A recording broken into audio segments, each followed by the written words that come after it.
Don't talk over the stream. Anybody want to go out there and check this to make sure they can hear us talking?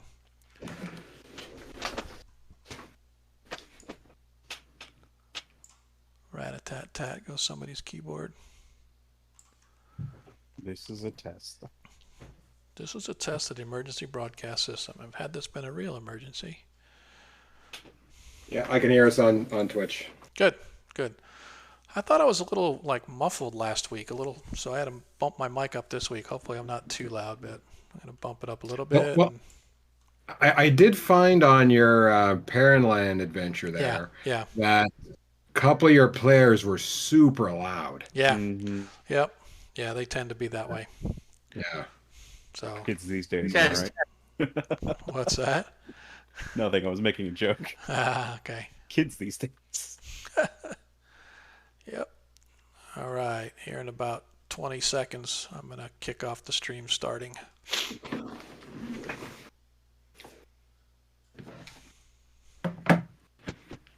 Everybody want to say something so I can hear? Yeah. What do you want me to say? Checkaroo.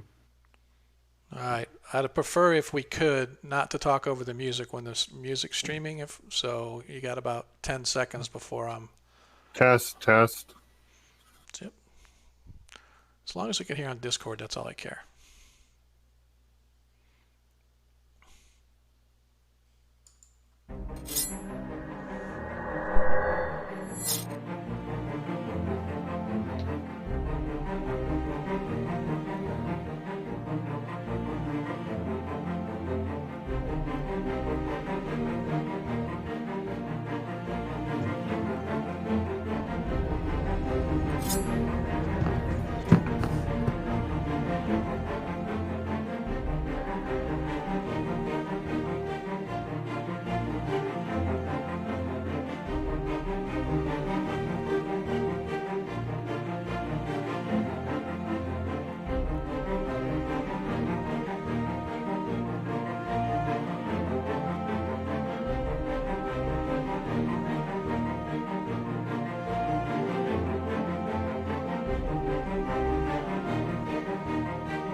Check. Hey, I remembered to turn my mic on this time. Woo!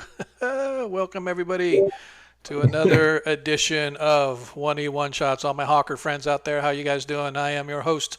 I am Sean, the DM for tonight, where we take every single week, we get together with some of the finest adventurers this side of the interwebs, and we go gallivanting about the Flannis. Tonight is our first episode. I hope you were with us last week when we did our session 0, where we completely foobarred rolling up all of our characters. But you know what? We had fun doing it, and eventually we got it done, and here we are.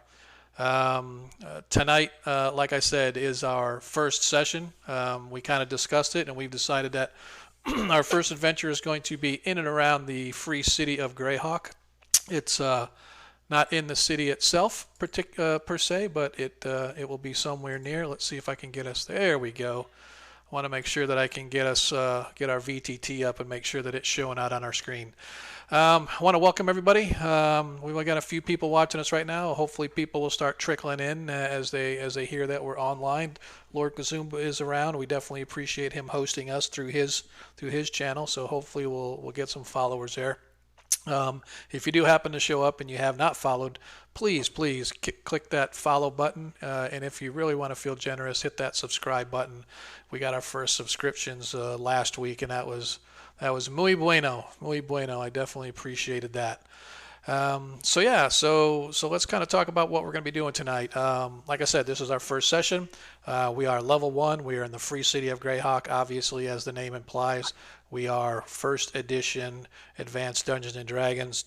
Our players tonight are varied and wide, but there's only 4 of them. And for anybody that's ever played first edition, you know that 4 characters can be a little bit rough around the edges depending upon what you're going to be doing. So we may end up having some NPCs, hirelings, henchmen, whatever our party can throw together to keep themselves alive and well to continue on another day. I'm sure that they will do. So let's kind of start first of all by kind of introducing who our players are, starting at the top of the list up there. Monkey Boogers, we definitely appreciate you taking time to join us tonight. Tell us a little bit about your character. You don't have to get too much into it because we will be doing it in game, but just kind of give us a little feel for what kind of adventurer that you're going to be portraying for us tonight. All right. Well, I am Monkey Boogers. I am playing a half-orc fighter named Ukla Ka. And, Nice. yep. You And never have too many fighters, man. You never Right. have too many fighters. Well, first edition. hopefully we'll see him do something meaningful Yep, tonight. exactly. Awesome. And right underneath him, we have Marcus Romberg, portrayed by our very own Crep 13, i.e. Percy. Percy, tell us a little bit about Marcus and what's bringing him out adventuring today. Marcus is a human paladin of Heronius. He is out adventuring because he is flat broke, and he wants to support his... Isn't that what paladins are supposed to be? Aren't paladins supposed to be flat broke all the time? Matter of fact, I think paladins and wizards go hand in hand because the wizards are more than happy to take all of the coin off of the paladin. So, yeah. I don't know. That's just me. Maybe that's just my thoughts on him. So, all right. Yeah. So next we've got Valorius. Valorius is returning to us from our playtest days, although I think he's been scaled back a little bit. Valorius was pretty badass when he was going up against a demon in the Mist Marsh, but this time he's been scaled back a little bit. So, Valorius, tell us a little bit about yourself and what brings you out today. Well, it is true. I am no longer badass. I'm just bad. But I am a chaotic good character. I am a human ranger, and I hail from the kingdom of Selene. I've done some of my training within the Welkwood, and I am unaligned right now to a god due to certain things we won't get into right now, Okay. but maybe later on. Gives us time to expand. I like yep. it. Gives us a chance to expand. Yes, sir. Thank Awesome. you. Very cool. All right. So last but not least, let's talk a little bit about Aethernalis. Aethernalis, for those that know, Adam, he has been gaming with me face to face as well as online. Pretty much every game that I've run in the past 3 years, he's been associated with in some way, shape, or form. He's either a rogue or he's some kind of a spell slinger. I don't think I've ever seen him do much in between. But tonight, talk to us a little bit about your character. I love the character portrayal here, dude. That image you came up with was pretty awesome. So talk to us a little bit, an aging D'Artagnan. So tell me what's up. Aging. Well, I'm still in my mid to late 20s. Don't it's got white hair and beard, dude. Looks old. It's more of a platinum blonde with hints of gold, but that's not the point. Okay. My name is Arthur C. Durant, and I will be your magic user for the night. I like it. It is a pleasure to make your acquaintance. I dig it. All right, so like I said, my name's Sean. I am the DM for tonight. Hopefully this will all go well. Just as a little sort of a backdrop on what we're trying to do here as we kick off this campaign. 1E one shots is exactly what I mean. We intend to hopefully get through each session will be a one shot adventure. Hopefully no more than 2 sessions, because to me that once you do more than that, you start getting away from the feel of one shot. So tonight's adventure, we're hoping we'll be able to kick it off, run all the way through it to the end. Who knows if these guys are some pretty good players, so we may only be here for 45 minutes and the adventure will be over. I don't know. We'll just have to see how things go and how things play out. I do not intend to squash role play. There's going to be definite chance for role play. There's going to be chance for travel overland, as long as it's all within the context of the adventure itself. So today you may be in the Free City. Tomorrow you might be in the Bandit Kingdoms. The week after that you're somewhere over in Tuzmit Zeef or the Western Lands, as they like to call them. So who knows, man? We're just going to kind of play it by ear and, maybe pick something every week at random and see how it goes. So, but we did discuss last week, and we did say that we were looking for maybe to start not so much in the Free City itself, because I did have some adventures that we could start in the Free City. But we said, let's go ahead and do around the Free City. So I kind of have a favorite of mine that I like to, especially low-level characters in the Free City itself. This is a favorite adventure of mine. So unless you guys have any questions before we get started, any last-minute details we need to hash out or anything like that, let's see about getting into this one-shot, man. What do you think? Anybody? Raise your hand. Let's do it. All right. Let's get going. I don't see anybody raising their hand, so everybody, I think we're pretty good. By the way, if you did not already see, I've kicked off the giveaway. I don't have giveaways in the classic sense of giveaways. I have the opportunity for you to pick next week's random encounter. Right, so if you just do !random, you'll be entered for the giveaway. At the end of the session, we'll do the we'll pick a winner, and that person will be able to pick a random encounter, and we'll just throw it in there next week. This is something that I don't want to tell the players. It's just going to be completely, hopefully by surprise. But obviously it has to be level specific, right? So I'm not going to throw you guys against a red dragon at like first level, maybe, unless you get, you want to fight a red dragon at first level, but that's on you guys. That's more paladin-like attitude than anything. But yeah, so let's see how that goes, right? So I did kick it off. Hopefully it'll work this time. Last couple sessions it didn't seem to be working as I wanted to, so hopefully I got the bugs worked out of this and we'll get that going. So with that said, let us jump into tonight's episode of Greyhawk First Edition One Shots.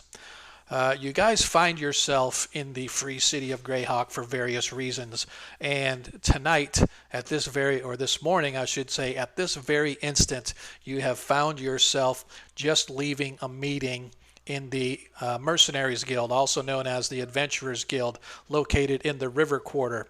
And let me give you your backdrop and premise, and after I've done giving you that, if you have any questions, we'll go from there.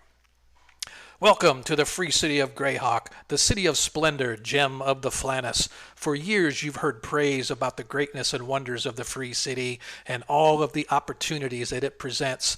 And now that you are here, all you can say is, fuck, what did I get into? Half an hour ago, you were sitting in a conference room of the Greyhawk Adventurers Guild awaiting your first assignment. Others are gathered around you and sat at a ratty oaken table. The pungent stink of old sweat and mothballs saturated the damp air of this venerable building. Located in a filthy section of the River Quarter, the Greyhawk Adventurers Guild is a mercenary-for-hire organization that sooner or later, every low-life merc in the city ends up in debt to, working for, or both. You're a member now, and will be probably for quite some time. The door to the fragrant room suddenly crashes open, and through it emerged your supervisor. Your hopes of an untroubled and restful assignment flew out the window when you saw your boss was Zuek the dwarf. Known to any merc, Zuek is the last survivor of a tribe of dwarven miners in Aberal's hills that were mercilessly slain by the Scarlet Brotherhood. The dwarf's attitude's considered to be somewhere between that of a pregnant ogre and a hungry Tarrasque, and you felt your first assignment was probably going to be somewhat less than cheerful. Zuek's an aging dwarf of great renown, whose valor in the name of the guild is still exaggerated to this very day. His manners and social graces are considered slightly better than those of a band of goblins, and after one whiff of this foul-smelling cigar the old dwarf has smoldering in his teeth, you conclude that several bands of goblins all fighting in a dung heap probably would smell a little bit better than he does. "All right, you garden slugs, listen up," Zuek commands as he stands on a rickety chair to address you. "There's no need for tearful introduction, since I don't believe any of you swamp rats are coming back, so here's the deal, 5 years ago, One-Eye Halloran, the owner of the Low Seas Tavern here in the river quarter, was on a mission per the guild to retrieve a relic called the time glass. Excuse me. I guess I should have had my beer. So 5 years ago, One-Eye Halloran, the owner of the Low Seas Tavern here at the river quarter, was on a mission for the guild to retrieve a minor relic called the time glass of the mage from the Valley of the Mage himself. Upon his return along the Selentan River, One-Eye ventured a wee bit too close to the water and was mauled by a giant albino crocodile. Time glass, which were in his pocket, was swallowed by the croc when he bit off Halloran's leg, and the albino then disappeared into the mist marsh. 2 weeks ago, a trapping expedition on the edge of the marsh was said to have seen a giant albino croc attack and eat a local farm boy who was fishing just a tad too close to the river where his parents' farmstead was. Is this the same albino croc? Then the time glass of the mage is most likely still in its belly. He tosses you a map. It's sort of an old, rolled up, half scribbled on piece of parchment that looks like it's been stained with either beer or ale or spit chew and God's knows what else. But at least it's easy enough for you to recognize the various main rivers and tributaries that go into the Mist Marsh. Here's a map of the location of the farm so you rookies don't get lost. The guild's been contracted by those little pointy hats over in the tower back there to try and retrieve the time glass. And you have to complete that for the guild if you want any hope of ever getting out of our servitude. Any questions? Good. Now, you're going to go down to the Low Seas Tavern to find One-Eye Halloran. And he tosses a small, and when I say small, I mean micro small sack of coin onto the table in front of you. You're going to go see old One-Eye Halloran at the Low Seas Tavern, and you're going to give him this gold, and he's going to tell you what he knows, and you're going to take that information, and you're going to go find me my time glass. Bring it back to me, to nobody else. Any questions? Good. And before you can ask any questions, he hops off the table, and he disappears back out the door, leaving you all sitting there looking around wondering, what the hell did I just get into? Is this little small bag of coin sitting on the table? What do we want to do? First of all, I should say, you each don't know each other. You've only just met. You've only just gathered. In addition to the four of you, there are two other individuals sitting at the table. One fellow is wearing studded leather armor, sort of leaning back and picking at his nails. And from the looks of him, and he has that sort of swarthiness bottom look, he looks very roguish type, probably a member of the Thieves Guild, or at least somebody who's attempting to be a member of the Thieves Guild. And the other is an individual who's wearing a chainmail shirt, looks very clean cut. He has dark hair, close cut on the sides, and about his neck hangs a symbol of a Pelor. And so obviously he is a cleric of some kind. But these are the individuals that you guys all kind of see sitting around the table. These two, in addition to yourselves. So, kick it off. What do we want to do? We can do introductions to one another, and then we can go from there. How's that? Who wants to start? Well, that was a pleasant gentleman. As the cleric sort of looks at you, he goes, "I believe that you do not know what pleasant means, because that was far from pleasant." As he sort of sniffs in I the air. have met worse. I have not. So I count myself lucky that I am not you, sir. And you are? Perhaps that is the case. My name is Arthur C. Durand, at your service.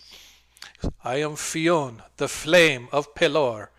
My services to you, my friends. As he sort of looks over to the rest of you. Don't be shy. My friend, I did not catch your name. Can you repeat that again? I am Fionn, the flame of Pelor. I am at your service, sir. Well, I am Valorius, and I hail from the kingdom of Selene. It is good to have met you. You have You as well. you have a strong arm. I am sure that I will be behind you every step of the way. You can count on my arm if I can count on your holy symbol.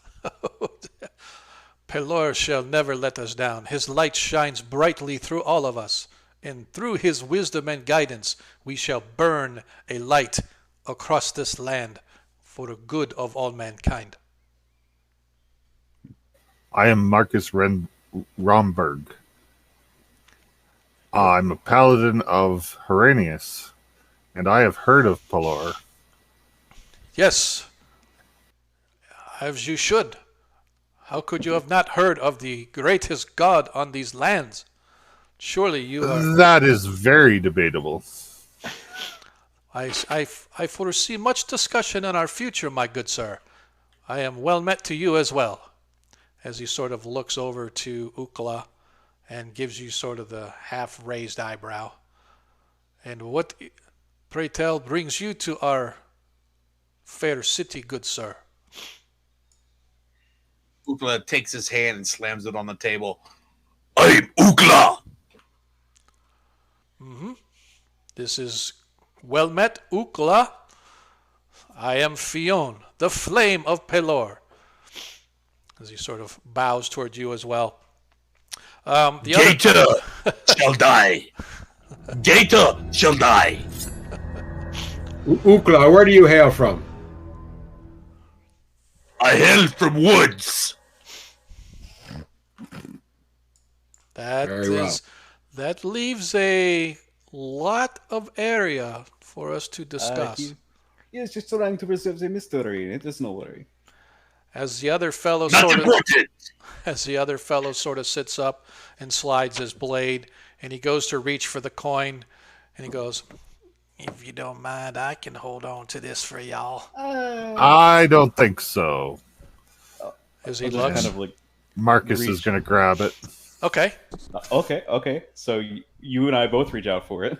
So as both of you, sort of all three of you, go to get it, I'm just going to say that Marcus managed to get to it a little bit faster than Arthur did, as well as the other fellows. He stands up and he sort of nods. Fair enough. I'm Darnielle. You need me. You know where I'll be. Right at the back. Why don't we count the coin now and Okay. figure out how we are going to distribute it amongst ourselves? I That believe the coin is for One Eye, so that he'll give us the information we need.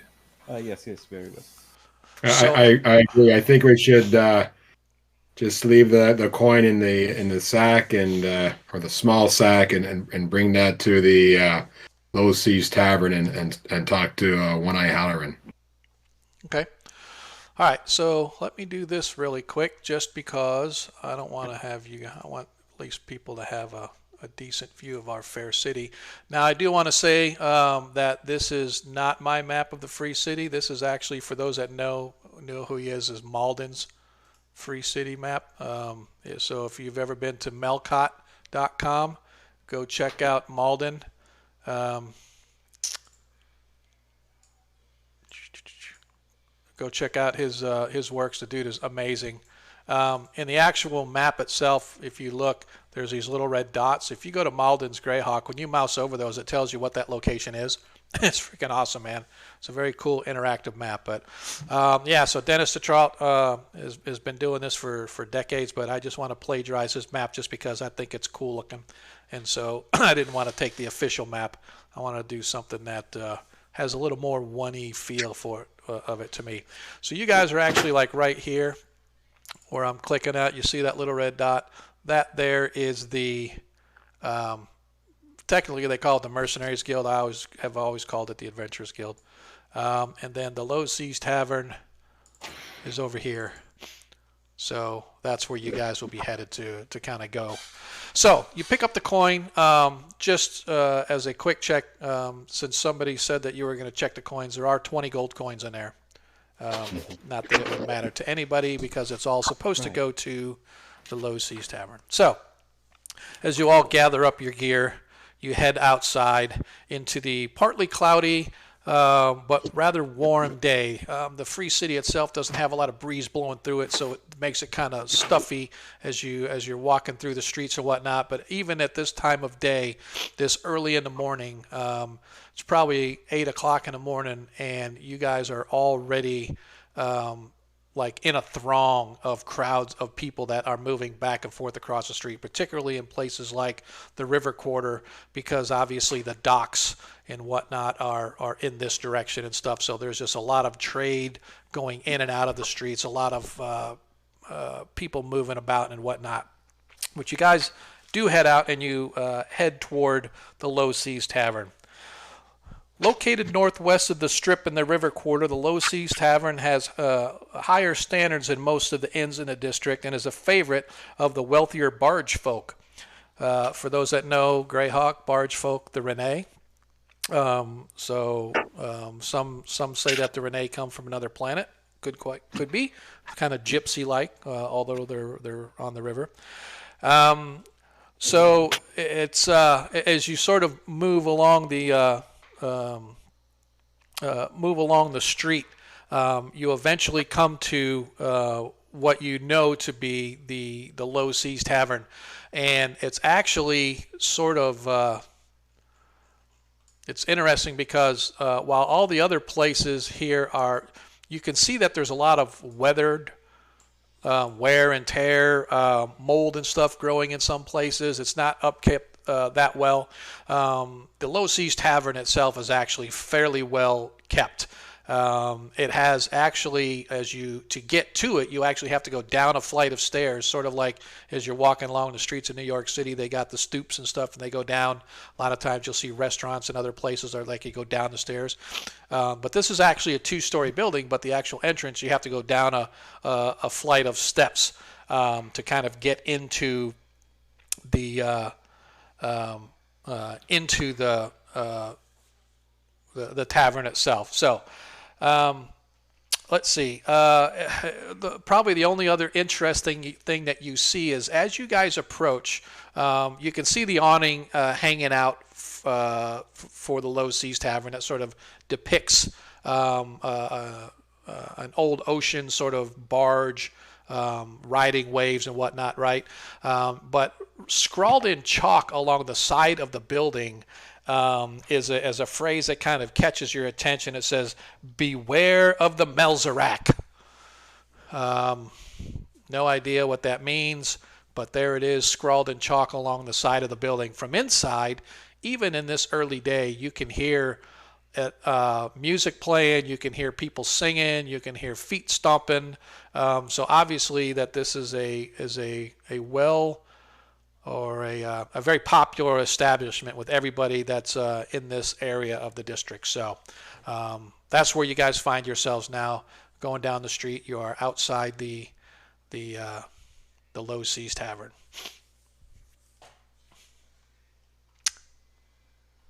I guess we go in. Oh, hey, see, it's not difficult. It isn't difficult. Just tell the DM what you want to do, and the DM will tell you what happens. So going down the stoop of the steps, as you guys go to step in, inside you see there are two rather large bodyguards, each one of them wearing chain armor with a blade at their hip. Next to the door you see a pair of rather large chests with iron locks on them. And as you sort of go to step in, they kind of, just like in a palace, as the guards would sort of cross their spears in front of you, these guys sort of stop and they just look at you and goes, all right, anything larger than a dagger goes in the box. And they just stand there and wait for you guys to comply. May I ask your name, sir? My name, any particular reason why, but if you must know, I'm Hawkins. This is my partner, Bupkis. Now then, if you would be so kind as to, anything larger than a dagger needs to go into the box, please. Marcus will take his sword out of his sheath and hand it over to him. Okay, they hand it. Or put it in the box. Yep, that's fine either way.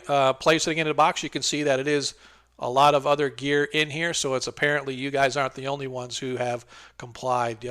You see mostly small blades, large dirks, small short swords, and the like. Yours is actually probably one of the larger weapons that actually gets put into the box itself.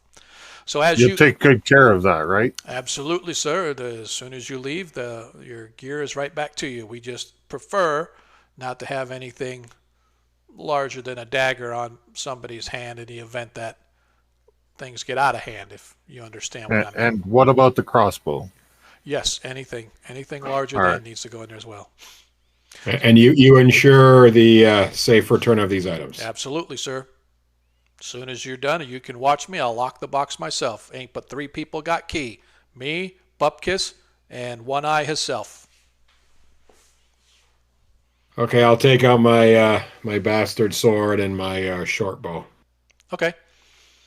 All right. So you place your weapons in there.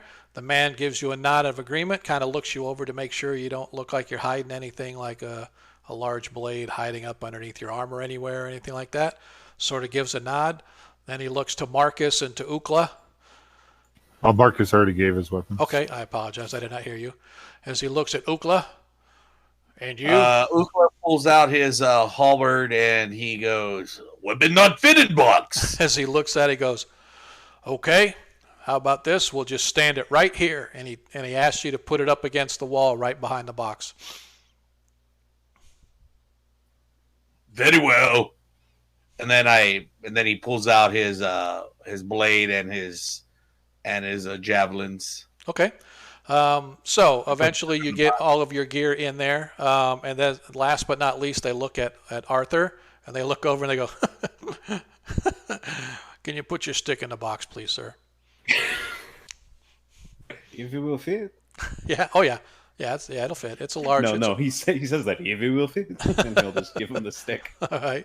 As they lay your quarterstaff in there, and you watch them close it. They put a padlock on it, and you watch Valorius as he takes the key, and it's around his neck, and he sort of drops it in underneath his armor, and he goes, "Enjoy your stay, gentlemen. No trouble, please." And they go about their business, allowing you guys free entry into the Low Seas Tavern, which, as you walk in, you can see that the common room is actually a 2-story affair. It has, on one side of actually either side of the room, you can see a flight of stairs going up to a large balcony that runs all the way around 3 sides, and there are tables as well up there. Down below, you can see most of the wood is pretty worn, but it looks like old ship teak wood, right? So it's very worn, but it has that sort of salty sailor flair to it. You can see various fishing nets hanging up and other paraphernalia that sort of relate to ocean going or river going attire. The second thing that you notice offhand is that a large amount of the folk in here are what look to be river folk.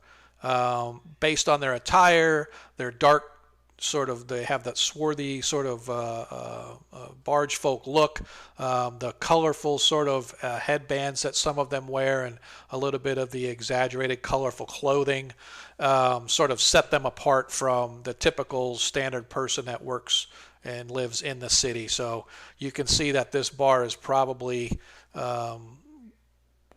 very popular with the river folk. But there is a mix of people in here, so there are some human, there are some demi-human and whatnot. But for the most part, I would say that's the big majority of what you see. Looking around, again, it's typical bar, very busy, servers running back and forth. You can see there is an extremely, extremely attractive young woman working the bar behind the bar. She has like jet black, almost blue hair that hangs down, and it's like perfectly straight and perfectly combed.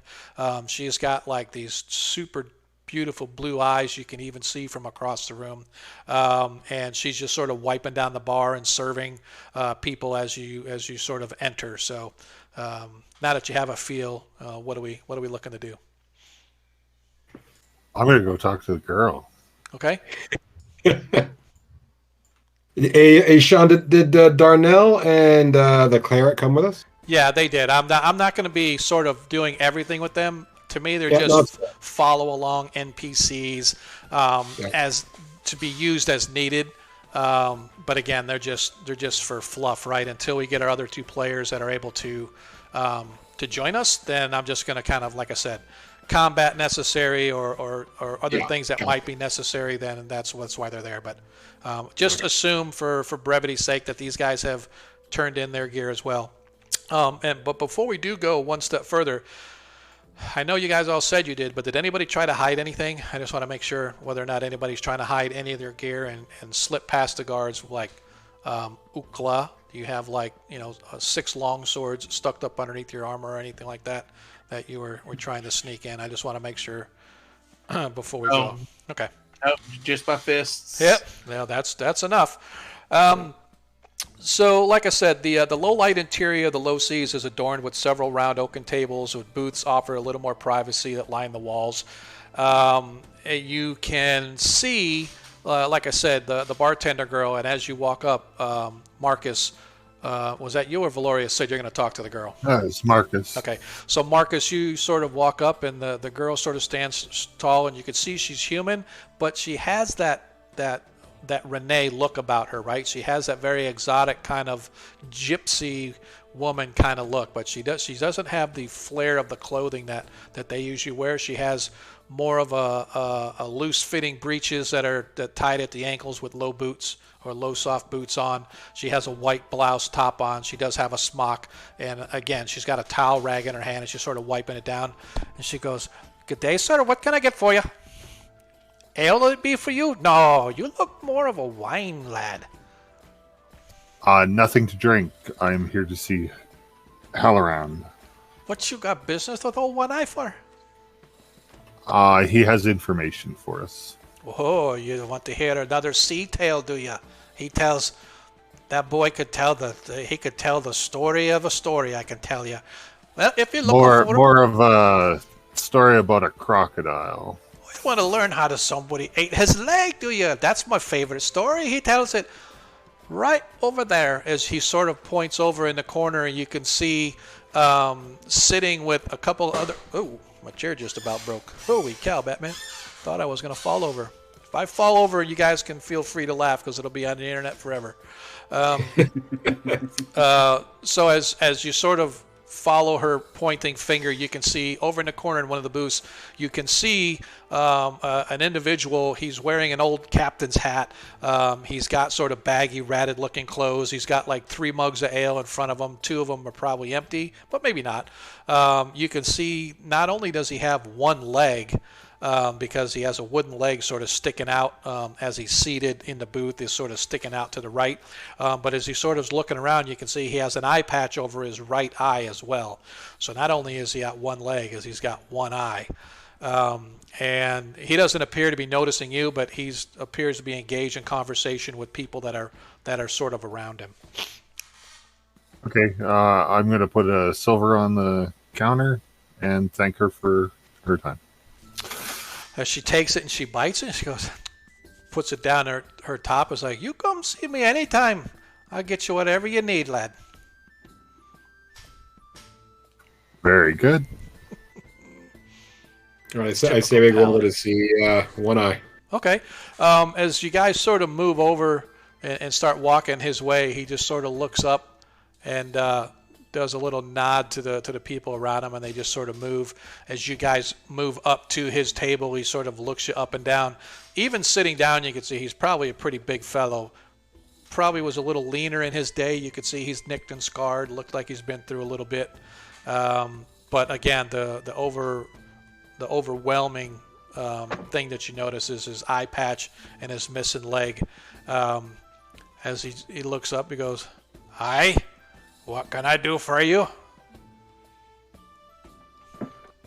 We were sent by the Adventurers Guild, and we understand you have some information for us. I understand you've got some coin for me. Marcus do. will pull out the coin, put it on the table. As he takes it and he sort of ching ching ching ching ching ching ching ching ching ching ching ching ching ching ching. Oh, Zuak always good for his word. Please, boys, have a seat. And he sort of raises his hand, flags the bartender girl, who waves back at him, and begins pouring drinks. So, well then, you wish to know about the great white snapper then, do ya? That's what All we you want to know can tell us. So was his name? Does it go by Balzarak? What? The who? I know something on the building that was written on the side. On the side of my building. Somewhere, yeah. Kids, now I have no idea what Balzarak or whatever it is you're talking about. Okay. But I do know about me rather large white snapper that stole me leg and me timepiece. So he sort of settles back in, and as he does, you could see that in fact two of the mugs are empty, and he begins sipping on another one, and you can smell the beer coming off his breath as he begins to tell his tale. In the interim, a server girl comes up and has drinks for everybody. So for those that want to partake, she does provide ale for everybody. May I have some water, please? Sure. Water for the lad. After me own heart. More for me. As he sort of raises his ale. So then. I'll take an ale, no problem. So then, the story of the great white snapper. It's not a pretty tale, but it's my tale, and I lived it.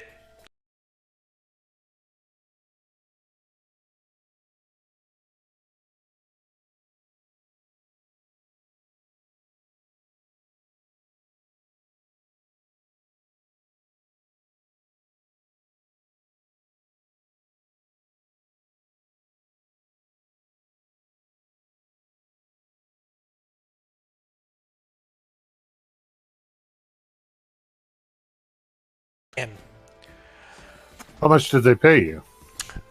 that's between me and the guild. Thank you very much. I'm assuming you never got paid because you never brought it. That's a story for another time. Now, do you want to hear about the old snapper, or do you want to just keep asking me questions and interrupting my story? Carry on, sir. Thank you. As he sort of nods. And I did it too. Stole it out from the very nose of Jaron Kemria, and he never knew who it was. He starts sort of, he never knew who it was. Who'd have thunk that I could have got one over on the Archmage himself?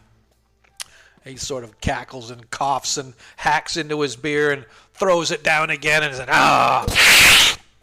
that was a good time, I tell you. But although I swiped it from under his nose, that bloody wizard must have known where I was headed, and he eventually ended up chartering a ship all the way across the Azure Sea. I had to skirt the coastline, Ended up in the Woolly Bay, I did, all the way up to Hardby, where I caught me a barge coming up the Celentan, right back to the Free City herself. Got within sight of her, too, I did. That's when it happened. He sort of scratches his beard, and he scratches where his leg used to be, but he's mostly scratching on wood now. Pulls his hand back with a splinter and kind of bites it. Looks like he's looking off with a little bit of a reverie. That's when the white nightmare struck. It was a hot day in the month.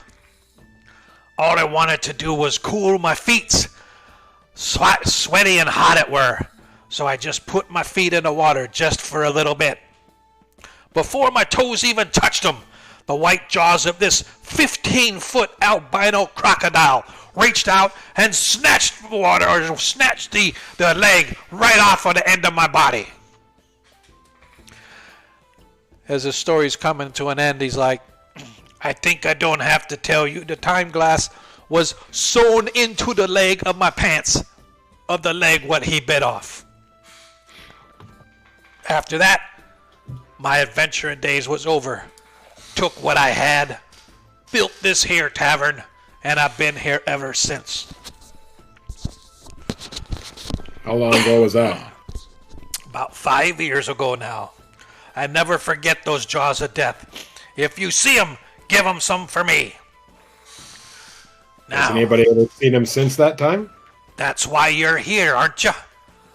Seems that a poor lad got himself ate by what they say is an albino crocodile down in the Mist Marsh.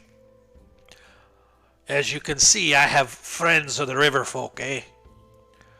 Now there's a particular fella was good friends of mine. And if you tell him I sent you, you go down and look for the swimming death. You find that boat, and they'll take you to where you need to be, where they saw the crocodile. From there, you're on your own. I can get you there, and I can get you back, but I can't do it for you. What was the name of your friend? Oh, as Galandro. Galandro.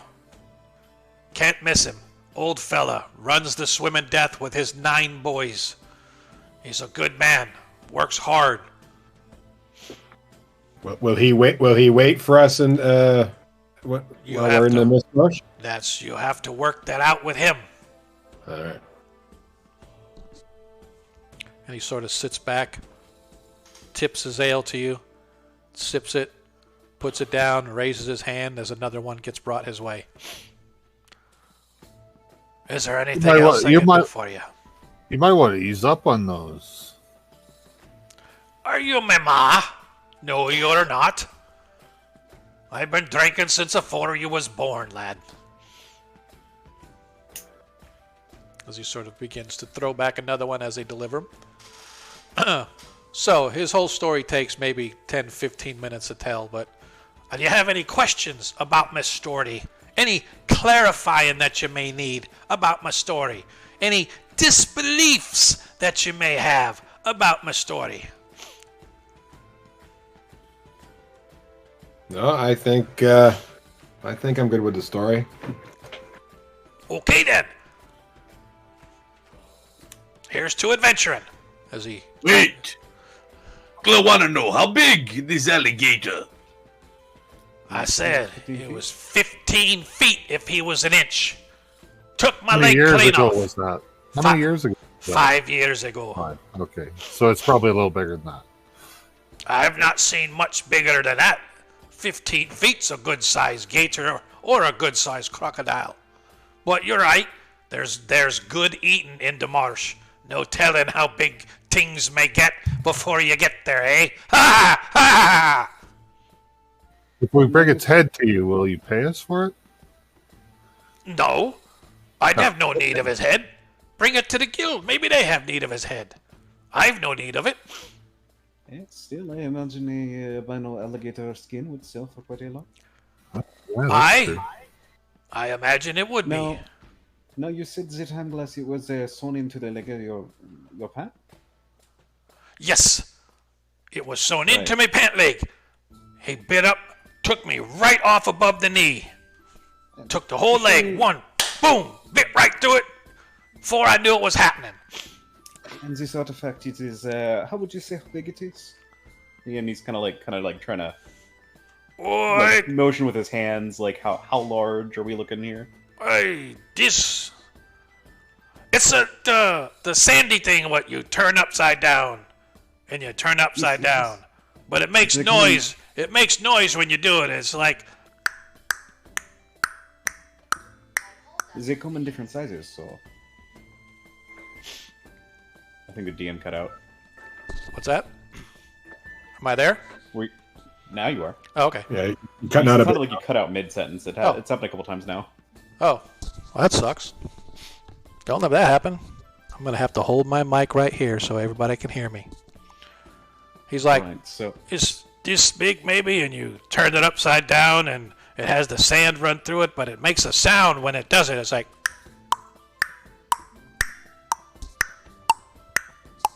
You're gone again. yeah, it's kind of hard to do the sound that it makes. Obviously, if it's not, I think your noise canceling might be on, and it might be cutting you out. yeah, it could be. That's Yeah. kind of funny. But I think I saw you make the motion on Twitch. It looked like it was about the size of a face. Yeah, it's probably a few inches high. Think of it of an oversized egg timer that goes tick tock, tick tock, tick tock. It's literally what he Alright. said. That's what it sounds like. It sounds like a tick tock when you flip it over. You got the sand running through it, but it's going tick tock, tick tock, tick tock. Like a large. Think of it as it sounds like a large clock ticking, right? But it's like an hourglass type of thing, and they call it the time glass. I imagine there would not be much of your pounds left, but just in case, what color were they? Perhaps it might help us spot such a thing. What color of what? What color is the item in his pants? That's what I'm trying to get. Oh, because, no. It was made of wood inlaid with gold and made of glass with a blue sand in it. Okay. So you said I have a question, my friend. You said that it attacked you while you were you had your feet in the river. Is that correct? I did not even get a chance to put them in the river. As soon as I put my feet down before they even hit the water, he was up and he took my leg right off. And you were just on the outskirts of the city of Greyhawk? We was right near the river, or right near the mist marsh. You could see the city gleaming on the hill she was, but wasn't able to get all the way with my item. That's the only mission I've ever failed. Okay. Well, good sir, I aim to complete this mission for you. You do that. You bring And me I- back. You bring me back proof and 100 gold for each of you. If you can bring back proof of that item and proof of that gator's death. I thank you for your time. And he goes back to his drinking, and I assume you guys leave him. Yeah, I'm good. All right. So where to now? So you guys find yourselves sort of standing around. You've got your drinks finished. The bar itself is still going around you. What do we want to do? Well, guys, being a ranger, being in a city is hard enough. Being inside a tavern is even harder. So I wouldn't mind moving on as quick as we can. I agree. I need only to grab a few men that I have hired to assist us, and then we can leave. Okay. So where are you going to get your men? I kind of assumed that I had like these men were already hired because I knew I was going to be going on a job, and that I just have them like waiting at an inn for me at this point while I talk to the boss. Okay. Yeah. All right. And If you you allow have that. you have what? Two men, right? I purchased two light footmen. Yep. Is what they are called. Yep. And they each have what type of armor? Sword, shield, padded armor, so like a gambeson, I imagine, backpack, and a water skin. Okay. They're more a deterrent than an actual threat. Yeah, exactly. Here, you're fodder. I'm hiring you for fodder. Just tell them you're hiring them for I'm fodder. not going to tell them. I'm not going to tell them that. Okay. Okay, so it takes about an hour or so, but Arthur manages to come back with his two hirelings, a couple of young men, late teens, early 20s, sort of wide-eyed, like, oh crap, what are we doing?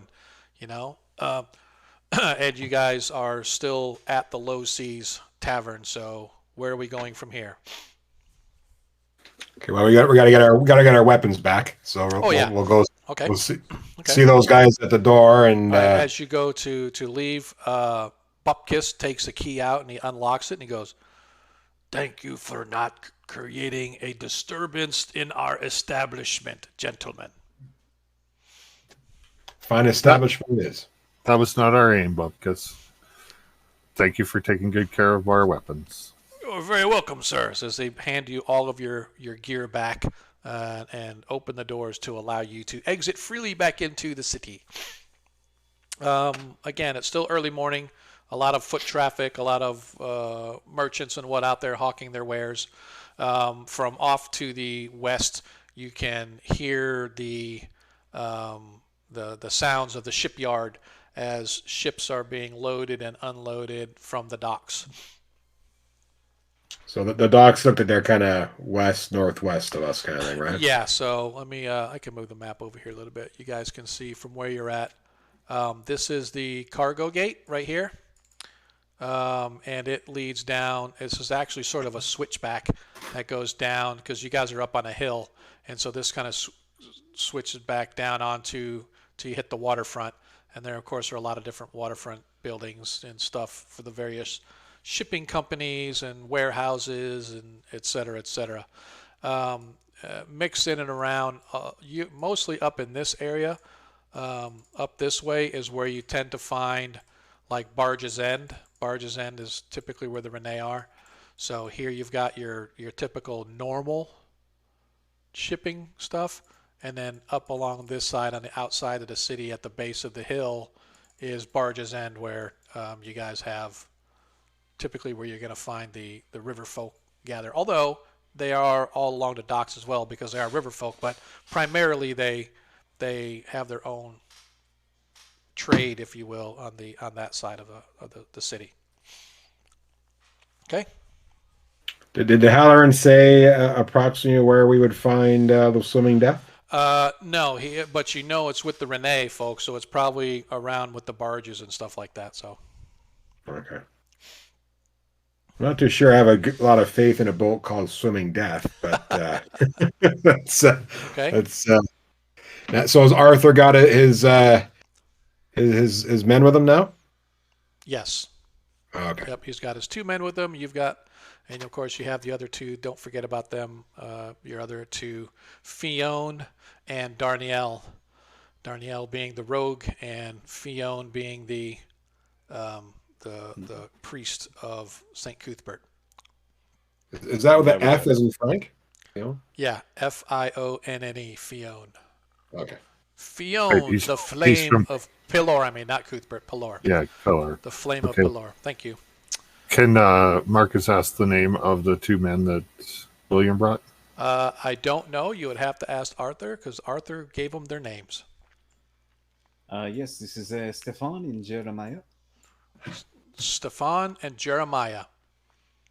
They are the equivalent of Star Trek red shirts. Pretty much. All right. So, as you guys move your way through the city, heading down towards the docks, how do we want to go about finding where the swimming death is?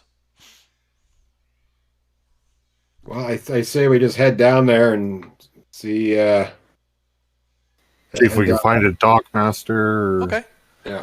All right. So you guys actually go down and you start asking around, and one guy leads you to another guy leads you to another guy. Several Renee along the way are more than happy to help you at the cost of 1 silver piece per, right? So if somebody wants to pony up 2 silver pieces, they can get you directions right to the swimming death. They'll even take you there if you give them 2 silver pieces. All right, I'll pay up. Okay. So with the 2 silver pieces, a young Rene boy leads you along the water, front, past where all the other ships are being loaded, unloaded, moving past the warehouses and the harbor master stuff right here, all the way up until you get up toward Barge's End. Eventually, you come to a boat. It is a barge. It's a pretty good sized barge, comparatively speaking, from some of the other barges.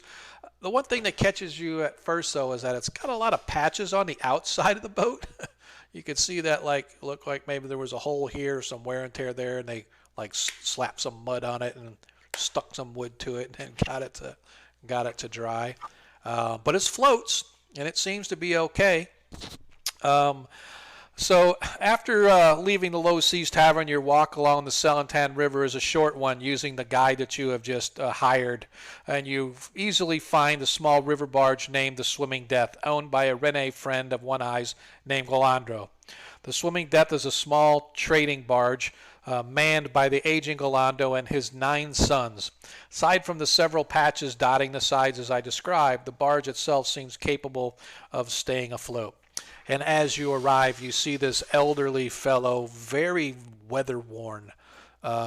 His skin is very dark, and dark just because of the fact of beating of the sun every day. He has the typical Rene clothing, that sort of style. It's not quite as flamboyant, but it's sort of a high collar, open sort of a shirt with some gold chains hanging down. He's got loose sort of breeches tied around with a sash, and he's got soft boots that look like they've got they're made for boat wear, right? So walking in on slippery surfaces should the deck get wet. And as you approach, he sort of stands up and waves. He goes, "Hey, may I help you?" Yeah, I think you can. We were sent by Halloran. Oh, and how is my old friend Halloran? Oh, he seems to be quite well, enjoying his ale. Sounds like he's quite the experienced drinker. He Yeah. very much enjoys his ale, yes. Well, he mentioned that you know where we can find his old nemesis, the Great White Snapper. Oh, you seek your own death, I see. Yes? We seek the death of the Great White Snapper is what we seek. Very well, yes. If this is how you wish to see your end, who am I to argue with you, my friends? Yes, I have already been told perhaps that someone from the guild would be coming to partake of our services. I am to take you to where the sighting of this monstrous beast was, and I will wait for you for a day. No more than that. So please. Understood. Join me. As he sort of makes way, you can see that he's got, like I said, he's got several sons ranging in age of like a preteen all the way up to, I don't know, in their 50s. So it's sort of a rather spread out group of children, all male. And he invites you aboard as he sort of has the gangplank out for you guys to cross over with your gear and to sort of stow away or stow onto the boat so you guys can get underway. Okay. All right. So, anything that you guys need to do before we get going? Before we ship off, as they say.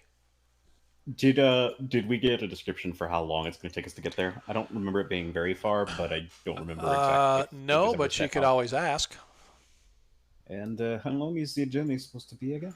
Yes, I can get you there by morning. Yes, it is. One day. All right. I can get you there by morning, and then I can wait for one day to bring you back. It's just acceptable terms. It seems to be not much of an issue. Good. Let us be off. As he then gives the commands for his kids to shove off and to get you guys underway. So, I don't know if any of your characters have ever been on a boat on the river before, but it is very lazy and it is rather slow and it is rather boring. As you guys shove off from the shores, you slowly move your way out toward the center of the channel, working your way around the other barges and boats that are traveling north and south, going about their normal trade that exists in this part of the world. So we're heading south, right? We're That going is or south, correct. That is correct. southwest, I guess, or That south. is correct. Yeah. Okay. Do do do Ah. do do do. Something that I will clarify to UDM is that I am splitting the rations that I do have between myself and my 2 henchmen. Oh, you're not going to let them Such- starve? Oh no, of course not. Okay. And also, it's easier for them to just have it on their person if we get separated or something like that. You Yeah. know. Just... So as you guys see, you are going to be coming down. Here's the river itself as you guys come down.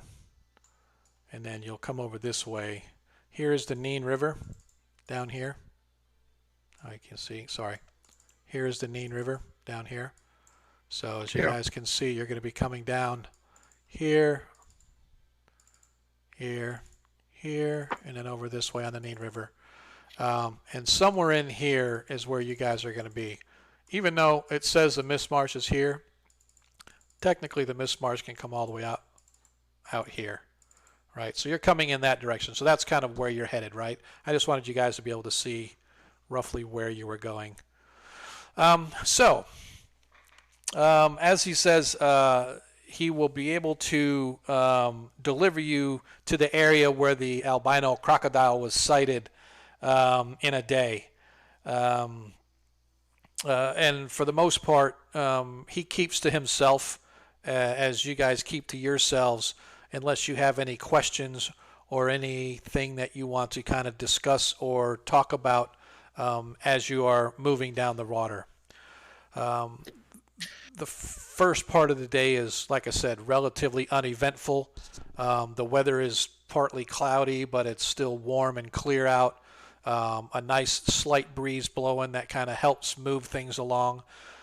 You guys find that as barge folk, you're actually staying closer to the edge of the river as opposed to getting way out in the middle of the channel where the more deeply drafted vessels go.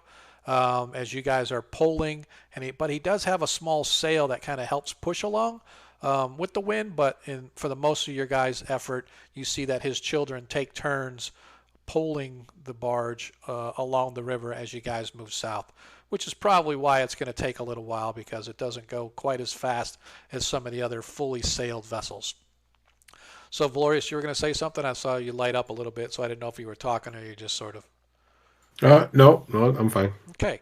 So like I said, the first half of the day is very uneventful. However, just past noontime, Marcus, you spot a sign in on the edge of the river bank. It's a large hand-painted wood sign stuck on a stake right by the river's edge, and it says, "Beware of the Melzerak." Painted very like what you saw on the side of the Low Seas Tavern. Sort of passing it by, you kind of look and look around, like, what the hell was that? Can I ask the captain what it means? As he sort of looks, he goes, "I do not know. I was not there. Perhaps 4 days ago we came this way. I did not see that sign, so could be anything. Who knows? People do crazy things." And no sooner than he says that, than you guys are about a quarter mile down. You can see there's another wooden sign painted in big, bold red letters says, "The Melzerak is everywhere." And he sort of looks The at Melzerak where? The Melzerak is everywhere.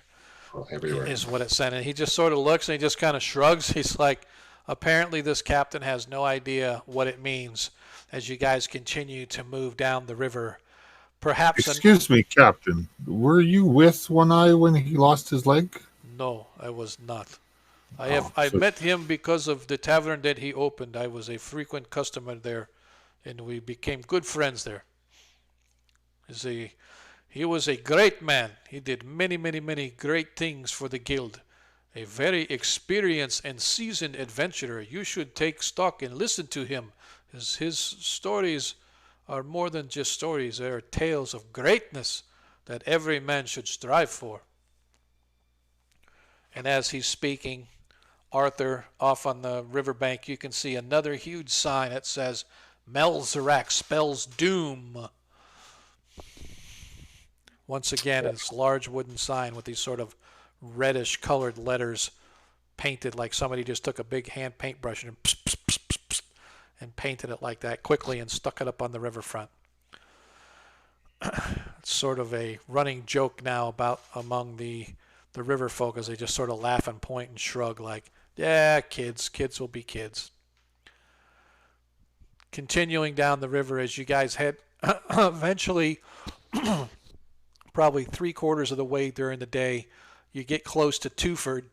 Twofold is a small community, which is literally what it means is two fords, right? But anyway, you guys approach that, and your captain tells you that this is where you're going to be branching off onto the Nain River. And just before you arrive there, you see a big sign that says, Death to the Melzarak.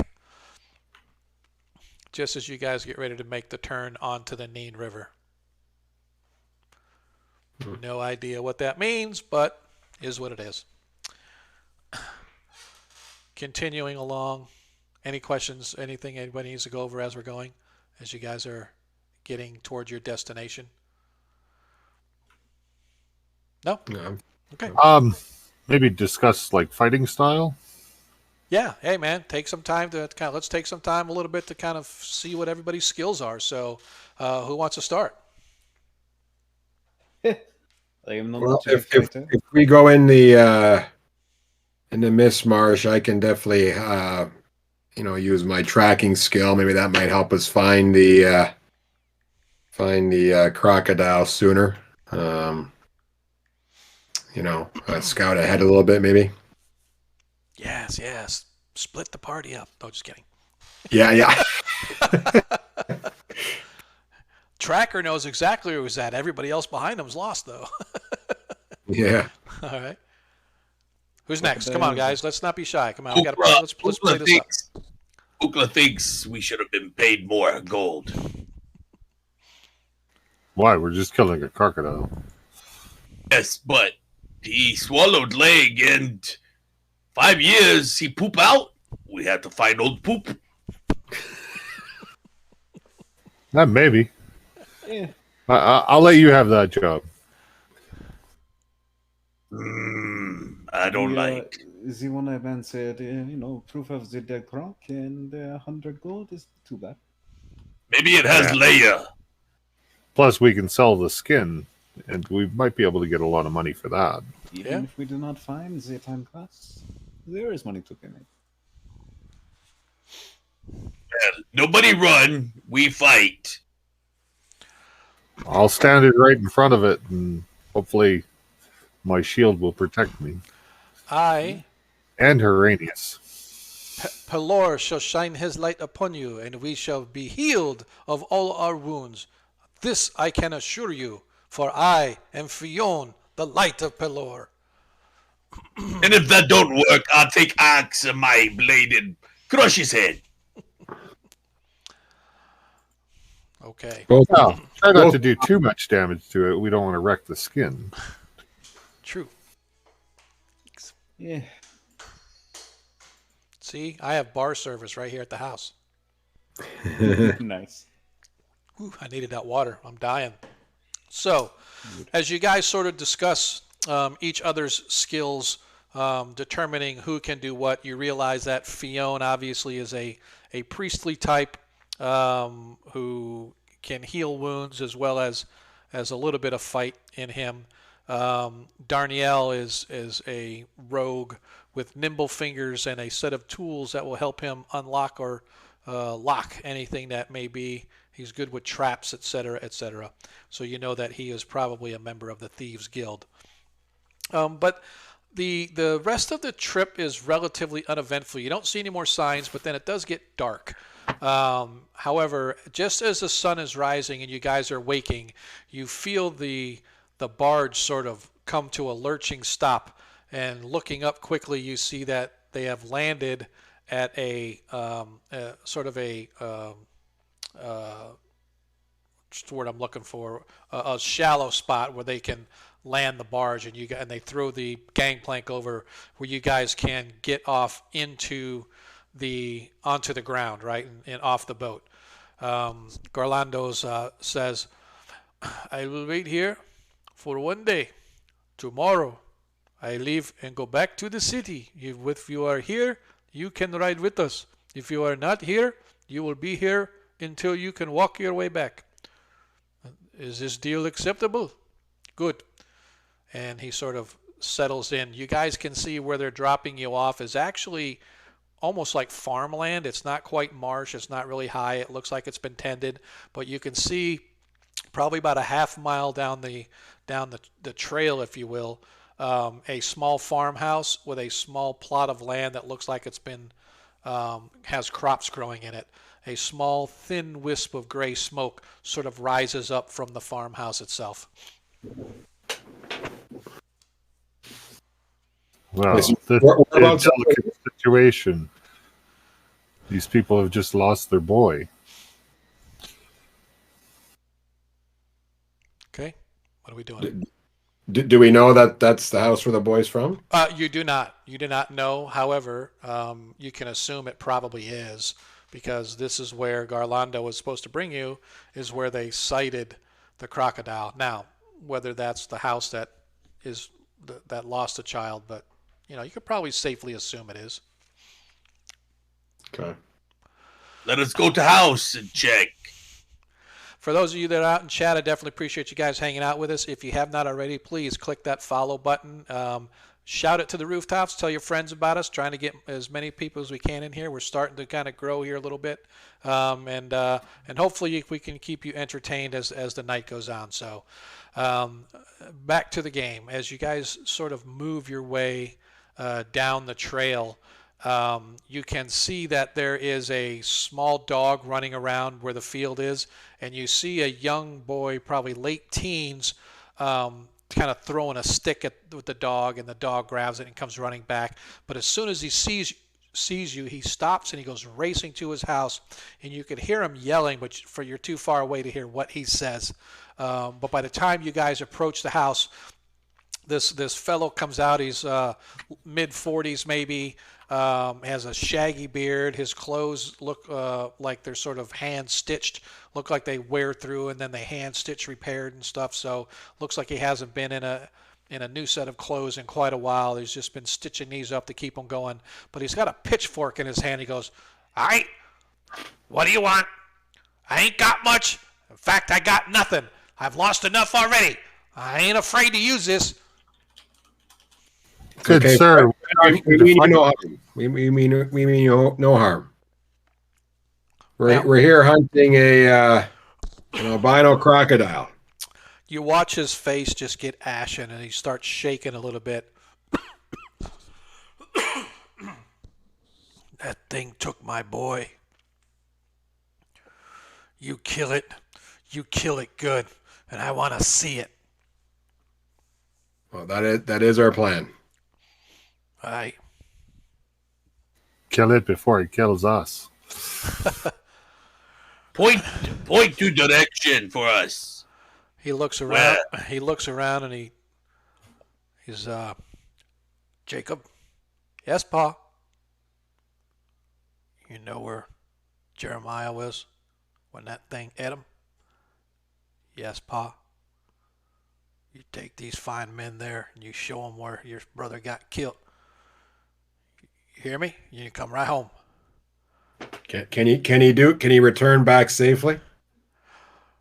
"My boy knows this swamp better than anybody. He take you there. Ain't far. He come right back. You hear me?" "Yes, Pa." And he starts walking his way down the riverbank. We'll go with them. Okay. All right.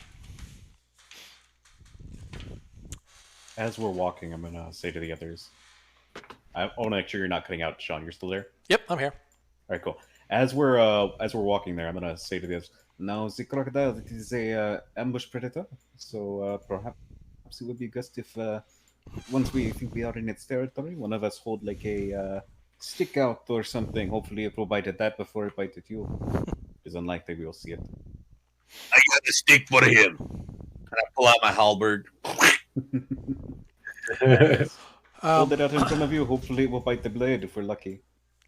So as Jacob's leading you guys along the trail, right? He sort of walks in and around, in and around. You, Valorius, are rather impressed with how quickly and easily he sort of moves over and around the thick branches of the mangrove trees as you guys are working your way through, because as you get closer, or as you move farther toward the mist marsh, it begins to get a little boggier and a little thicker. Eventually, you come to an area where the river kind of widens, and he goes, "Me and my brother used to love to fish here because there's a big deep spot right there. That's all the best fish used to collect right down there. We used to catch us some good catfish and some others and stuff, and used to get good mud craws and some good turtles once in a while too. But I don't know what happened. Is we looked up and we seen these fellers walking on the other side, and they was trappers, and we had seen them before. They'd been to the house, and we kind of waved, and my brother just slipped on the edge, and he fell in the water. And before I could even reach out and help him back up, this thing just come up out the water and just ate him whole, took him right back into the water, and faster than anything. I couldn't do nothing. The fellers across the way couldn't do nothing, and I can't believe it's been 2 weeks already." It's okay, son. We'll see to that beast. Boy, how big did you think Gator was? Well, he was pretty big. I mean, he ate my brother whole. My brother was 9 years old, so he's pretty big. He's swallowed him whole. So, you guys find yourself now on this sort of riverbank in the marsh. I'll put you there. I'll put you like here, or whatever, wherever you guys want to put yourselves, you can. But he kind of shows like right in this area right here is where his brother fell in. And they said that's the reason they come here is because it tends to get a little bit deeper right there, and they get better fish in and better stuff when they're out hunting and stuff like that. So what do you want to do? What do we do? Has there been any sightings of the alligator since you saw him, Jeremiah? No, Jeremiah is the one who died. Jacob is his older brother. Oh, Jacob? Nah, sir. I haven't seen nothing. Ain't heard nothing. Dog ain't been barking much, so ain't been nothing there. He barks at everything, so. You know anything about the Melzorak? The who's a what, sir? The Melzorak. Nah, sir. Never heard. What's a Melzorak? What's a Melzorak? Is that what this thing is? Is it a Melzorak ate my brother? Well, we're not really sure. No, I ain't never heard no Melzorak for. We saw some sands along the river talking about it, so that is why we asked. No, sir. I ain't heard nothing. Sorry. So when your brother died, did you not come back here anymore? No, sir. It's the first time I've been back since he was gone.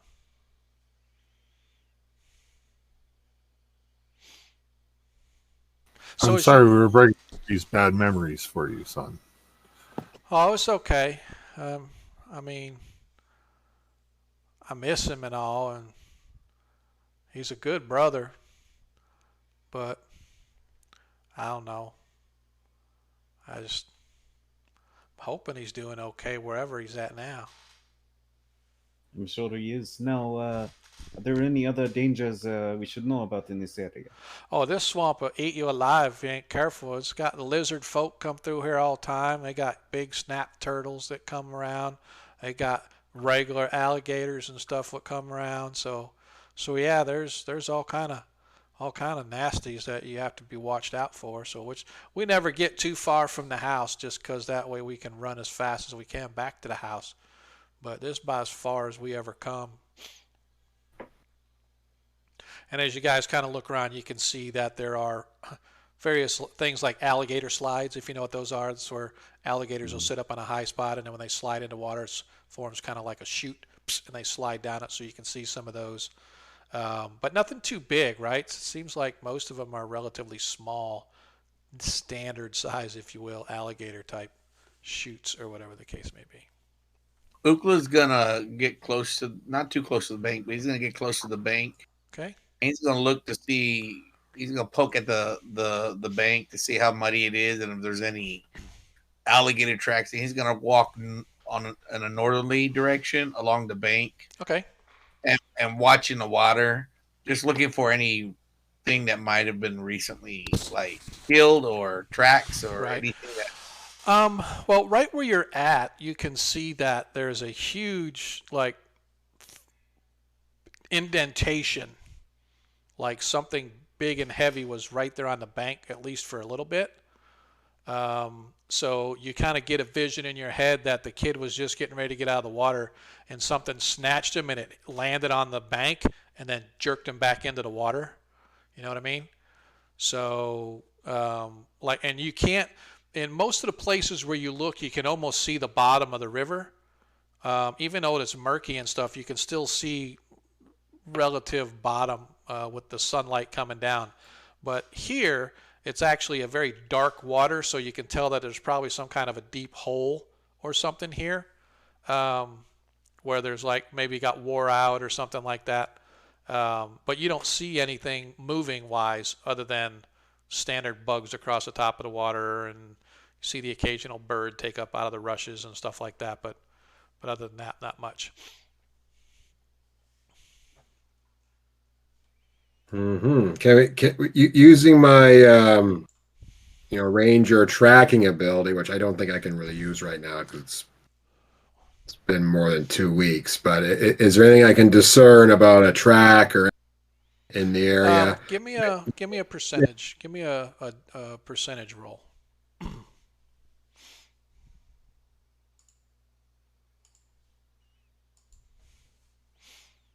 Like a D100. 16, nice. So you actually, why'd you roll 2D? That wasn't a 16. Oh.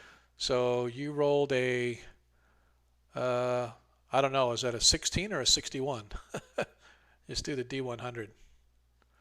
Yeah, where is that? So is that? just click any dice you want and change the dice size to 100. Oh, right. With a bracket? Yeah, you got to have the closed bracket, yeah.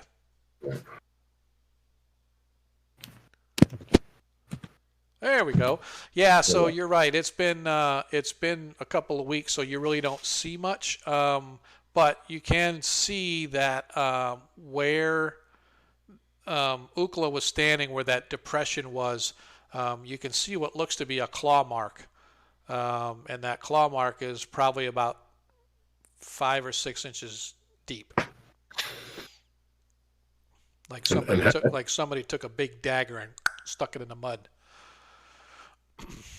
If I these squares on the map, they're 10 feet? No, each one's 5 foot. 5 feet. Yeah. All right, so they're not too far from. Is there anything I can see along the banks on the other side? Anything I can see? Any kind of holes or these alligator chutes or something? No, I mean you do see alligator chutes at various places along the bank on both sides. Nothing to the size that we talked about before, at least not in this spot. But like I said, in this area right here is where it's, like you said, it's the deep part. And then you can see the water get shallow again, and then there's like broken wood and stuff kind of flotsam and jetsam that gets stuck in the shallower waters and stuff like that as it moves. Because as it gets into the marsh, it gets less and less river and gets more and more marshy land, right? So that's kind of like what you're getting into. But right here, you can see there's that deep spot where they were talking about. So that's the only anomaly in this whole place. Ukla starts taking off his empty backpack, Okay. and he goes, "Who have rope?" I have some And- rope. Yes, rope attached to my backpack. Put food in. Throw it in water. Nice. Okay. So I There's a rope shark. tree. So we just hunt the first alligator, crocodile we come across. Then I don't know if it worked, but we tie rope to tree and get him. Smell food, maybe. Okay. All right. So, putting some food in your backpack, tying a rope to it, you toss it into... Are we able to do that? Yeah, of course you I don't can. know if we have the equipment. Yeah, you guys have rope, you have a backpack, you guys have food. Yeah, absolutely. I know at least one person, I know Arthur, at least one person has rope. I don't know if everybody has rope, but I know at least one person does. I think Marcus someone has else rope. volunteered first. What's that? I think Says someone else rope. volunteered first. Okay, yeah, so Marcus then.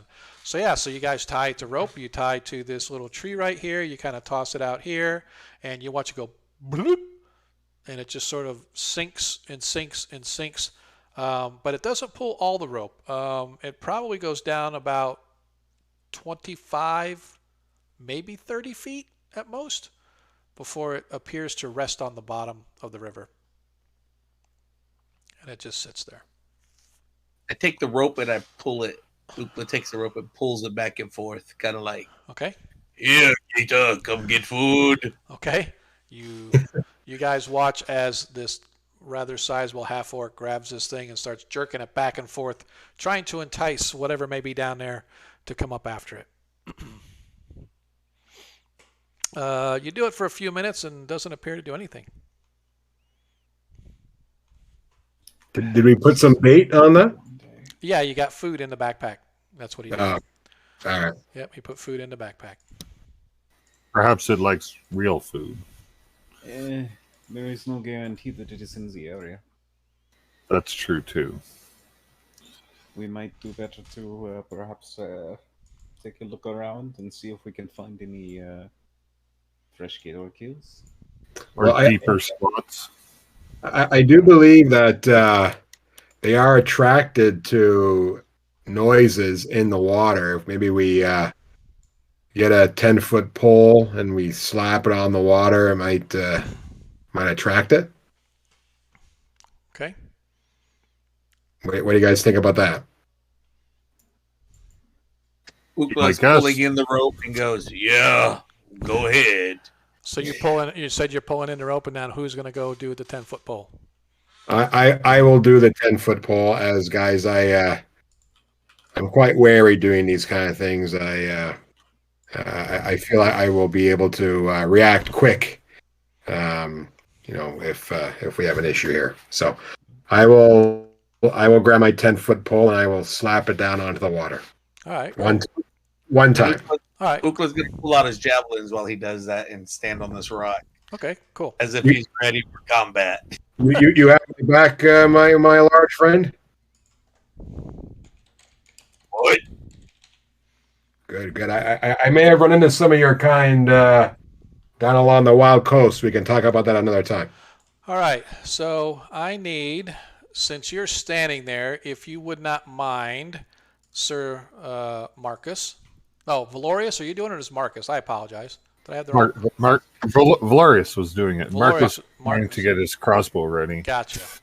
So Valorius, since you are there, if you would not mind, I'd appreciate if I could get a D6 roll from you, please. All right. So you are extremely wary, so you are not surprised when suddenly, as you go slapping on the on top of the water, suddenly bursting out of the water, this massive spider comes crawling up right at you. I need Everybody, let's roll initiative. But not everybody. Marcus, you already rolled the surprise, so I am going to let you do the initiative for the party. I need a D6 for init, please. So, look at you guys. Oh, it's a roll. It's a roll off. Roll again. Oh, I got it again. Yes. Yes. As the spider goes first, as this massive spider comes leaping up out of the water, you can see that it's a sort of, yeah, you're going to put your two guys on there as you it's sort of a water type spider, right? It's not like your typical spider that you've seen in the trees and stuff. This one actually lives in little cave hollows out in the water and stuff. And obviously, whatever you were doing caught its attention as it bursts up out of the water and attacks. And oh, this could be no bueno. This is a poisonous type of a spider. So as he rolls to a hit, as he rolls a 4, as the spider, fortunately, Valorius manages to miss as the spider leaps out at him, but misses as you see the fangs dripping with the poison come down, and you realize that if he bites you and that stuff gets into you, you're going to be in a bad way. So that is the spiders. So I should say, before we go any further, everybody's actions. So let's start. So Ukla, what's your action? Well, I was gonna say, where are the thief and? Yeah, let me. I don't have character sheets for them, so I'm going to do the same thing I did in my 5e game because that's just how I roll. Oh no! And I do the same thing. There's one, and let's do a different one for. Okay. Let's do. I thought you were gonna put another priest and just turn him upside down because he's definitely not a priest. Yeah, let me see. Let's do. There's my level 1 rogue. Oh, yep. And this is my level 1 priest. He's over here. So he's going to stand way back here with his. He has actually a short bow. So, Ukla, actions. My action is to throw however many javelins I can throw at this. All right, one per. Okay, how many javelins do you have? 4, I think. 4. Okay. Marcus, your action. Firing the crossbow. All right, Valorius, your action. I will be pulling out my bastard sword. Okay. And oops. And crossbow for Marcus. Bastard sword for Valorius. And for you, Arthur. I'm going to have myself and my men take a step back, and if it is safe, I don't know, is it safe to throw into melee darts and that sort of thing? Oh yeah, you can. But if you get a 1, then it's potentially striking somebody in combat. And just But so only on like a nat one? Yeah, just so you are aware, and I don't know if you knew that or not, but you can throw 2 daggers or 3 darts. Yeah, that's why I got a bunch of darts. So Yep. I'm gonna throw 3 darts on my turn. Okay. All right, and so the priest, he draws his weapon, but he's actually just going to stand back in the event that somebody needs healing or something. He's going to let the other fighters kind of handle it their way. And Darnielle, he has a short bow, so he's going to fire 2 arrows. So let's see, Fionn. Just going to wait. There you go. 2 arrows. All right. So our ranged attacks go first. So let's go ahead and Ukla. Go ahead and roll your attack against the spider. The spider has armor class 5. Armor class 5. You got it. I need a 15, I believe. Okay. Where is my... That would be 20. Wait, do I add strength bonus with the throw? No. Strength bonus does not go with the throw. All right, But it's a 19 hits. 19 hits. Go ahead and roll your damage.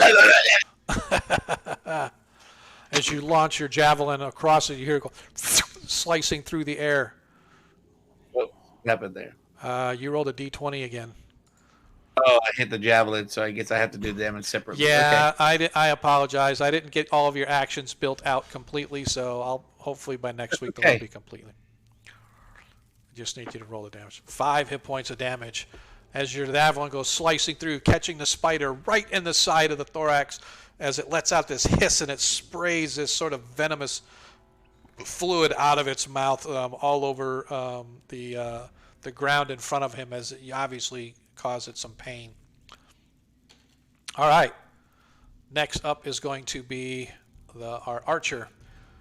Let me see. I forgot what his dexterity and his attack was. He gets a +1 on his rolls. So d20 +1 on his first attack.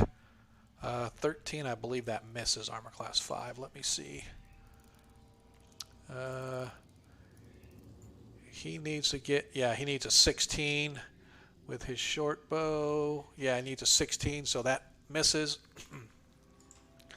And with his second one, and a 7. So Darnielle sort of jittery watching because he's never seen a spider this size come bursting up out of the water, almost landing right on top of Valorius. Just quickly grabs 2 arrows, fires off wildly as they go sailing over the top of the spider, getting lost somewhere in the distance. But he completely misses everything. Okay, Marcus, crossbow. As you fire, as you see that your crossbow strikes the thing, but it doesn't pierce it, and it appears to do no damage whatsoever. Can I move forward? Yeah, you can move as well. Cool. You're going to get right up underneath it?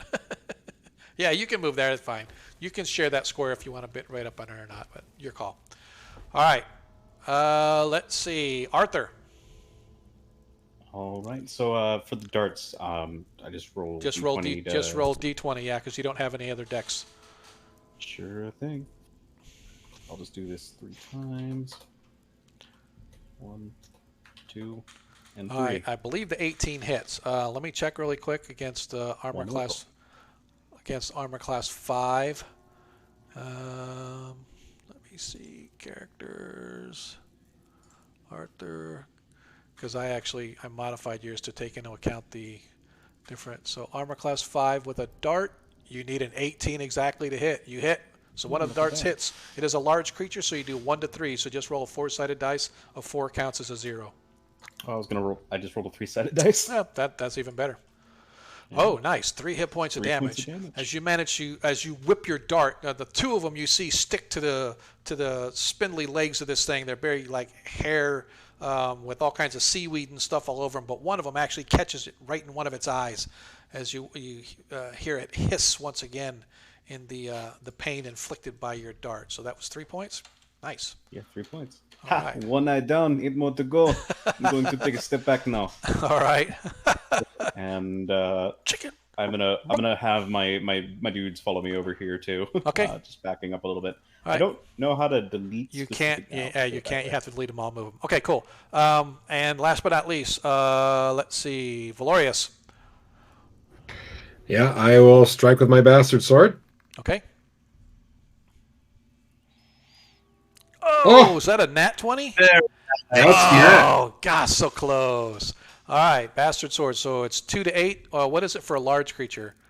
It is 2d8. Yeah. It's 2d8. So go ahead and add 2d8 plus your 3 for your strength bonus. Oh, I have no strength bonus. Oh, I'm sorry. That was Marcus. I apologize. Marcus has the +3, right? Yeah. I apologize. Okay. So 2 to 8. Nice. So just as as the spider gets stuck in the eye, Marcus comes rushing up to kind of help you. You're having none of this as you bring your sword down right on top of the thing, jumping high in the air, putting the full weight of your body behind it, and you manage to cleave its skull in two as the spider suddenly just splashes blood, guts, and gore everywhere, all over the ground, all over you, all over Marcus, who's approaching. But with one blow, you manage to slay this giant water spider that came up out of the water. Outstanding job. Impressive. Yeah. Bring on the gator. That's all I got to say. And Yes, Dead. it is dead. It is dead. Ukla approaches the dead spider and starts cutting off pieces. Now we have live food for Gator. He starts putting some pieces of the spider in the backpack. Okay. Nice. Good idea. Good idea. Good right. idea. So you are able to retrieve one of your darts, Arthur. The other two are gone. But Okay, the I one that's retrieved stuck in its eye. Yep. I'll mark it down You that I have might do that. 18 now. Well, able to retrieve his javelin. Yes. Get your And my javelins. bolt. What's that? And the bolt. Yes. Yeah. Typically, I'm going to allow 50% retrieval, but we'll see how it goes. So, it's you guys see that the boy who was with you guys is like amazed at how quickly you guys just dispatch. He's, I ain't seen nothing like that, never, ever. Can I learn to do that? Sir, will you come back? If I come and live with you, will you teach me how to swing a sword like that? Because my dad says that I have to run the farm after he's gone, but I myself would much rather be part of the city watch, and I always want to learn sword fighting. Could I come live and hang with you and be a sword fighter like you? That was amazing. I ain't never seen nobody took out something that size or a critter that big that quickly. That was just incredible. Well, son, I think you should go back to your pa right now, and we're going to try and get this gator. I think that's our prime directive at this point. Okay. Fine. You be careful though now. Yes, sir. All right. So, you So guys. do our characters know that this spider was poisonous? No, not necessarily. But you do notice that it has this sort of blackish fluid that's coming out of its fangs. So, I mean, you know that there are poisonous spiders, but is this particular one poisonous? You don't know for sure. But it looks like poison. At least to you guys, it looks like poison. Do you think it would be reasonable for one of us to attempt to remove the fangs and any glands that might be attached to them, and perhaps attempt to later when we get to town, I would figure out think what to do that with that? Paladin would have a real problem with that. Really? Oh yeah. Well, he doesn't know that they're poisonous, so Well, I will say that using poison is considered an evil act. So, Okay. I will say And that. I imagine then procuring it from a spider and then selling it would be considered evil then? Yeah. All right, Yep. never mind then. Yeah, exactly. So, Even if it's under the guise of, oh, you have to use venom to make antidotes, so that is a real thing. That's a real thing. So. yeah. Yep. Okay. Or we could sell it. That's what I was suggesting. Like, we could get it, we could sell it, and what they do with it is their business. or someone take a walk with the paladin and say, "Hey, look at those flowers." While you extract the poison. It's okay. I think it's our first day. Maybe we'll respect Marcus's wish here. Sure. All right, why is this not doing this for me? I don't know how to. All right, anyway. So, what are you guys going to do? So, you kind of, I know you've taken some of the meat off the spider. What else do we plan to do from here? I'm gonna dip it in the water. Okay. The pot, I guess. Okay. So, you guys go back to plan A, only this time with live bait.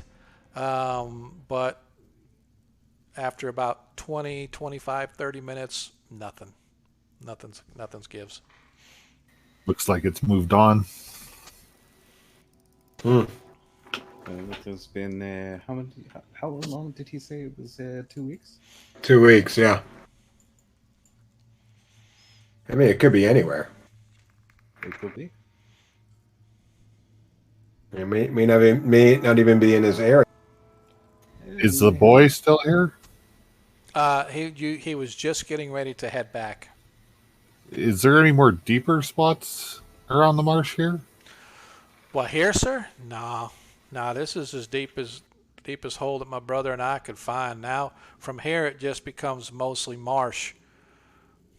We don't really go too much further because Pa says a couple miles that away there's lizard folk, and we don't like to mess with lizard folk. They don't really mess with us much, but we definitely don't go messing with them, and Pa don't let us go no farther than here anyway.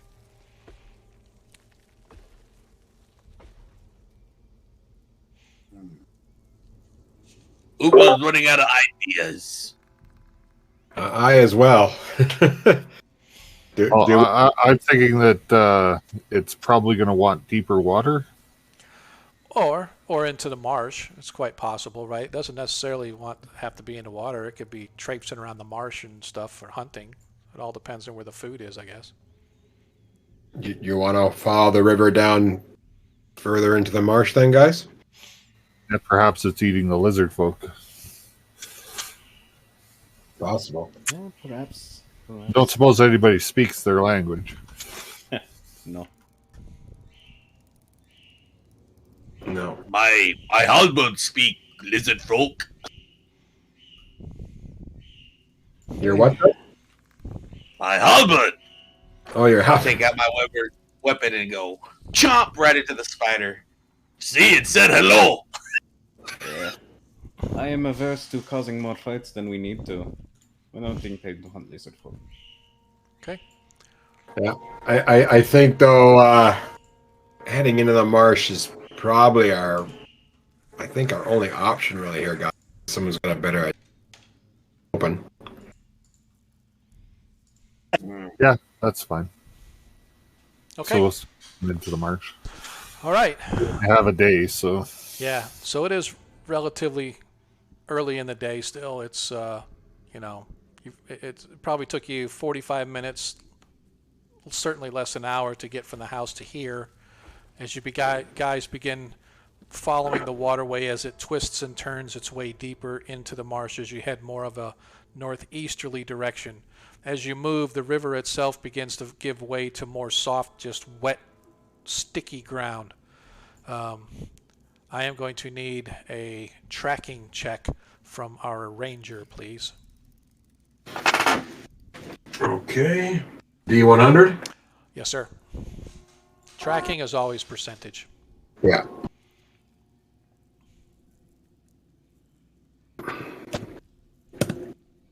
Nice. Yeah.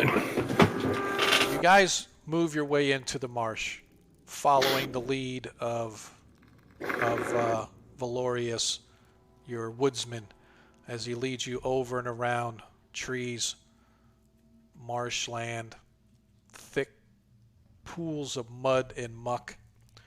The wet, squishy ground of the outlying reaches of the marsh slowly turn into the sticky, calf-deep muck the further you travel into this dismal place. But worst of all are the flippin' bugs. Never before have you seen such a thick black swarm of mosquitoes. They seem to almost darken the sky, and after an hour or more of travel, all features of the swamp begin to look the same as the insectoid devils suck the very life from your weary forms. You've about decided to tell the guild to suck an ogre's ass when a deafening roar followed by a blood-churning scream pierces the air from the other side of the mangaroo trees before you. As you guys move through the trees, you can see a nothing but carnage spread out all the way before you. The infernal bugs forgotten, you burst through the mangaroo trees into a small clearing. Blood and gore hang from the trees surrounding a small pond littered with the partial remains of a dozen or more lizard men. Standing in the crimson water of a shallow pond is a white crocodile. You swear to the gods it's the size of a dragon. So large its tail trails into the tall grass behind it, the single lizard man's going down with a shrill scream as the croc tilts his head back and swallows him with a resounding gulp. Its meal finished, it slowly turns toward you in search of dessert. I need everybody to tell me what your actions are. And how far away is it? Let's say, hang on, let me do.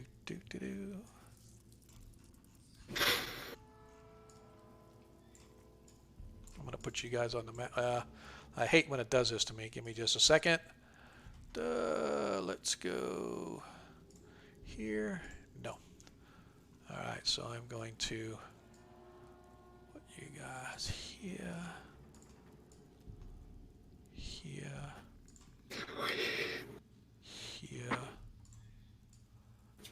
I'm going to put, actually, you're going to be up a little closer here. And let me, all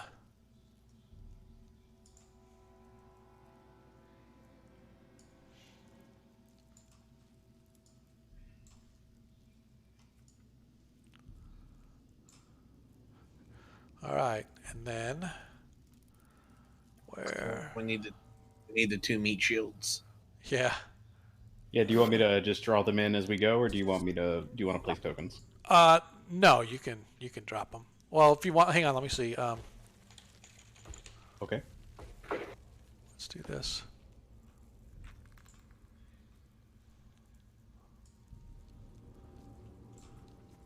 Here's your meat shields.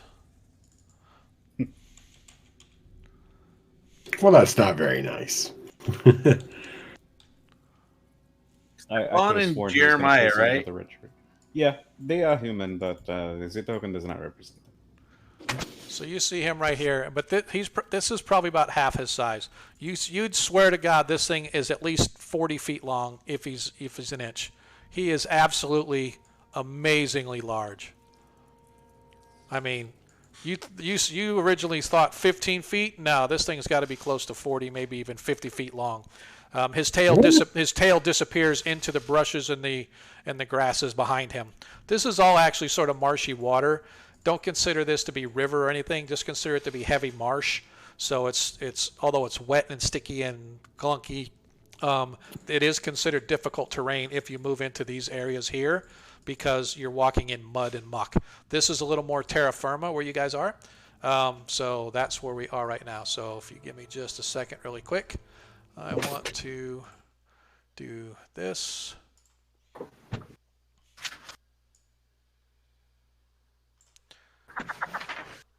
Want to do that, and actually,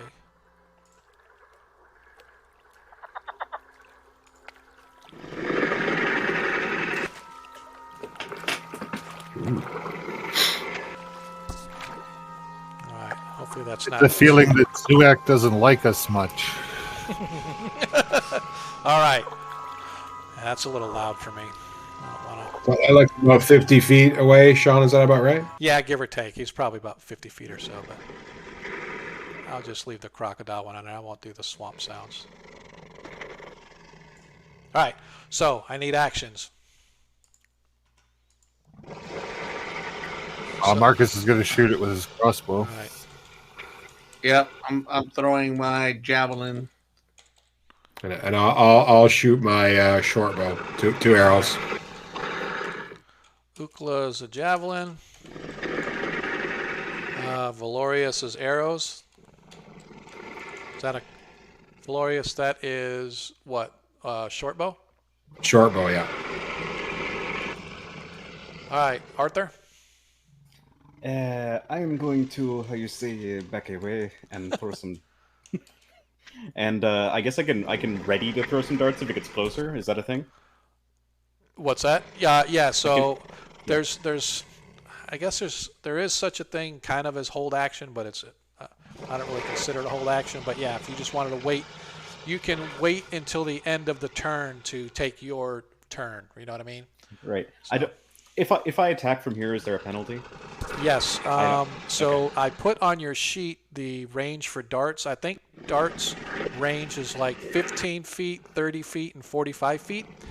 And so short range, no bonus or no penalty. Medium range, it's a -2. Long range, it's a -4. Right, so it'd have to be within 15 feet of the crocodile. Yeah, to do it without penalty. Yeah, I think I'm gonna. No, I'm gonna. If it gets closer, I'll do it. But Yeah. I'm not moving any closer. I'm gonna move Okay. a step back here.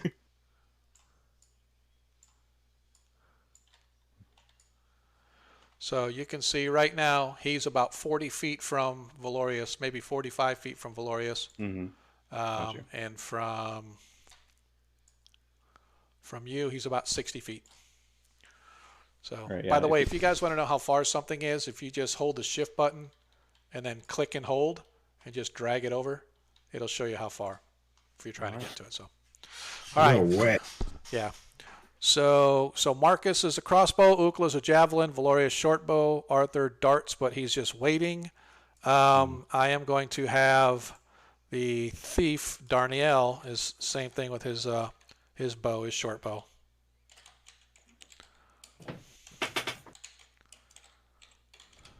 And then I'll have to wait till next round to pull out my sword and shield, right? Yes, correct. All right, and last but not least, Fionn. Not sure yet. He's not going to cast a spell, but he's just going to draw his weapon just in case he needs to do something drastic like that. So let's go ahead and roll for init. Last time it was Valorius rolled, so let's go ahead this time. Ukla, let's have you roll for initiative for the party, please. Do I want a high number or a low number? You always want high. High wins. Ha! It's a tie. Roll again. I roll a 3. This is the second time. 5. There you go. Party goes first. Absolutely. Nicely done. Okay, so let's just go ahead and do them in order. Ukla, go ahead and throw your javelin. Let me see if I can. It is an armor class 4. Hey.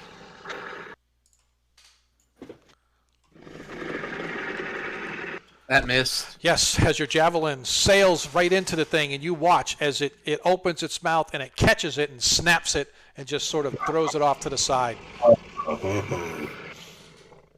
right, anything you want to do? You want to move? You got anything else that you want to do? Get up there underneath its belly and slice it with your sword. I'm gonna I'm gonna move over this way. However far I can move. Let's see. How far can I move? Can't move that far. No, you can. Your movement is 60.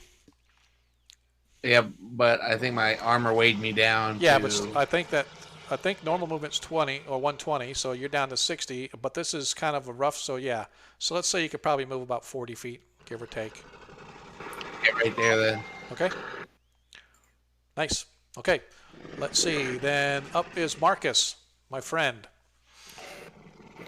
Nicely done.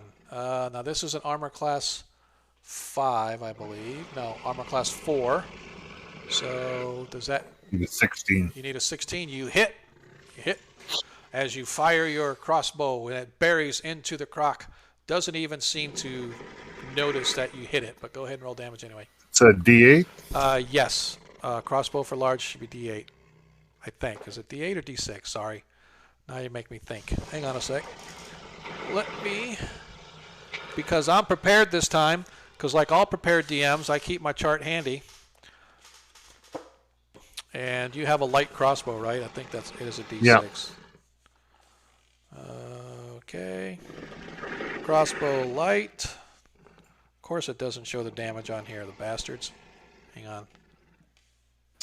So that's a quarrel, right? Oh, it's a bolt. Yeah, so 1d4 if it's quarrel or bolt, and if it's a heavy one. Okay, you're right. It is a 1d4. Sorry. Yeah. Yep, it's a 1d4. So go ahead and roll your 1 hit point of damage. I like it. Hey, man. Every point counts, dude. Sometime he's going to be at 1, and that 1's going to take him down to 0. All right. Anything else you want to do besides? I'll move forward a little bit. Okay, go ahead and move yourself wherever you want to move to. Is that it? All right. Okay, so after that, Valorius, what you going to do? I got 2 shots with my short. Okay. Okay. Now, hang on just a second. So I just want to see here. Yep, that's 40 feet. So I believe that's is it 60 feet is short for bow, or is it 40 feet? Or is it 30? Uh, You might be in medium range. I think. well, I don't know, to be honest with you. I was trying to look it up. I actually have it on your character sheet out on Astral, but I can look right here. So the short bow, Says 50. Yep. So you are within range. You're within 40 feet. So you are within short range. Okay. Okay, first one. Nope. Yay. No, That's what I like. yeah, you said I need 60. Yeah, it's whatever's on your sheet. I mean, I adjusted all y'all's attacks. I adjusted them with your weapons for whatever the pluses and minuses were. So that's your first shot. 15. Ooh, does that hit? I don't think so. I think that's close though. Nope. No, 7. Well, if I'm going by the sheet, armor class 40 is 17. Yep. Yeah, because arrows, it's kind of funny because it's different for each weapon or whatever. They give pluses or minuses based on armor class and stuff. So once you figure all that in, so you need a 17 to hit it. Yep. All right. Yeah, I think dexterity adds to ranged weapons. Yes. Do you have a dex? You don't. I don't. Yeah, I didn't No, think no. so. Yeah. Okay. No. Well, it's good. I'm good. All right. Cool. All right. So Arthur, you're just holding off until he does it, whatever he does, right? Yeah, I'm going to wait for him to be engaged. I'm not going to attract his attention, and I'm not gonna hit him with a dart, except on a nat 20 right now. Okay. So I'm not gonna rush towards him yet. So guys, do we want to rush forward or? Well, you don't have to if you don't want to, but I guarantee you he's going to come to you. I'll give you that much. I'll give you that much because that's what I am a kind and benevolent DM, and I will allow you to know what the creature that's hungry is going to do when he sees tasty little morsels spread out like a platter before him. All right. We will. I will wait. Then I will not. How is he still hungry after eating all these lizard folk? Have you ever seen the size of this thing? I told you he's at least 40 to 50 feet long, right? So he is huge. All right, this thing is like 3 times the size of what you were expecting. You thought it maybe a 15, 20 foot at most, easily double or even triple that. So actually, maybe they even told, I don't know if they even told in the adventure how big he actually is. We should have cut his head off. We should have cut the spider's head off, put it in our backpack, so that way when he ate us, he'd get poisoned maybe. Yeah. I don't think that's not how venom works. And Evan, this is D&D. Yeah. All right. Let's see. Okay. All right. So, hang on. Okay. So, now it is he gets a +1. Oh, as his first arrow hits, his short bow. Beautiful. So he suffers 5 hit points of damage from Darnielle as Darnielle fires again. Oops. He missed. He got a 6. As the second arrow goes flying wide, as he sort of curses like, "Oh, tired of losing my arrows." And he's going to move off to the side over here because he doesn't want to be where the crocodile's going to come eat everybody. All right, and Fionn is going to stay right where he is because he's going to play backup and heal people as people needed. Arthur, you've already said that you're just going to wait for him to get to you. What about your fodder guys? What are they going to do?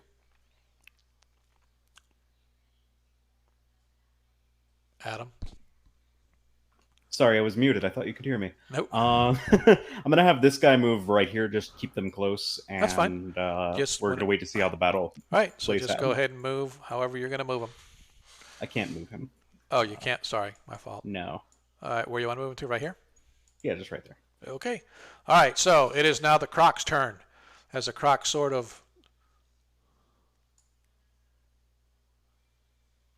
sees you guys.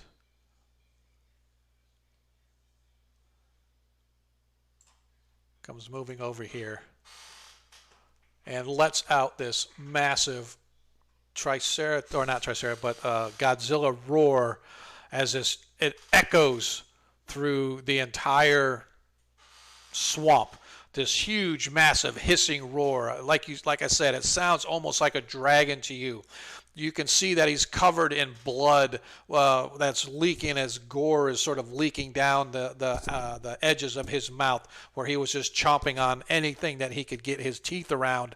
I need everybody to please give me a saving throw versus petrification, please.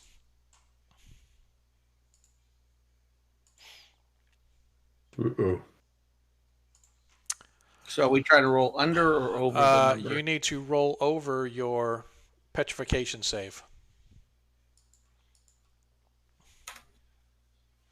Arthur. All right.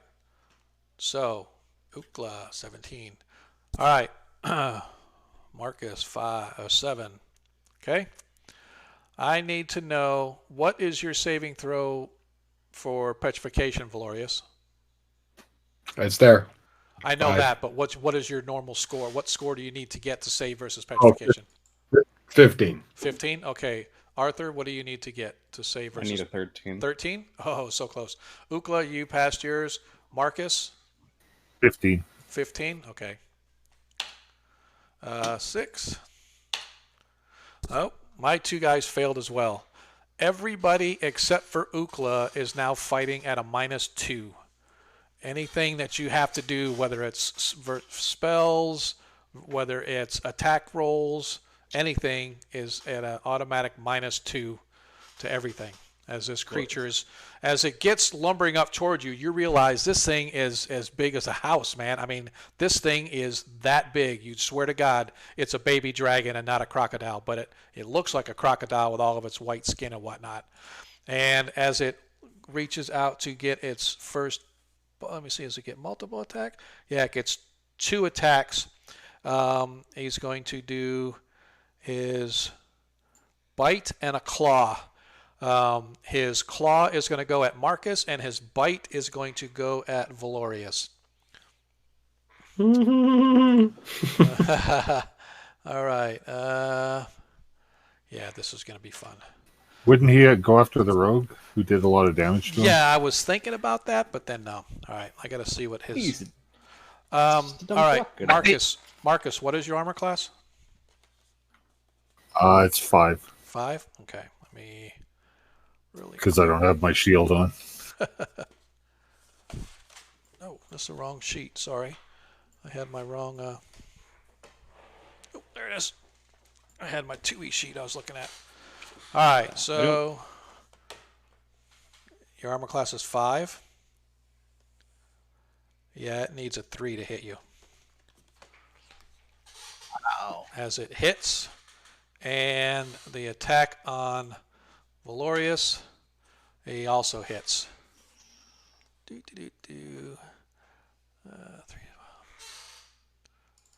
All right, so this is the claw damage to Marcus.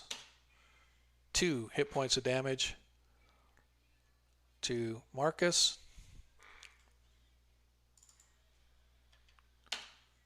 Oh, 8 hit points of damage to Valorius. Ooh, that's smarted. Yes. As you guys, as big as this thing is, it's like it belies its size, how quickly it moves up as it lets out this roar, and it just sends this shockwave of fear running through you.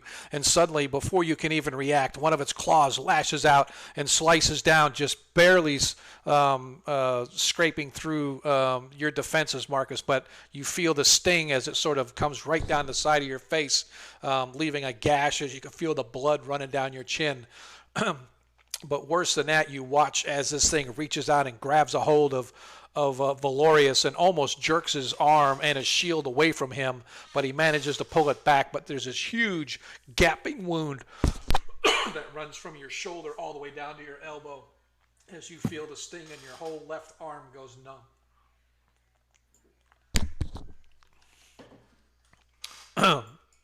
And we are back to actions.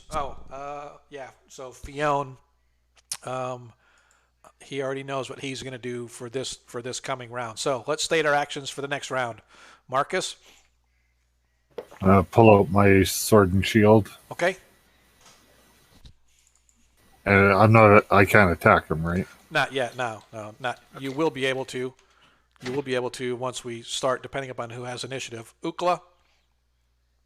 I'm going to charge with my sword. Okay. All right, Valorius. Bastard sword. All right, Arthur. I am going to. In first edition, can you like move, make your range attack, and then move again, or is it just move and done? Something. I always say you have you can do your movement and stuff. So as long as you're moving less than your movement, I'm fine. Sure. So I can dip into like normal range for the darts, and then yes. dip out. Yep. All right. Then I'd like to do that. Okay. This is my goal. All right. Darnielle is going to stick with his short bow, and Fiona is going to cast Cure Light Wounds. Okay. And the crocodile is going to try to eat somebody. Mm-mm. All right. So, since you won last time, Ukla, would you like to do the honors once again for rolling of initiative, please? Okay.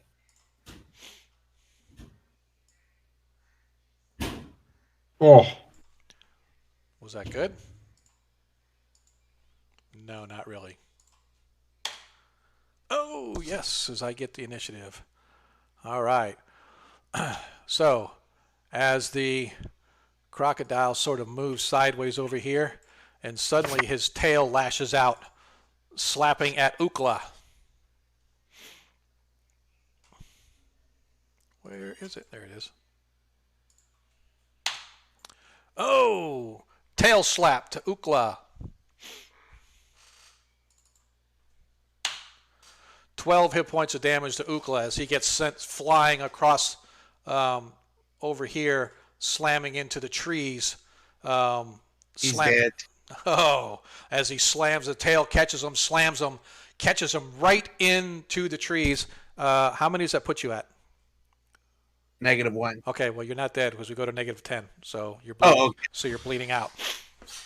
I go, As you guys watch as this thing sort of just tail slaps Ukla, who he saw running up. It saw him coming, and its tail, it's just like this massive whip, catches Ukla right in the face, sends him flying across the trees and landing into a little group of mangrove trees.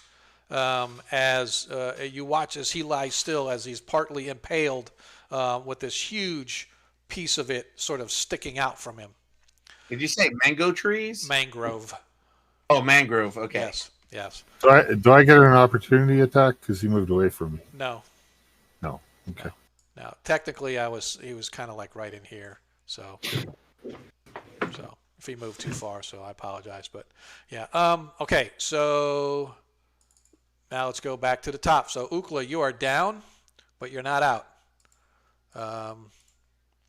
So the next is going to be, where is my, why don't I have it up? Where are you?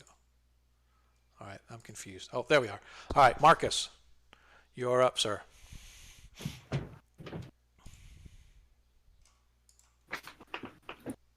$17. 17 hit? That looks good. That's a -2, though, is a 15. Remember, you're attacking at a 16. -2. I got +1 plus is a 1. 16. Yep, so you're against armor class. You're a fighter. That does hit. Attaboy. 5 hit points of damage. Nicely done. 8 hit points. 8 of hit damage. points. I keep forgetting there's the +3. Yep. Awesome. Even better. So you get up there and you slice down, and you definitely get its attention as you manage to slice up underneath it. And one thing you notice when you're up there, you notice as you're up close on this thing has a lot of cuts and bleeding marks on it, as if that this thing has been in a fight already, and it looks like it's severely wounded already, despite its size and how much damage it's inflicting on you guys. This thing looks like it's bleeding pretty heavily. So apparently the lizard men that he was fighting or attacking got their fair share of licks in as well, just as you've done. It lets out a hissing roar as it realizes that the little pesky insect isn't quite so little as you cleave a huge swath right along its underbelly. Okay. Anything else? Nope. All right. Valorius. Okay, you say it's armor class 4, right? That is correct, sir. All right, so usually I need a 15. Now I need a 17.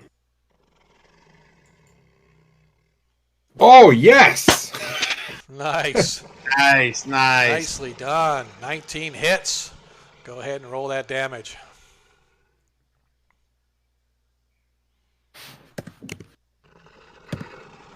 10 hit points of damage. Nicely done. What, +1 for my strength, so 11. I'll take it back. That's right. Nicely done. Even better. So you, seeing how easily your partner managed to cleave up underneath it, not to be outdone, you walk up underneath it and you slice another swath right up underneath its belly, up underneath its neck, and you actually pierce part of the neck blood vessels as you watch blood starts pumping. Like every time this thing breathes and huffs, you watch more blood just sort of pump out of its neck as you apparently did a severe damage to it. Arthur, no, not Arthur. Yeah, Arthur. That would be you, Adam. Take yourself off mute, man. Sorry. It's all good, man. I'm just playing with you. I thought it was. I'm gonna make my 3 dart attacks, I guess. Okay. Here's hoping for a crit. Oh. Look at this.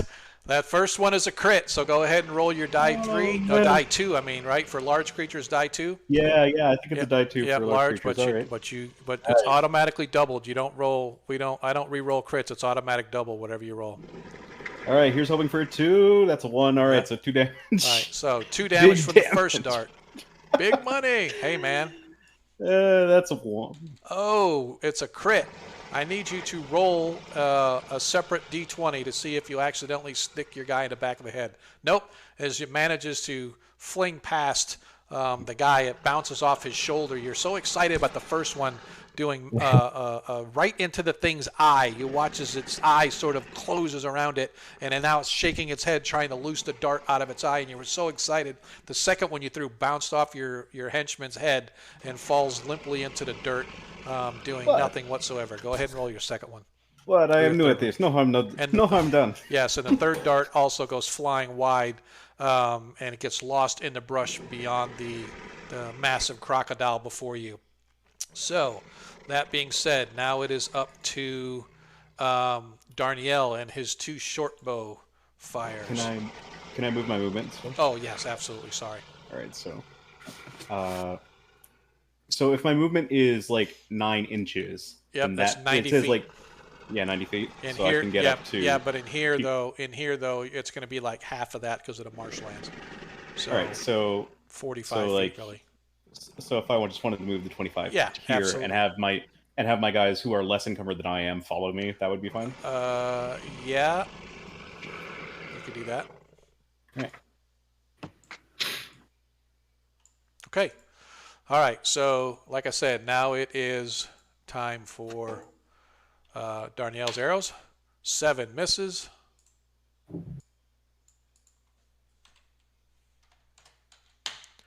And a 10. Both of his arrows misses. As Fionn immediately casts his Cure Light Wounds upon the fallen half-orc because he likes half-orcs. Where is my... All right. What happened? Was it 2 die 4 or is it 2 die 4 plus 2? I can never remember. I know the... I think it's 1/8. Or is it 2/4? Hang on a sec. Cure Wounds. Let's do this. Let's see what it says. Oh, no, because this isn't 1E. No, I don't... Is it 2d8? All right, let me look it up real quick. Sorry. I should have known that off the top of my head, but that's the only downside is I can't do stuff as 1E in this because it's set up as a 5E game, just so I could use the tokens. What are you looking up? Cure Light Wounds? 1 to 8. Is it 1d8? Yeah, it's Okay, 1d8. thank you. Yeah. Yeah. Yeah, 1d8. Yeah, the potion is 2d8 plus 2. So. Oh, re-roll ones. We don't do ones. 7 hit points back. Give me the 0. Okay. Yep, 7 hit points back. What happened? You got kicked. You got kicked. Hey, thanks for the follow, man. Appreciate it, Calstaff. Awesome, dude. Thank you very much. Love all the support. I know I haven't been really interacting with the chat tonight, but we kind of got tied up with the combat here. These guys are getting their butts handed to them by this massive freaking dragon-sized crocodile. But, you know, is what it is. Trying to find why it wasn't. I thought I had one for a fight, but oh, there we go. That's why. Okay. There we go. How's that? Really loud for everybody else, but that's okay. Hopefully it's not too loud. It's really weird that you can't control the sound, but I can control it coming through mine. But anyway, all right. You want to welcome my son? Get back into battle. All right. That is everybody. Let us go back to actions. And Ukla, you are back up with 6 hit points. What is your action? I have to reconsider. I'm shaking the whatever happened, got the snot knocked out of me. I'm like, you. I'm gonna charge it again. Okay. With my sword out and shield. Okay. All right. Valorius? Bastard sword. Gotcha. Arthur? I don't think this is going to work, but I'm going to attempt to cast Sleep on it, and we're going to hope it works. Okay. That's cool. Darnielle. Oh, never mind. That's my guy. Darnielle's going to do a short bow, and Fionn is just going to hang back in case he needs to heal somebody. Actually, no. He's going to cast Cure Light Wounds over at Valorius, but he's going to have to try to move over there to get to him. So that's everybody. Everybody knows what the crocodile is going to do, so let's go ahead and roll for initiative. Since you lost initiative last time, who rolled it last time? Valorius? I did. Ukla rolled. Okay, so Marcus, you are up for initiative turn then, sir. Nicely done. Oh! These things are tying. It's a tie. I got to re-roll. 3. Anna, yes! As the crocodile takes aim, he's eyeing the 2 morsels before him extremely hungrily as he gives a claw and a bite attack once again on the creatures in front of him.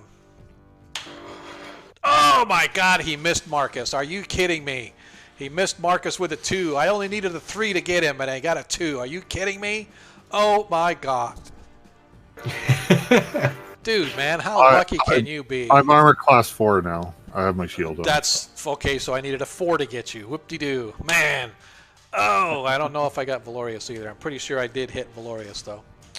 Valorius, your armor class is what? 3. Well, that's good. Oh, I missed. Oh, my God, I missed you. I cannot believe that I missed you. Oh, God damn it. You better believe it. Man, well, I do believe it now. Ukla, you are up, sir. I cannot believe that I needed like an 8 to hit you and I still missed. All right, I charge it. Okay. Let's go, Ukla. Out of anger. As your sword lands right on it, and it bounces right off of its tail as if it doesn't even know you're there. No damage whatsoever. Or at least I didn't run past it. Yep. Yep. All right, Valorius. All right. Oh, I had to miss eventually. Yeah, it's a natural 1. I need you to roll another attack to see if perhaps you accidentally caught your partner in crime standing next to you as you swung up at the creature. Just another D20 attack. Because that one is a fumble. All right, nope, you managed not to hit your partner. Nicely done. Okay, Arthur, your spell goes off. Go ahead and what's the range on a sleep spell? So that's it would be 4 inches for me. So 40 40 feet. feet. All right. Yeah. Yep. Which I believe he's Yep. indeed in range. Yeah, he's within 30 feet. So, all right. Yeah. So, roll the number of hit points that goes to So sleep. this isn't first edition. I don't think. This is I rolled the number of creatures. So the question is. Oh, that's right. Yeah. Does he have less than 4? Does he have less than 4 or less hit dice? No. Okay. Does he have 4 plus 4 hit dice or less? No. Then nothing happens. I'm pretty Okay. sure. Okay. Yeah. Yeah. So you cast as the spell sort of goes off, and you realize that this creature is 10 times stronger than what's necessary to take him out with that particular spell. He is far too large for the spell. I was hoping he would be closer to 15. Yep. Sorry. So sorry. Okay. It's all good. All right. As Darnell fires his crossbow, I probably should have done it's usually we do the ranged attacks first, but I should have done that first, but that's okay. Darnell fires his 2 arrows as he misses. Yes, he misses that one. And both of his arrows miss as well.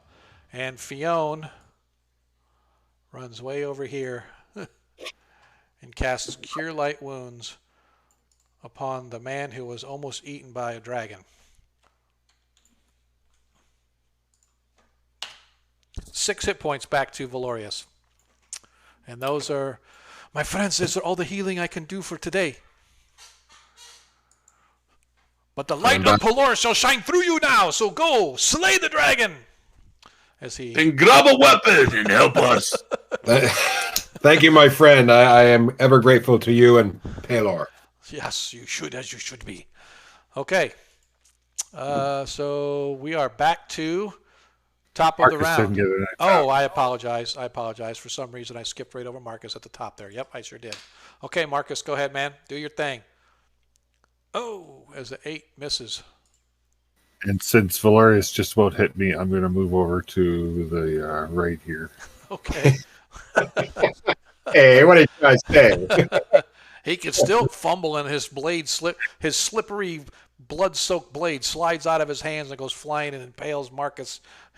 So I don't know what to tell you. Okay, so we are back to the top of the order, gentlemen. Let's go ahead and state our actions. Marcus, same? Same, yeah. Shield. Okay, Ukla.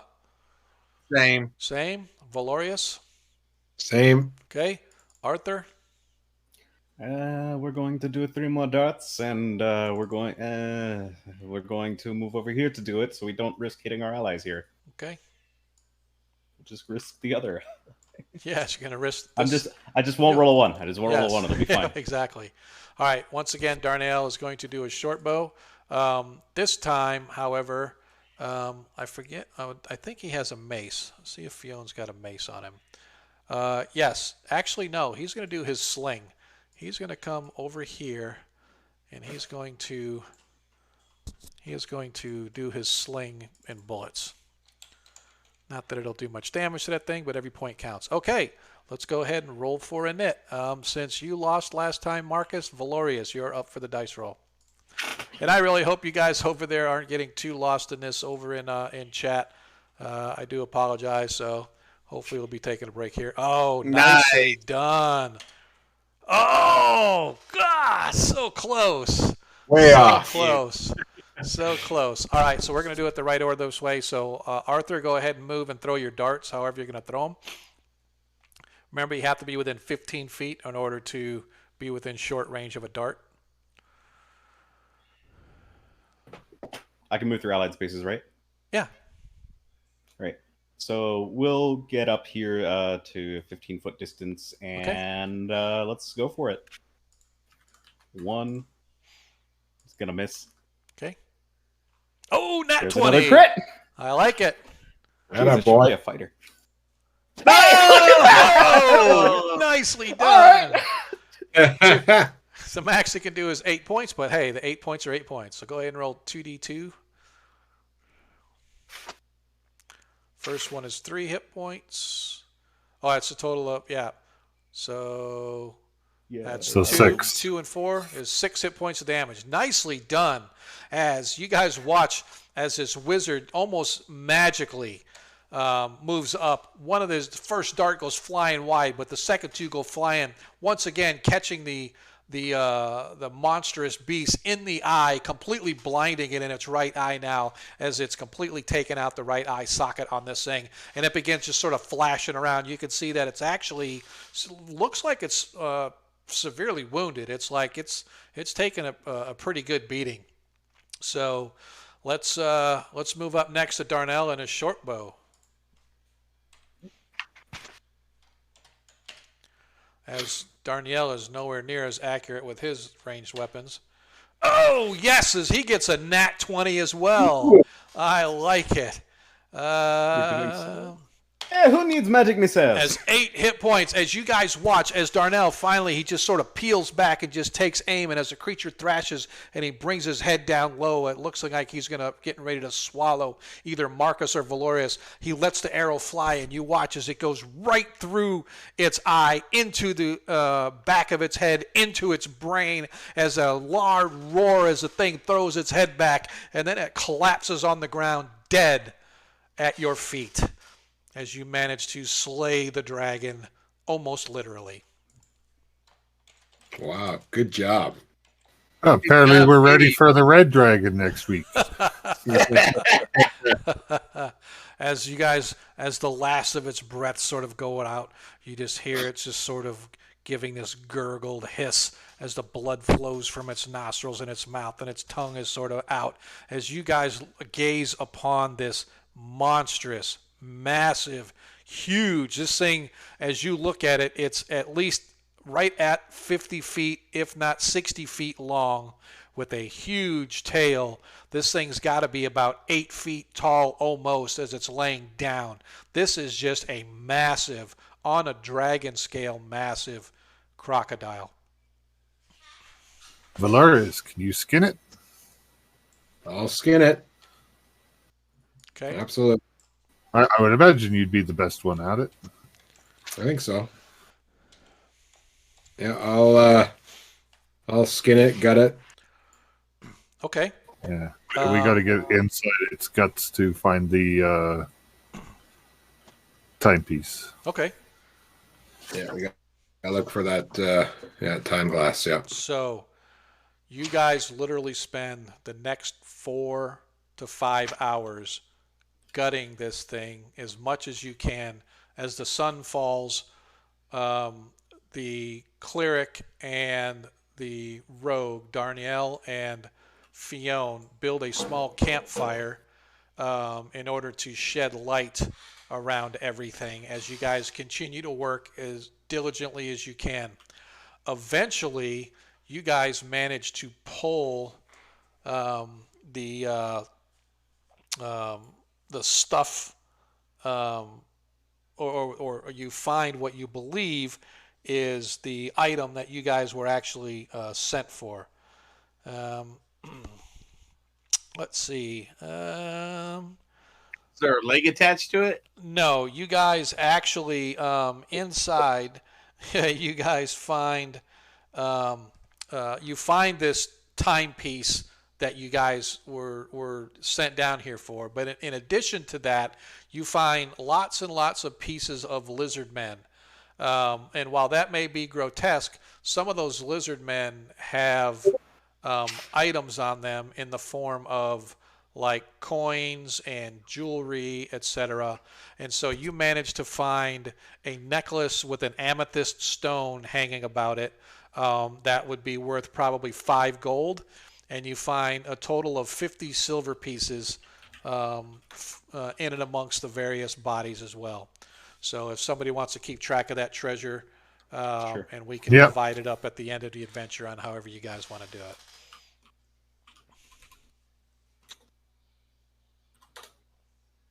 I've written it down in the 1E1 shot campaign page. Yeah. Hey, Calstaff, I don't know how long ago you asked that, but it's very close to River Rats. I know exactly the adventure you're talking about, but it's very close. It was actually an adventure written for a for one of the cons. I forget which one it was, but it was written by Kevin Malka. Or Melka, I mean. I actually sent him a tweet asking some information about this particular adventure. So yeah, so this is one of my favorite all-time ones around the Free City of Greyhawk for low level. It's like one of my favorite ones. So all right, so you guys managed to find a timepiece. You managed to find a bunch of silver as well as a little amethyst necklace on a little silver. It's just a little amethyst on a little silver chain that probably catch you about 5 gold. In the meantime, you guys managed to at least stop the blood flow from your wounds. And it is nighttime. So what are we going to do as far as for rest or anything like that? Or are we just going to traipse on back through the night? I'm going to lay on hands and heal myself. Okay. So you get 2 hit points back? Yeah, that's all. What's that? That's all I needed. Oh, is that what it was? Okay, so you just used it on yourself instead of the people that really need it. Got it. Okay. Just kidding. Just kidding. All right. Anybody else gonna kind of do anything? You guys gonna prep for night, or we just gonna lay out under the stars? How do you want to do this? How far away from the barge are we? I think we could probably make it to the farmyard. Yeah, so it is dark out. It would require tracking to find your way back because it is pitch black in the middle of the marsh. And so it would take your tracker to be able to bring you guys back. So, sorry, was that Sean? You broke up there, right? Did I break up again? Why am I breaking up tonight? I don't understand this. It's like my internet's good. So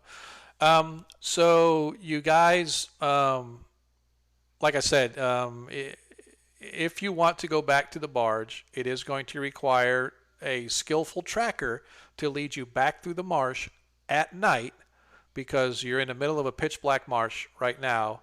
You kind of have an idea where you came in, but following your trail back would be very difficult. Will my infravision help at all? Well, infravision helps to see at night and stuff, but it doesn't help with tracking. I mean, you can see like if there's critters and creatures and stuff like that that might be coming, but that doesn't tell you what route to take, right? So that's good. Do we know what time he's planning on leaving? He just said a day. So you guys arrived, relatively early in the morning, not like right in the first thing. Let's say 9 o'clock in the morning or something like that. And you guys were probably hour and a half, 2 hours away from the farmhouse when you encountered the crocodile. So we'd have to either get up early or just chance it now. Right. I think it might be best if we crash for the night. Okay. What do you guys think? I worry that we're standing beside a big crocodile and a lot of blood. True. What the boilers are for come? That's a good point. Maybe we move away and cap, but not here. Okay. So you guys move away to where? How far do you want to move away? Well, I think we should go at least a couple of 100 feet, I would say. Okay. That's fine. So you guys move yourselves away. Well, let's go way up here. I'll go way up here. Just because the DM's going to be friendly. And you guys build yourself a campfire. Watches. Who's setting watches? Anybody? How are we going to do that for watches? Yeah. Okay. All right. So you guys set up camp, basically, and manage to clean yourselves off just a little bit. Set up a little campfire to kind of make it through the night. And fortunately, the rest of the night goes uneventfully. And you guys sort of wake up in the morning right before sunrise. You sort of get yourselves packed and get yourself ready to go.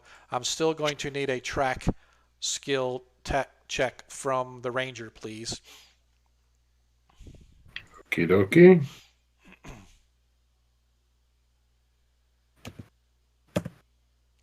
Okay, Maybe. so you guys manage to track your way back, but it takes you a really long time to get back.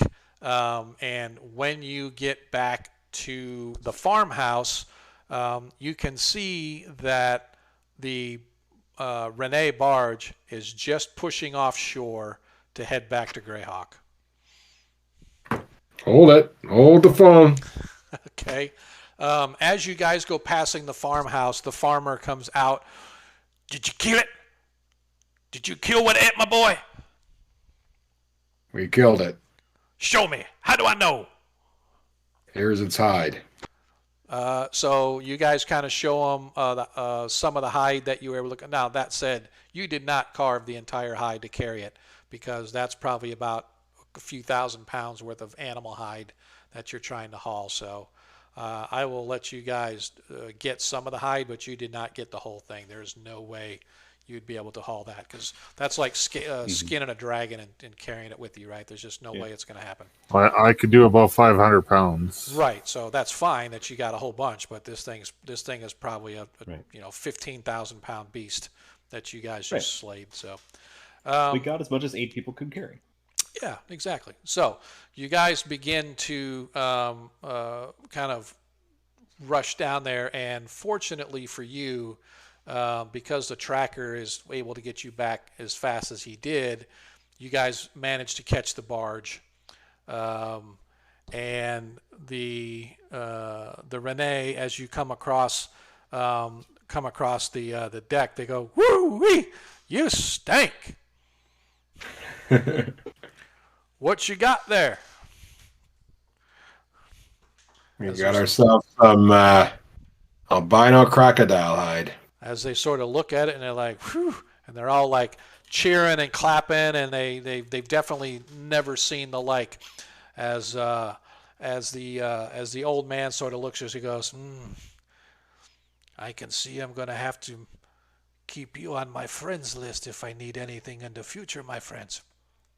Absolutely. As he gives the orders to push off and head back.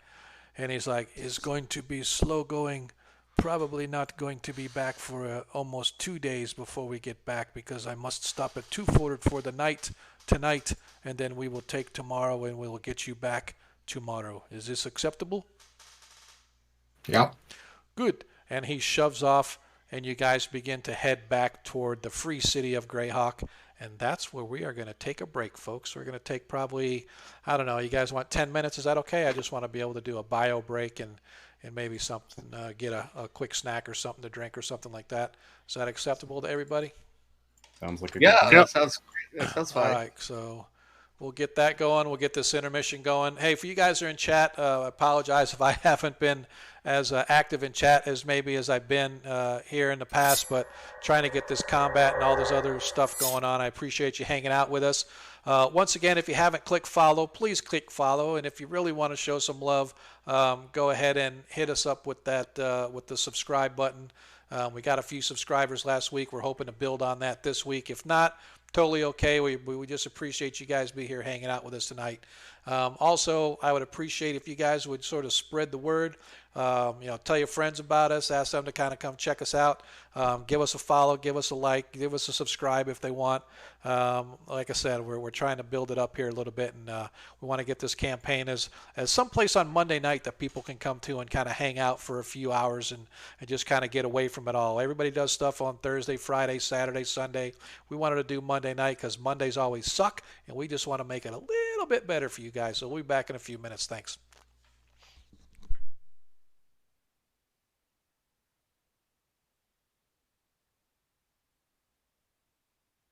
All right, I'll be right back.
I don't know if anybody has seen in chat yet, but if you look next to your name, if you are a subscriber, you now have subscriber buttons, or subscriber badges, I mean.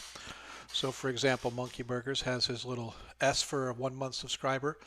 Of course, I'm automatically subscribed to my own channel, so they give me a tier 3, so it's an S with a little star. What? Nice, man. You just wanted that, didn't you? Thanks, Purse. I appreciate that, brother. I had it kicking around. So. I appreciate it. It's free, but I still get paid. I like it. Yeah. I don't know how much money you make out of it, but I make like $1, so who cares?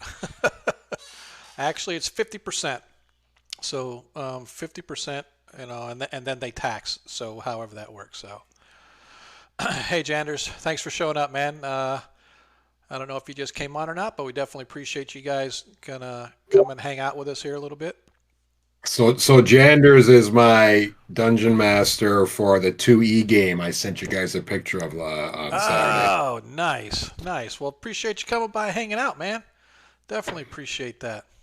That kind of rocks. That's what I said, man. We got to spread the word, spread the love, and get more people in here. And like I said, Monday nights tend to suck. We're just trying to make it a little bit better for everybody. So hopefully watching a half-orc get, tail whipped by a massive albino crocodile, gets sent across the mist marsh is enough to bring everybody in, because I know I would come to watch that. If we did that every week it's going to be, how does the half-orc get bitch slapped?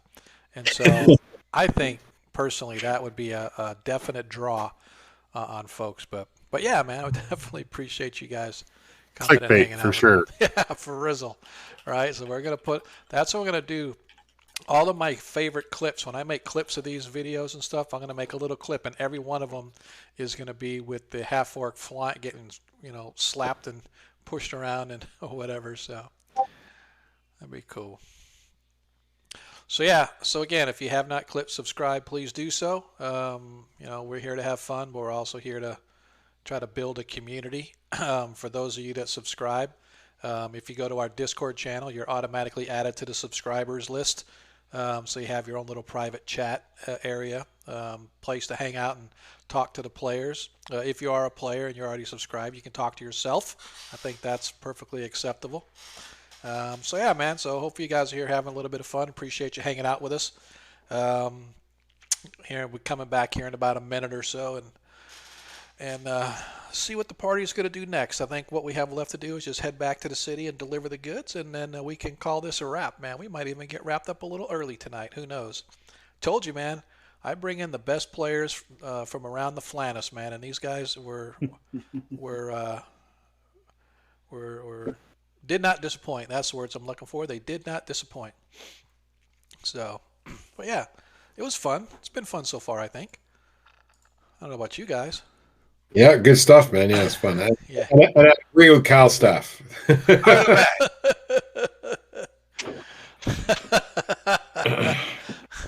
Grab me a corny dog.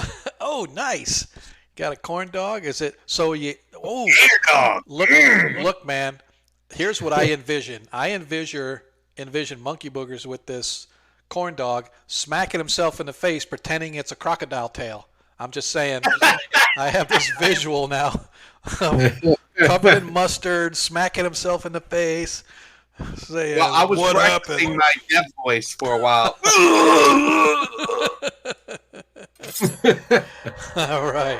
All right. Welcome back, everybody, to part 2 or the second half of our stream, or whatever you want to call it. I'm Sean, your DM. Welcome once again to our first session of 1E1 shots. For all you Greyhawkers out there, this Monday night stream is for you. For those that are late to the party, our adventurers are hired, or they're actually conscripted into the Mercenaries Guild, a la the Greyhawk Adventurers Guild, and they have been tasked with coming to the Mist Marsh to track down 2 things. Number one, first and foremost, they were looking for this 15-foot albino crocodile that apparently killed a young farm boy who was fishing on the riverbanks. And additionally, they've come to discover that a while back, this same crocodile took the leg of an adventurer by the name of Halloran, who is now known as One-Legged Halloran. And when he took the Halloran's leg, he took with him a magic item that the guild was seeking to get. And so now the party has managed to retrieve said item, and they actually managed to kill this creature, which I don't mind saying right now to everybody out loud. This was a 14 hit dice monster. So I just want to let you guys know that's what you were facing. Albeit he was severely wounded by all of the fighting with the lizard men. So you guys only had to take him down that last little bit. But it could have gone sideways. Look what happened. You know, you guys almost lost Ukla. You almost lost Valorius. It could have gone sideways very quickly, but you guys managed to get a couple good blows in, along with a couple of critical dart throws to the eyeball. I thought that was rather magnificent by our mage, Aethernalis, who is playing Arthur. Nicely done. But now you guys find yourselves heading back to the free city of Greyhawk. So let's put you back on the map because we want to do that. Right now you guys have spent, so you spent about a half a day, if that. You guys spent about a half a day traveling along the Nene River, and then where you pass through the Erie River to Tewford, which is just a small little way station along the roads and the rivers leading to the free city of Greyhawk itself. And so that's kind of where you guys find yourself right now. You spent the last night there. Nothing significant happened. However, everybody gets 1 hit point back if they're down any. Excuse me. I'll Yes. give Valerius 2 of my. Okay, so Valerius, you get 3 hit points of healing back. All right, I'm at max. Thank you. Yep. Would I be able to have prepared a new spell? Yes, absolutely. Cool. Yeah, so you guys, because it's been a full night, right? So absolutely, you guys have been able to prepare your spells and do whatever it is you need to do as far as how long rests go or overnight rests go. Cool. But in the morning, you guys find yourselves lazily working your way back up the Selentan River as you head back toward the free city of Greyhawk. Once again, however, as you are going north this time, now they're on the right-hand side. You guys, you know something, Janders? Thanks for doing that random, man. I was looking to see. I don't know why I apologize. This sort of frustrates me. I don't know why the giveaway isn't working like it's supposed to. So I do apologize. Let me see. Open giveaway. Let's see if it does it now. See if you can type random to go, because try it one more time. See if it does. There we go. See, now it's entering people. So if you have not already or you want to, go ahead and enter the giveaway. As I explained before, the giveaway isn't really a giveaway. It's just your opportunity to be the winner to pick next week's random encounter. So once we get close to the end, we'll hold our giveaway. We'll pick somebody to win, and whoever does win will actually get to choose whatever random encounter we have next week. This will be something that I'll work out with that person. We'll just kind of whisper each other either on Discord or here on Twitch, and then we'll lay something out for the party next week. But that said, if you're going to do that, then the only way you're going to see what happens in that random encounter is if you come by next week and check us out. So hopefully that'll be a little incentive to bring some people back. I kind of thought it was an interesting idea because I'm not rich and famous like Lord Gazumba and some of these other channels that have free giveaways for all this stuff. So I'm giving away a free giveaway because it is truly free, because now you get to tell me how to kill the party. So I think that was kind of an interesting thing to do. So that being said, let's get back to... Anyway, where was I? You guys are able to kind of set yourselves up and head back. But again, as you're traveling back, once again you see these signs about the Melzerak. They're still there. They're still eerie. Nobody has an idea what they're about. But it is, kill the Melzerak. Beware the Melzerak. The Melzerak is everywhere. Blah blah blah blah. So. food for thought on what this could potentially be as you guys go. So, you guys end up. Oh, where's my other map? I had another map up that I wanted to put out there. Son of a gun. So now I'm going to feel like a truly unprepared DM because I don't have my other map. Let me see if I can. Do I have it anywhere in here? No. All right. I'm not going to worry about it right now. We don't necessarily need that. You guys finally make it back to the free city of Greyhawk. The sun is just beginning to set over the western sky as you slowly pull yourselves into the. I'm going to do this. Create. There we go. Let's just do this. That way it's black so nobody can see what I'm doing. And switch to edit mode. Wonder if I have anything in here that I can use. Do I have anything that I can use for this map that I want to show you guys? Probably not. Dang it! I feel so unprepared because I was looking at all these maps and I thought I uploaded it, but I didn't. So that's fine. Let's go back and get out of edit. So anyway, you guys managed to get back to the free city of Greyhawk, right? And you're pulling up in the barge and you're stepping off and you're walking down the docks when suddenly, I told you where Cargo Gate was. And Cargo Gate was sort of did a switchback. It kind of came down and it switched backs and stuff because it's on a steep hill that the city sits on. It's almost, I don't want to say a cliff, but it's a very steep hill. So when they built the road down to the docks, it was sort of a switchback, sort of an affair, almost like an S. Oh, dude, thanks appreciate that. Thanks, Janders. As you guys are heading toward that same road to take you back up through Cargo Gate, you hear a huge crash and a series of screams and a massive roar as you guys watch. Let me find this. I thought this was pretty interesting. As this massive albino crocodile comes bursting out of the water, up through some of the small boats at the end of the dock, and begins trouncing people, grabbing people left and right, biting them in half and throwing them into the water as it comes stomping down the docks right towards you guys. He's actually over here.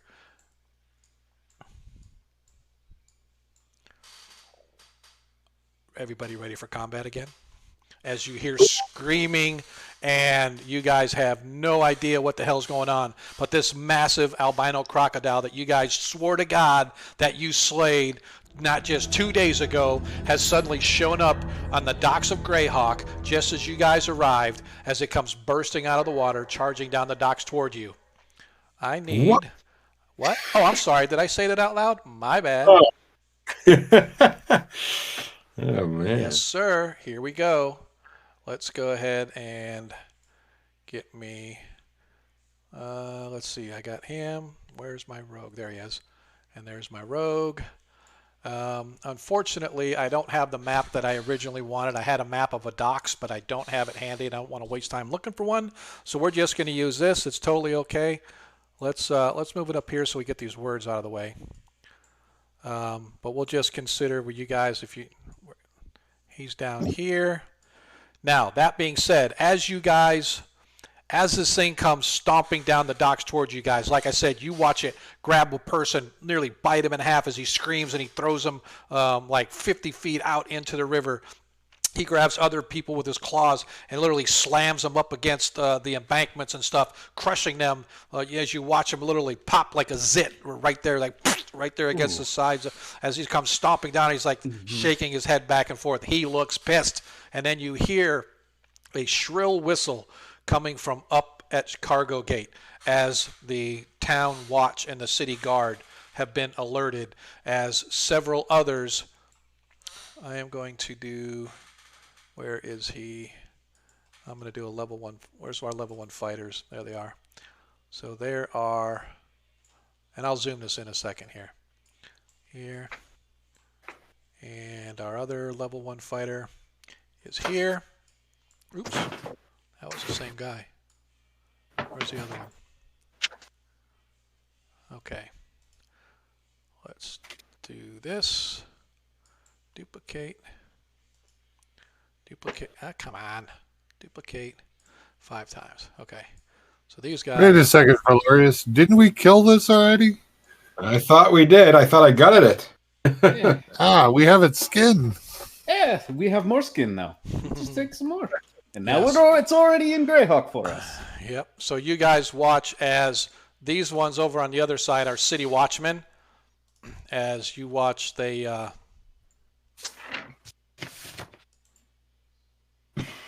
That must be baby brother.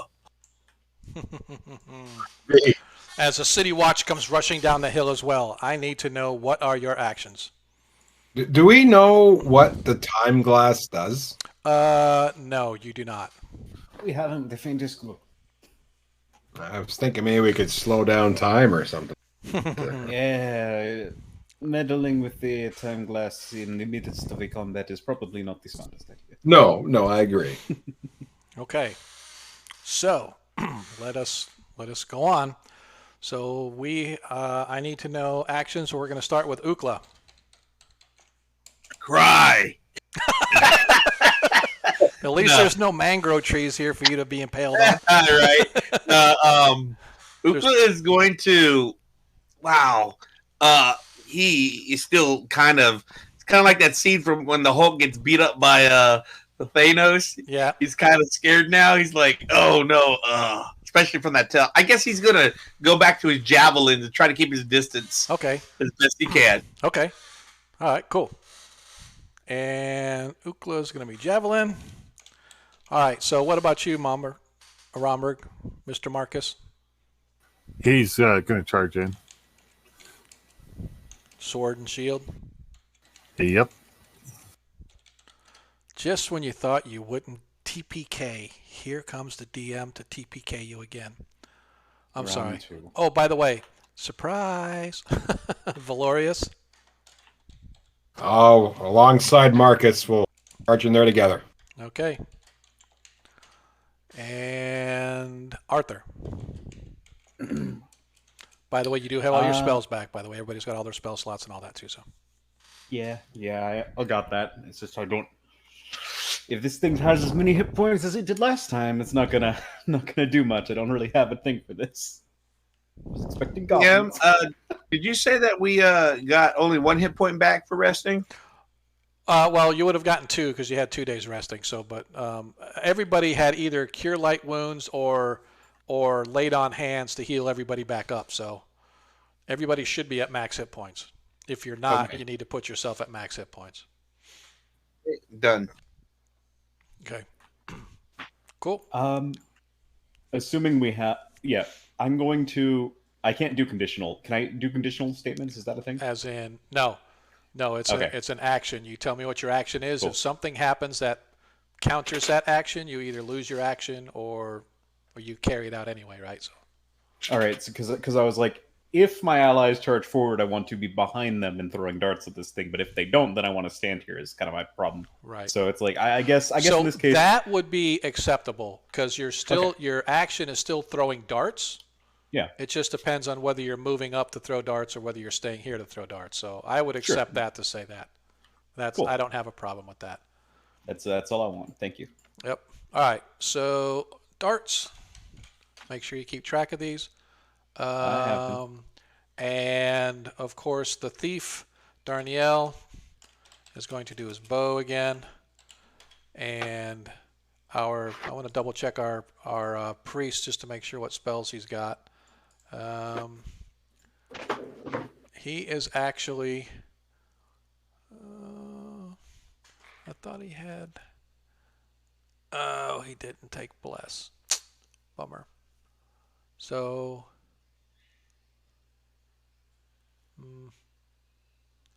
Yeah, he's just going to have to hang out. He's going to. He's not really going to do anything unless somebody needs a cure light wounds spell. So he's not actually going to do anything because he's not a combat kind of guy. So So Fiona is just going to hold action or wait or whatever you want to call it. Okay. So, and of course, all of the guards. So half the guards have bows or crossbows. The other half have swords. So we got 1, 2, 3, 4, 5, 6, 7. Let's just give us one more just because I want to make sure that you guys at least have a fighting chance. So 4 of them have bows. The other 4 have swords. And we are going to kick it off. So first things first, Ukla and your javelin attack. Wait, actually, I take it back. Sorry. We need to roll initiative. So last to roll initiatives was Valorius. So Arthur, you get to roll an 8. I get a 4.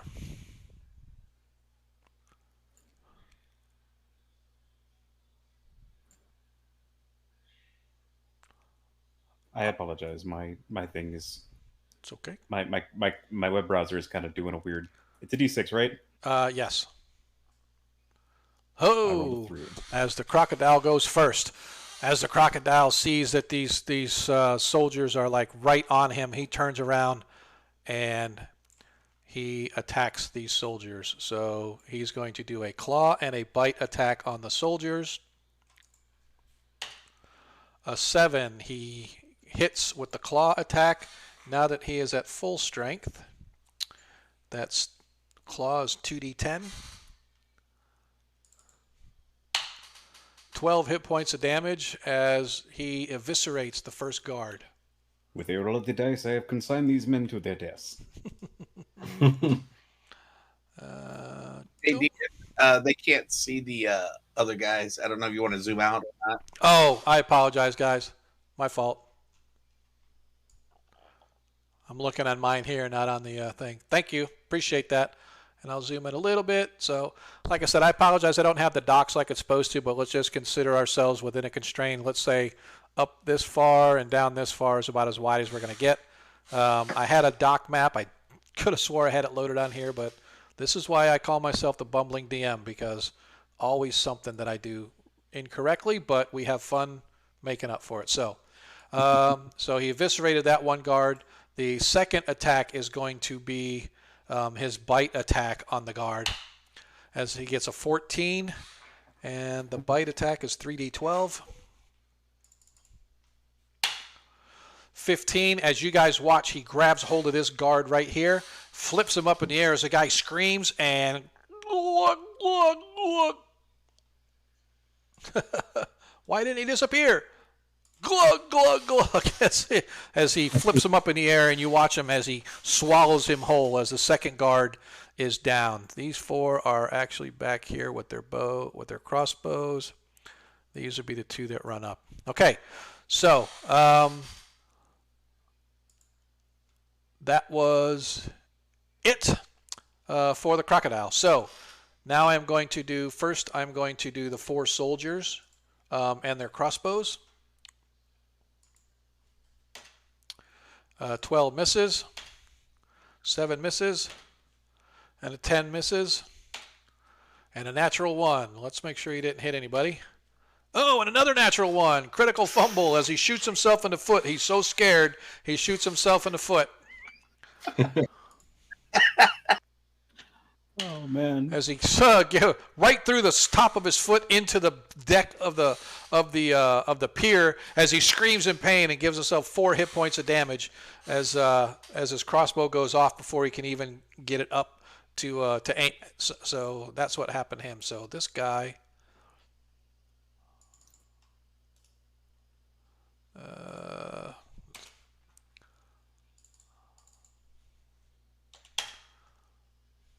Just to cover their hit points. Okay. Let's see. Let's go now to the party. So, Ukla, your javelin. All right, here I go. You can do it. And he thrusts it and throws it with all his might. 14. Ooh, that's close. That's close. What his armor class is 4. No, I needed 16. Oh, so close. No, as your javelin hits it, but it bounces off of its rocky shell-like snout, and it just goes clattering onto the pier itself. Apparently no damage whatsoever. Darn Darnielle is going to fire his bow. 18 hits. There you go. And Oh, no. 1 Oh. hit point of damage. I love it. It's awesome. Guys, we're set up like bowling pins. As his second shot. As a 6 misses, as his second arrow goes flying wide. I need to keep track of his arrows too, so.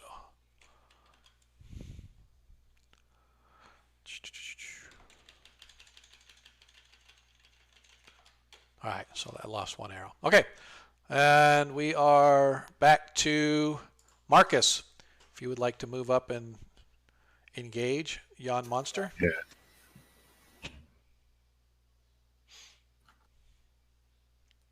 Nicely done. And he's going to look over at Valorius and say, "To glory and death, or death."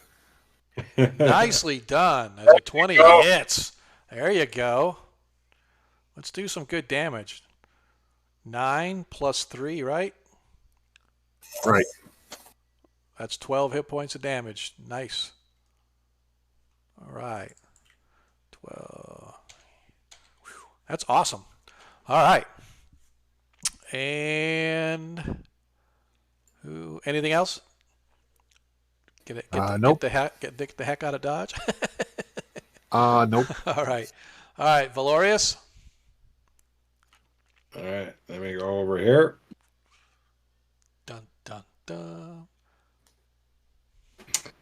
All right, ready? I'm ready. You're the one rolling. Ah. Oh, as you get there just a little bit too much or too late, as you swing and it just sort of bounces off one of its huge shoulders, the thick skin. And it's interesting. You can see that there looks like there used to be cuts and slices and stuff on this monster, but it looks like they've healed. So you can see the scars where you slashed it open before. You can see this huge, like a red mark, a red line where this thing was slashed before, but it looks like the wound has been healed over. So it looks like the same monster.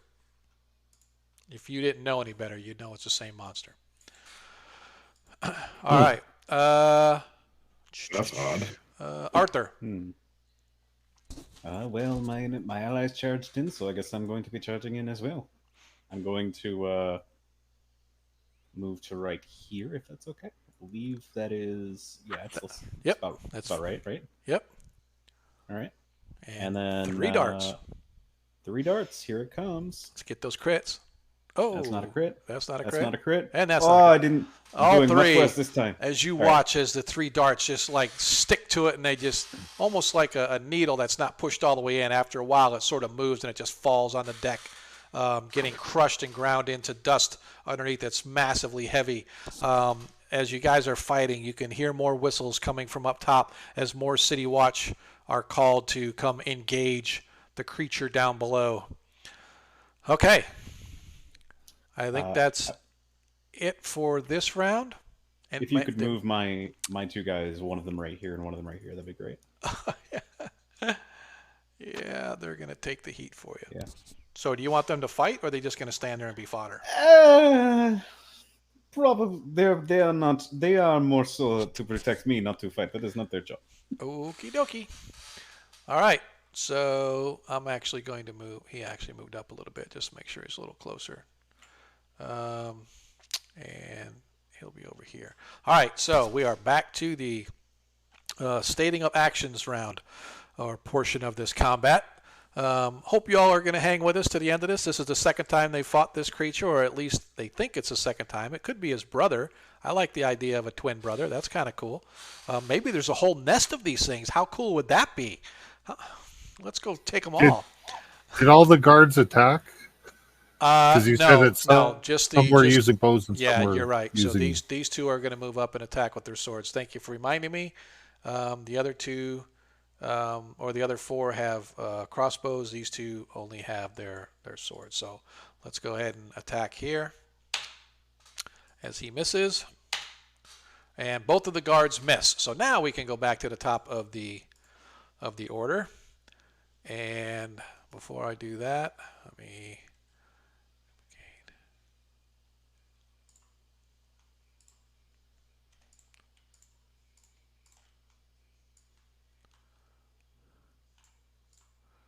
So these guys won't get there till next round, but I just want to have them staged.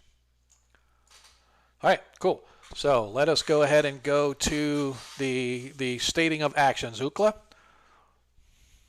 Ukla's gonna throw another javelin. Okay. As he's throwing it, he goes, "Move away from my weapon!" Move away from your weapon. I wanted to look. Yeah, he's just trying to say as best he can. He doesn't speak very well. Right. He's just trying to stay out of line of sight of his throat. A halberd does 2 to 12 damage on this thing. Just so you know. Yeah, just so you know. I also know the tail does. Tail does a whopping amount of damage. Yes, it does. Okay. All right. Yeah. Well, it actually its claw and its bite do a lot more damage than it did against you guys too, because it was severely wounded. Now it's back, or now this particular one is at full strength, so that's why its damage is so much more. So, all right. Cool. Let's see. So you're doing the javelin, Marcus, sword and shield still. Yeah. Valorius. Yep. Same. Arthur. Run away. I'm doing the darts still. All right. Darnielle with the bow. Fionn is going to move close enough where he can get to anybody that needs help healing. And the guards are going to do what they're going to do. So, since Arthur completely blew it for everybody last round, let's go ahead and go back to the top of the order with Ukla. Want to roll initiative for us, please? I rolled a 3. You rolled a 1. I win. As the creature doesn't like things behind it, just kind of like as you walk up behind a horse, how it tends to kick you, this thing decides to tail slap the 2 guys behind it. Let's see. It's a 9 as he hits that guy. And a 3. Ooh, let me see that. Let's see. These guys have armor class 7 because they're in leather. Armor class 7. Yeah, it needs a 1 to hit him. As he tail slaps. So the first one's tail slap suffers 24 hit points of damage as the guy gets caught in the face and gets sent flying over the boats into the water. As you watch his face pretty much caved in on itself as the tail slapped him. Second one. Oops. Wrong dice. That would have been deadly.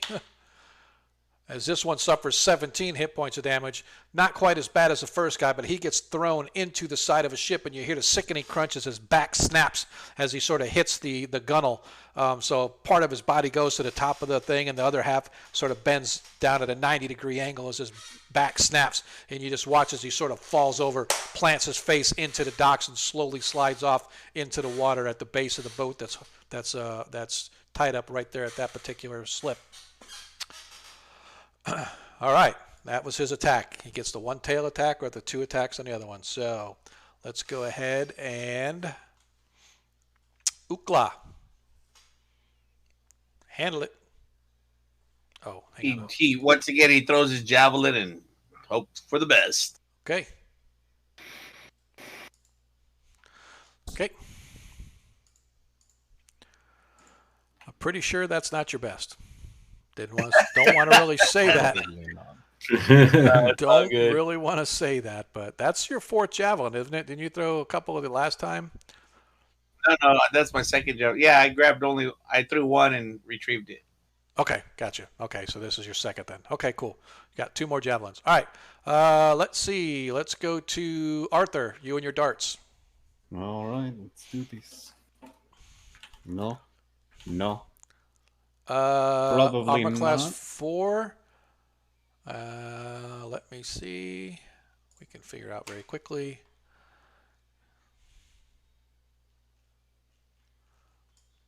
I need a 20 to hit armor class 4, I think. Yeah, with the dart, Yeah. you sure do. Yep, need a 20. Yep. Yep. Nope, so that one All misses right. as well. Oh well. Okay. Let's see. Darnell with his bow. 10 misses. Oops. 19 Yeah. hits. So he suffers 4 hit points of damage. Slowly but surely whittling him down.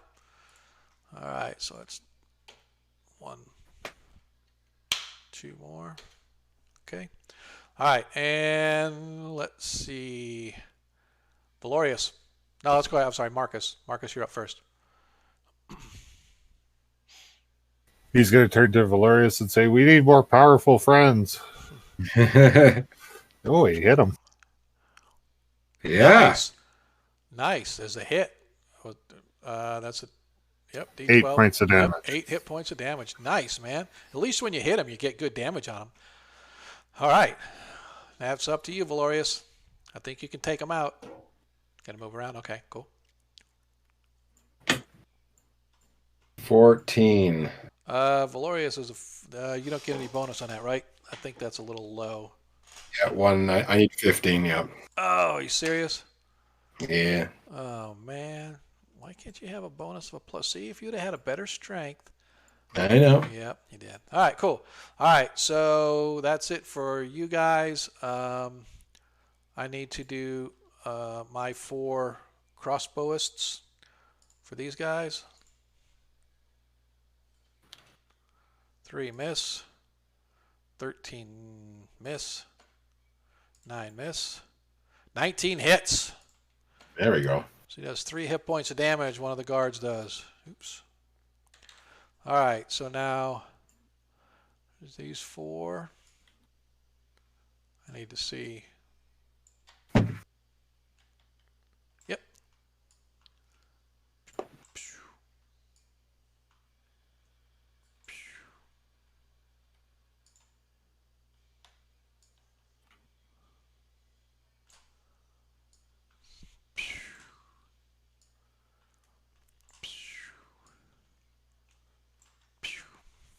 As these 5 come in, and next round I got to get 5 more. But it all depends on how many we got. All right, cool. So these guys are going to do their sword attacks now. We're going to. How many we got? 1, 2, 3, 4, 5. 16 hits. Shoot. What's the short sword do? I always forget. 1 to 6. 2d20. 2d20? Yeah. I think it's 1 to 6, but I'll double check. Yeah.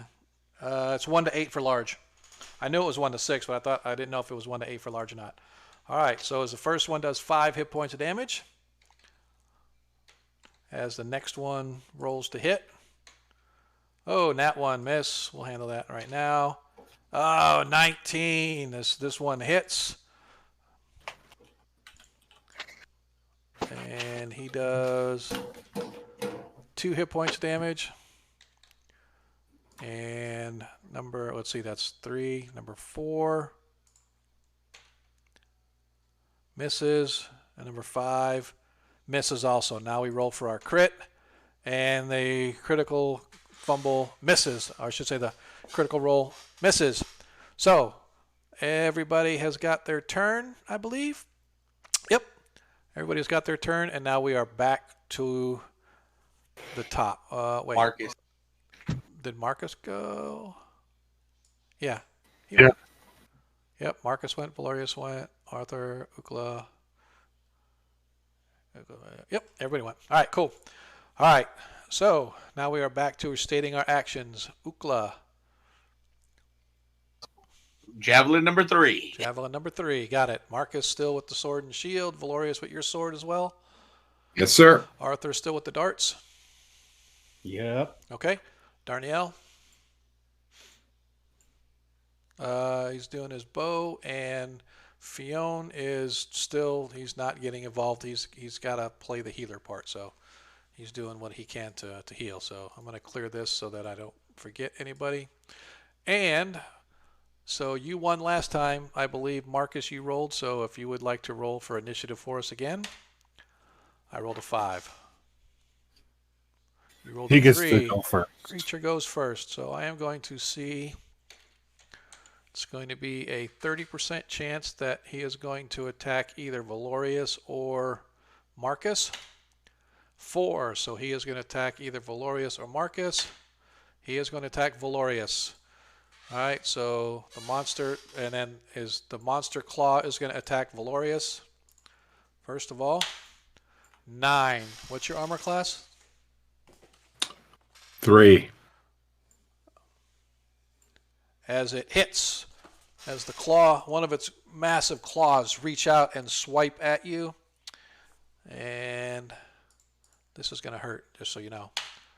12 hit points of damage as its massive claw reaches out and slaps you down, causing you to collapse to the ground.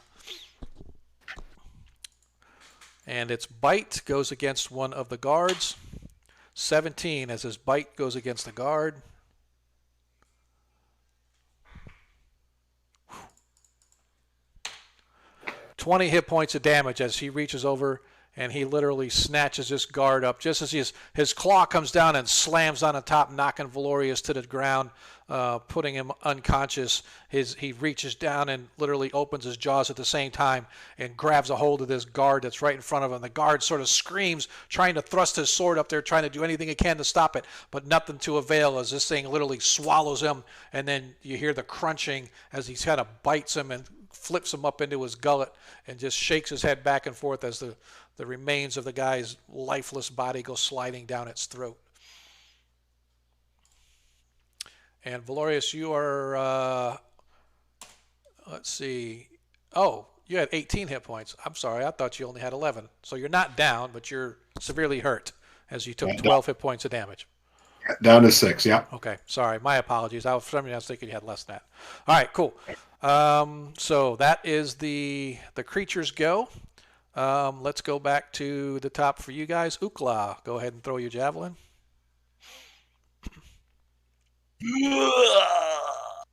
As a 5 misses as it goes flying over and impales one of the other guards. No, just kidding. That's the way you guys' luck's been going. Marcus.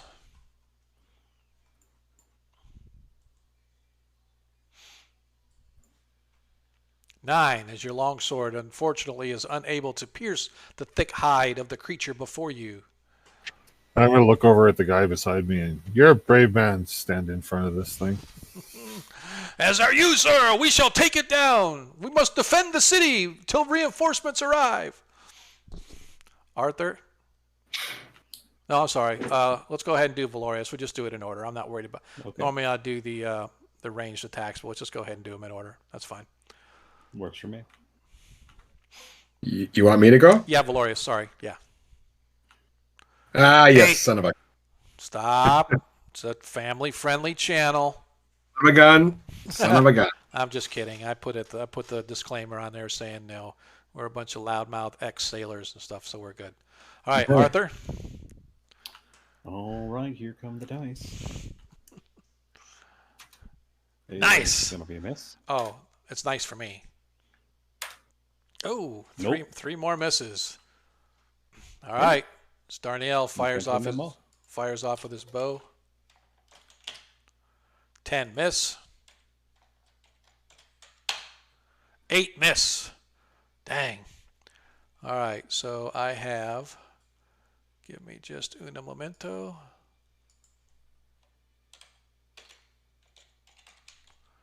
Dun, dun, dun. Have one of those. And duplicate 5 times.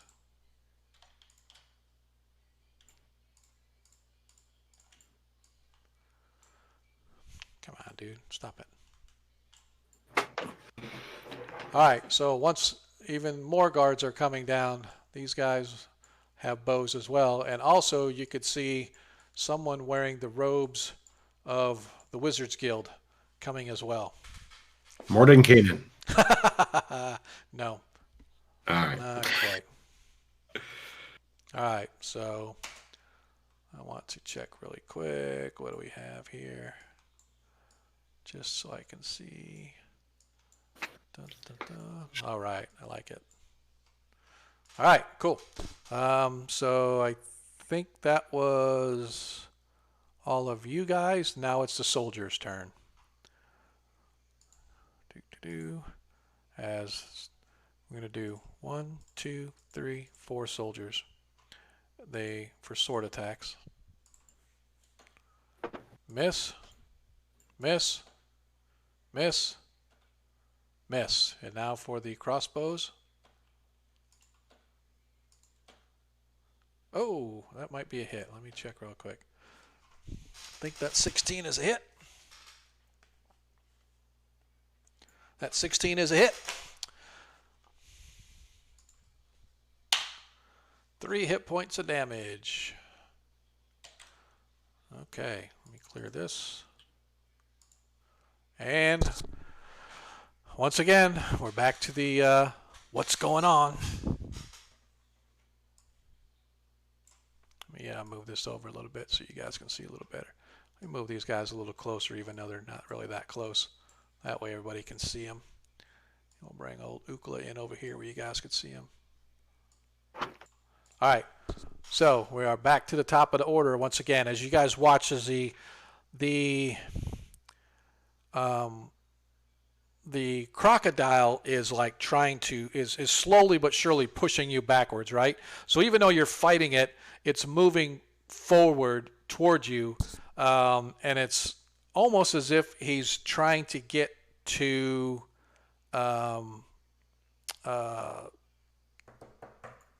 Arthur, right? It's like almost like he's got his sights set on you.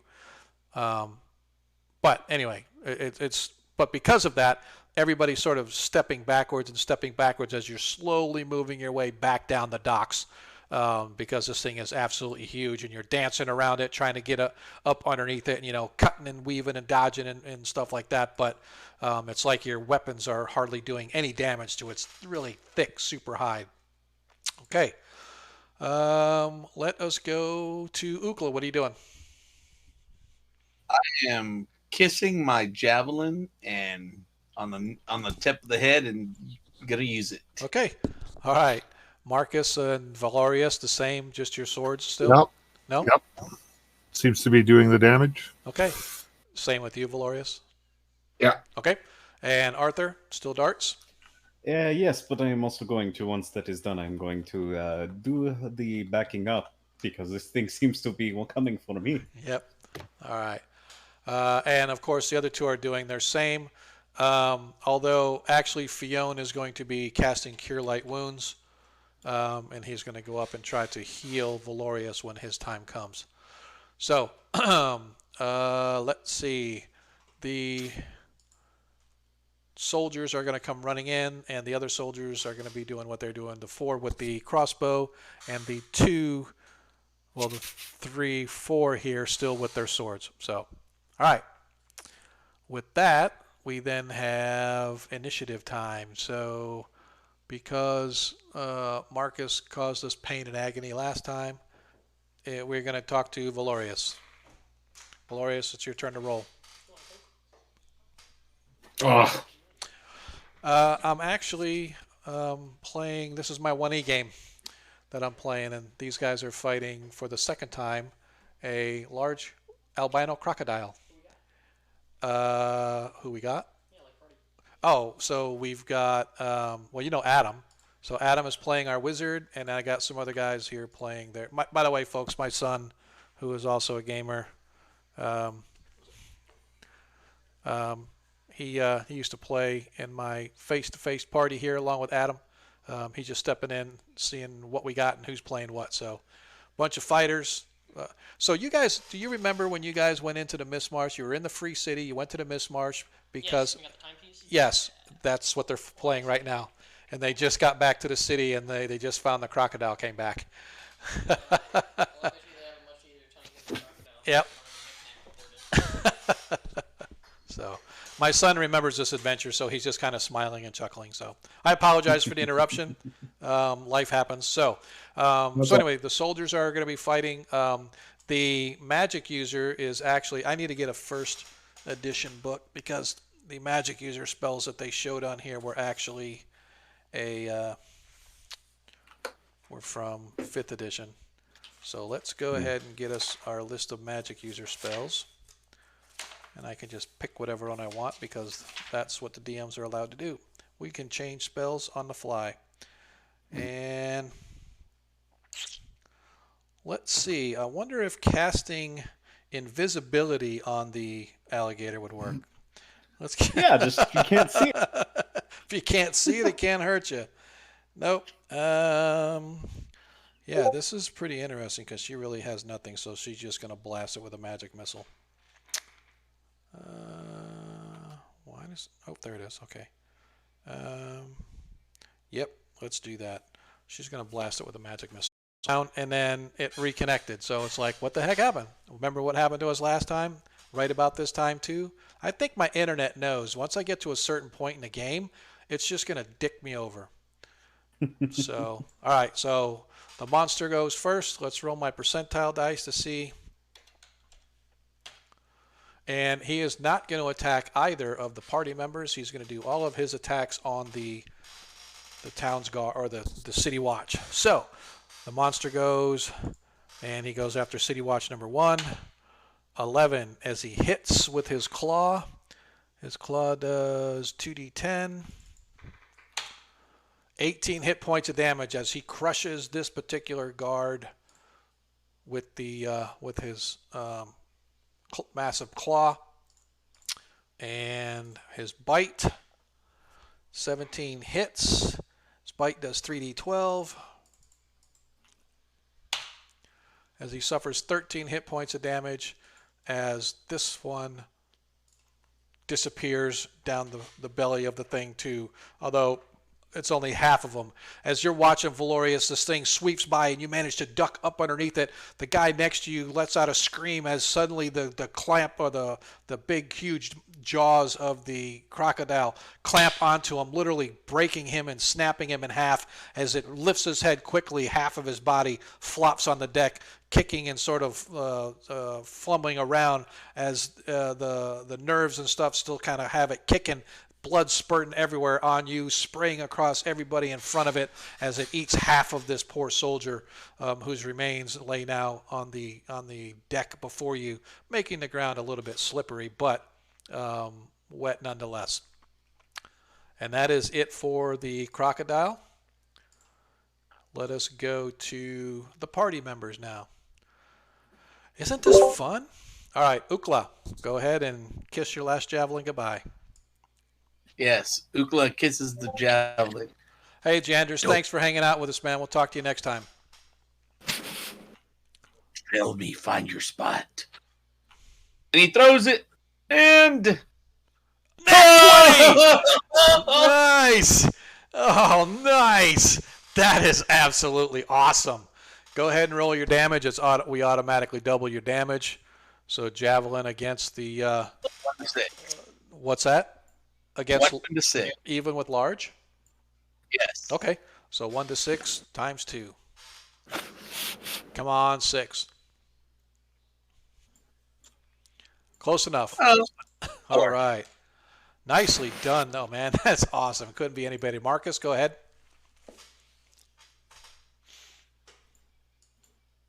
Marcus, seeing this, is going to kiss his sword. It didn't work for him. You have to be a half orc. And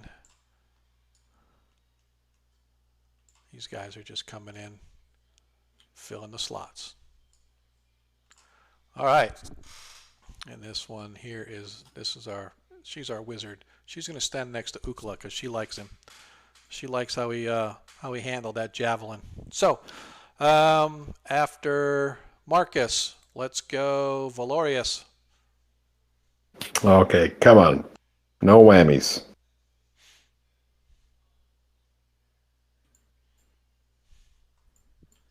Oh, yeah. Oh, nicely, yeah. Nice done.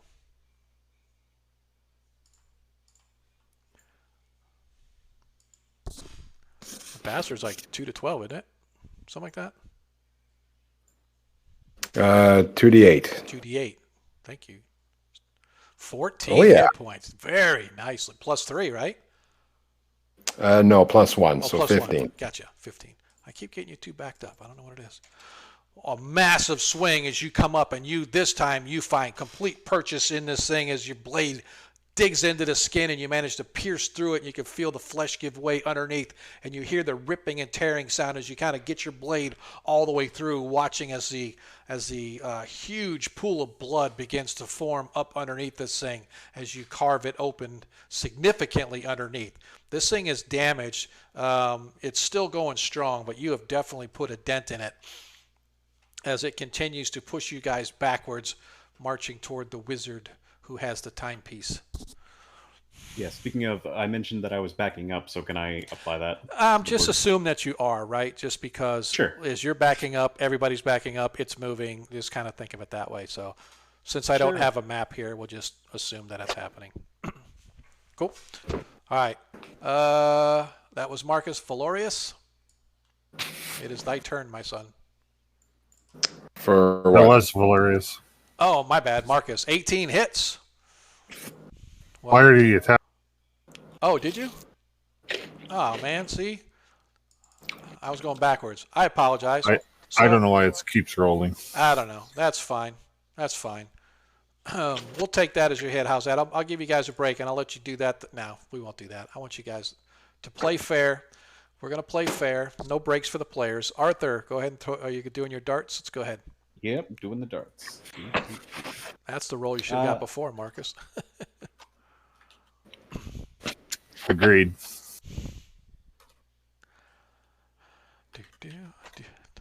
Oh, so close. Nope. 3 Nothing missed happens. darts. Are you keeping track of your darts, by the way? I just want to know. I am, and I am almost out. Nice. All right. So this is the. So now we are, as Darnell sort of moves sideways to kind of get a better angle to fire at that particular spot.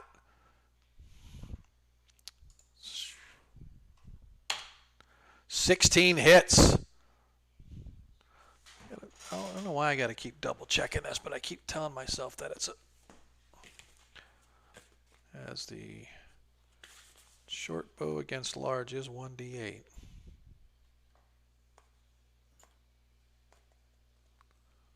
Yeah, it was 1 to 6. Okay, 1 to 6. As first arrow does 6. Very nice. Oops. And now his second arrow.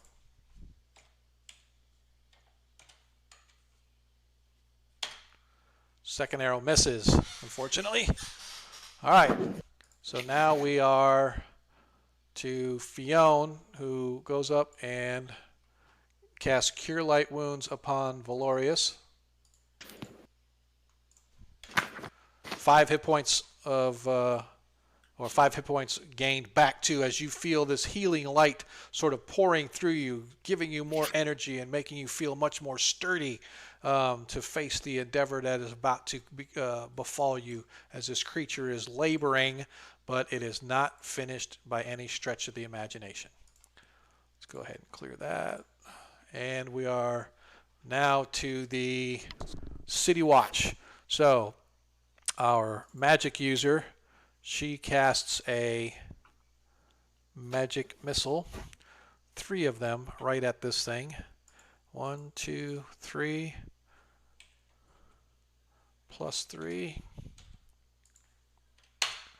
And she does 8 hit points of magical energy damage. As you guys watch, finally somebody, without even having to try hard, just sort of flicks her wrist, and this 3 magical bolts of energy go blasting from her fingertips, striking the creature full into the noggin. As you watch these 3 puffs of smoke just it hit it as the crocodile sort of hisses and kind of moves its head, trying to get away from the energy, but unfortunately cannot. And now let's do our 1, 2, 3, 4. Our 4 crossbowmen. 19 hits. for 2 hit points of damage. Nat 20 Nice. for 2 hit points of damage. Belly hit. Yeah, he hit. Number 3, Nat 20 Oh, look at that. for 2 hit points of damage. How? Look, all right. I think this program's caught in a loop. That's what I think's happening. Nah. This thing's caught in a loop. I think they like, screw the DM. And, of course, a 2 as the last one misses. As we get 1, 2, 3, 4, 5, 6 fighters get a chance to fight at it. So, miss, 2, 3, 4, 5, 6. Let me double check the 15. I think the 15 is a hit. I got to double check. Or class 4. Nope, they need a 16. 15 misses. So all 4 of the. Oh, was that 4? That was 5. 1, 2, 3. What is that? Yeah, 1, 2, 3, 4. Yeah, I think I rolled 1 too many actually. All right, cool. So they all miss as we are now back to the top of our order. Oh, no. Yeah, are we back to top? Yeah, we are. We're back to top of the order because you guys went first, right? Did I miss it? Yeah, that's right, because Zookla got his javelin, blah, blah. Okay, so we are back to the top of the order. Is there anybody injured or down hit points other than Valorius? No. Okay, Valorius, what are you down to? I'm at 11. Out of 18? Yes, sir. Okay, so Fionn is decided he's going to cast another Cure Light Wounds for you. Darnell is doing his bow. He's getting low on arrows, but he's still got some left. Arthur, I'm sure, are you doing your darts? I have but 3 remaining, and I shall use them. Okay, you do your darts. Valorius and Marcus, are you guys still doing blades, I assume? Yeah. And are you going to do anything different now, Ukla? Yes. Going to go attack his tail? He's going to take his sword out and charge it. Okay. All right, cool. I'll let you decide where you're going to fight. So, since you guys, did you win initiative last time? Yes, you did. Who rolled that? Who rolled last? Valorius, right? Was that you that rolled last? Yeah, I rolled a. All right, so go ahead and roll again for initiative. I really need to stop getting rid of my chat, but I'm like anal like that, I guess. I rolled a 1. You guys are going to go first. Oh, so close. How cool if that would have been a tie.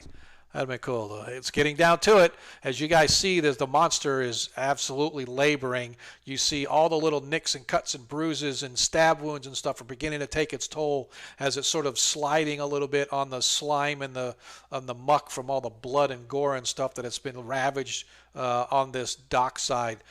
You still hear whistles coming as more guards are beginning to gather at the top of the keep, or the gates, in order to keep the creature out of the city. But it doesn't look like any more are going to be wasted coming down here to take on the creature. So I'm assuming they believe that you guys can handle the situation. If not, then obviously the city watch will. However, that said, Ukla, go ahead and move where you want and roll your attack. All right. So am I allowed to run through there like that or no? Yeah, you can. All right. It would actually, we would do this and move you up 1. Let's move up. There you go. Yeah, just push the guards out of the way. All right. And I charge with a battle cry of with my longsword and shield and strike it, hopefully. All right. So let's go to hit. Probably not. Pretty close. Only need about 12 more points, and so if you like triple that, then you could probably hit it. So, but unfortunately, as you go through, for whatever reason, as you go to swing, the deck of the pier is just so slippery with blood and gore that you actually slip and cause your blade to sort of ricochet off, not being able to pierce through its thick hide. Even though it's wounded, its hide is still incredibly thick, and unfortunately, you're not able to do that. Marcus. Marcus is going to yell at the mage to run.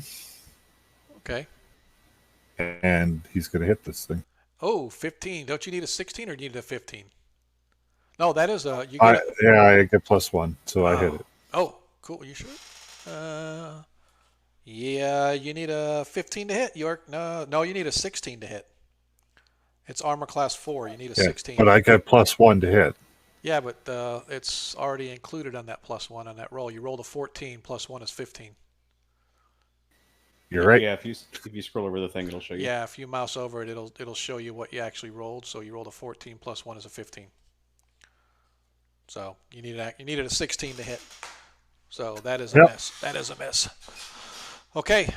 So you're yelling at Arthur to kind of run? Is that who you're saying?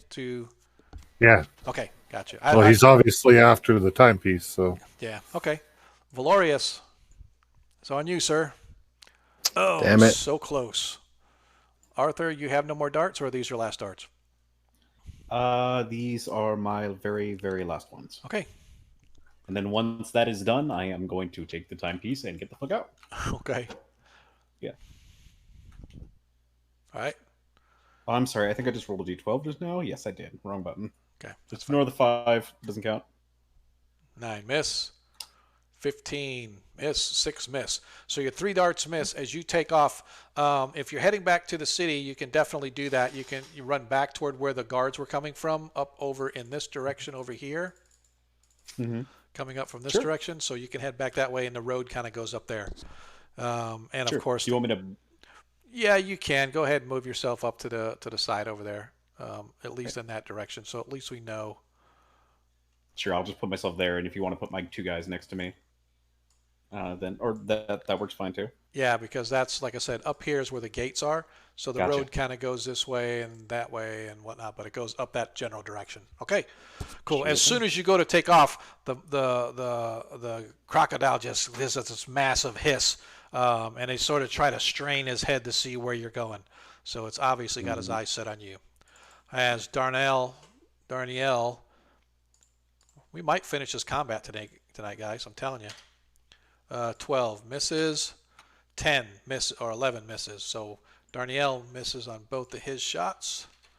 He's down to looks like 6 or 8 arrows.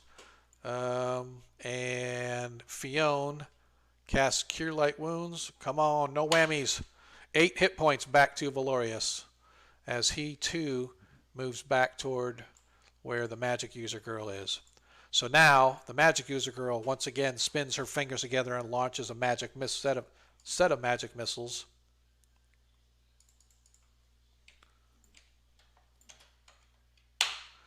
Ten hit points of damage as she blasts into the creature, and you guys watch as a huge chunk of its jaw, right where it hinges in its mouth, just a huge chunk of its cheekbone right there, just blast out as this magic user girl has deadly aim with this magic missile.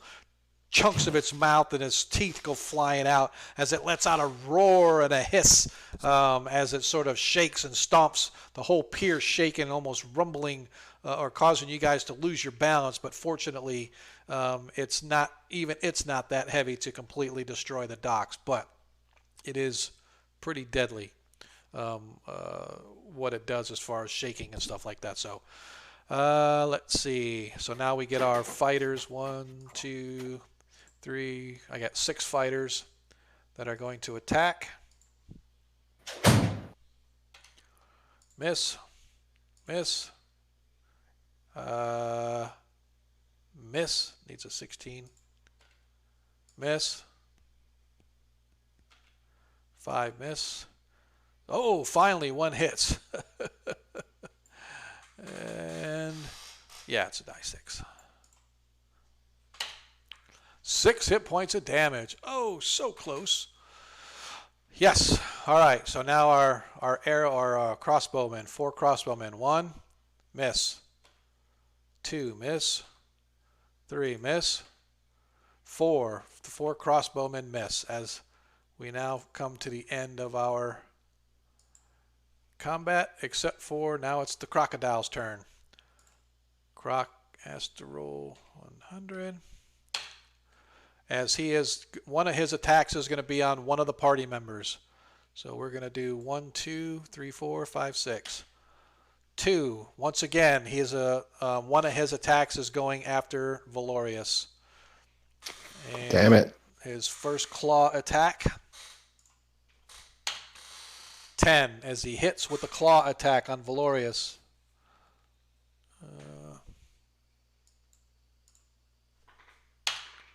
9 hit points of damage as he slashes down upon you. Not as deadly as the last time, but you're definitely feeling the wounds, and every time you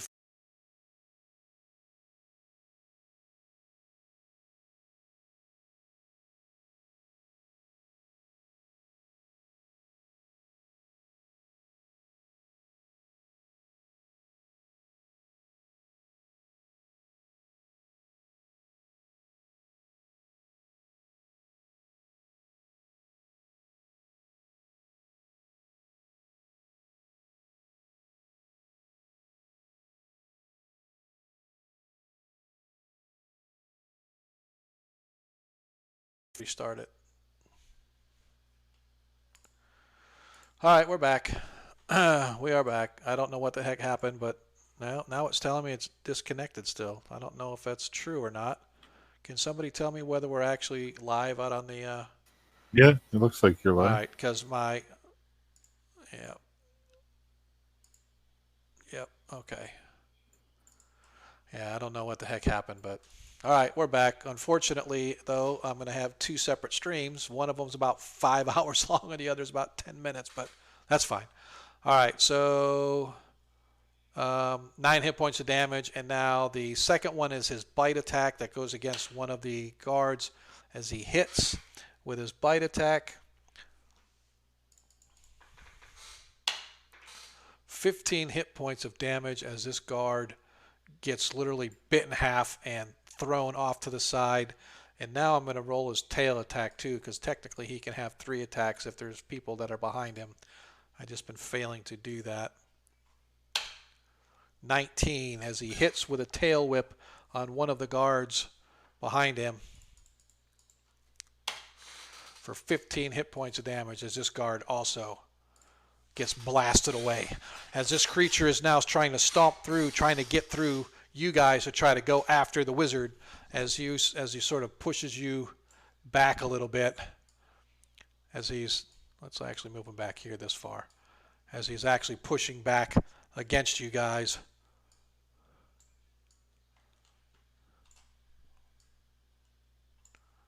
So all these guys come running up. Kind of wish I had Jay's minis and stuff so I can have sort of his kind of layout, but that's okay. All right, and these ones are, and then you guys are, of course, still taking off up this way. All right, so that is the end of that round. Hopefully that we're getting close to the last round here. For those of you that are still here, I definitely appreciate you guys kind of hanging out with us. I apologize for the stream interruption. I have no idea what happened, but hey, now you get to watch a 4-hour stream followed by a 10-minute stream. So I don't know. I really don't know what happened.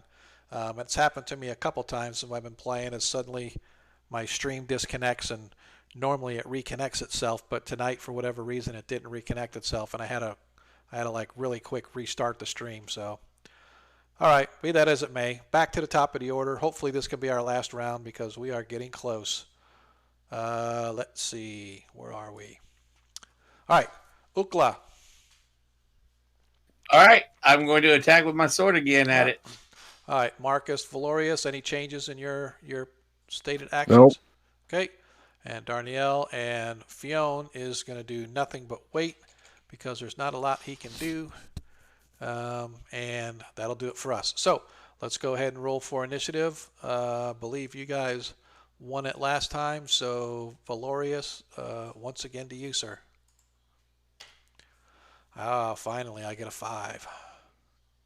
Oh, you bastard. You suck. All right, man. Ukla, go right ahead, sir. All right, long sword. Here it goes. 9 misses. Ooh, Marcus. Nicely done. Nat 20. I like it. Roll your, I believe it's whatever it is for times 2 to 12. 8. You guys watch as Marcus. 19 damage. What's that? Yeah.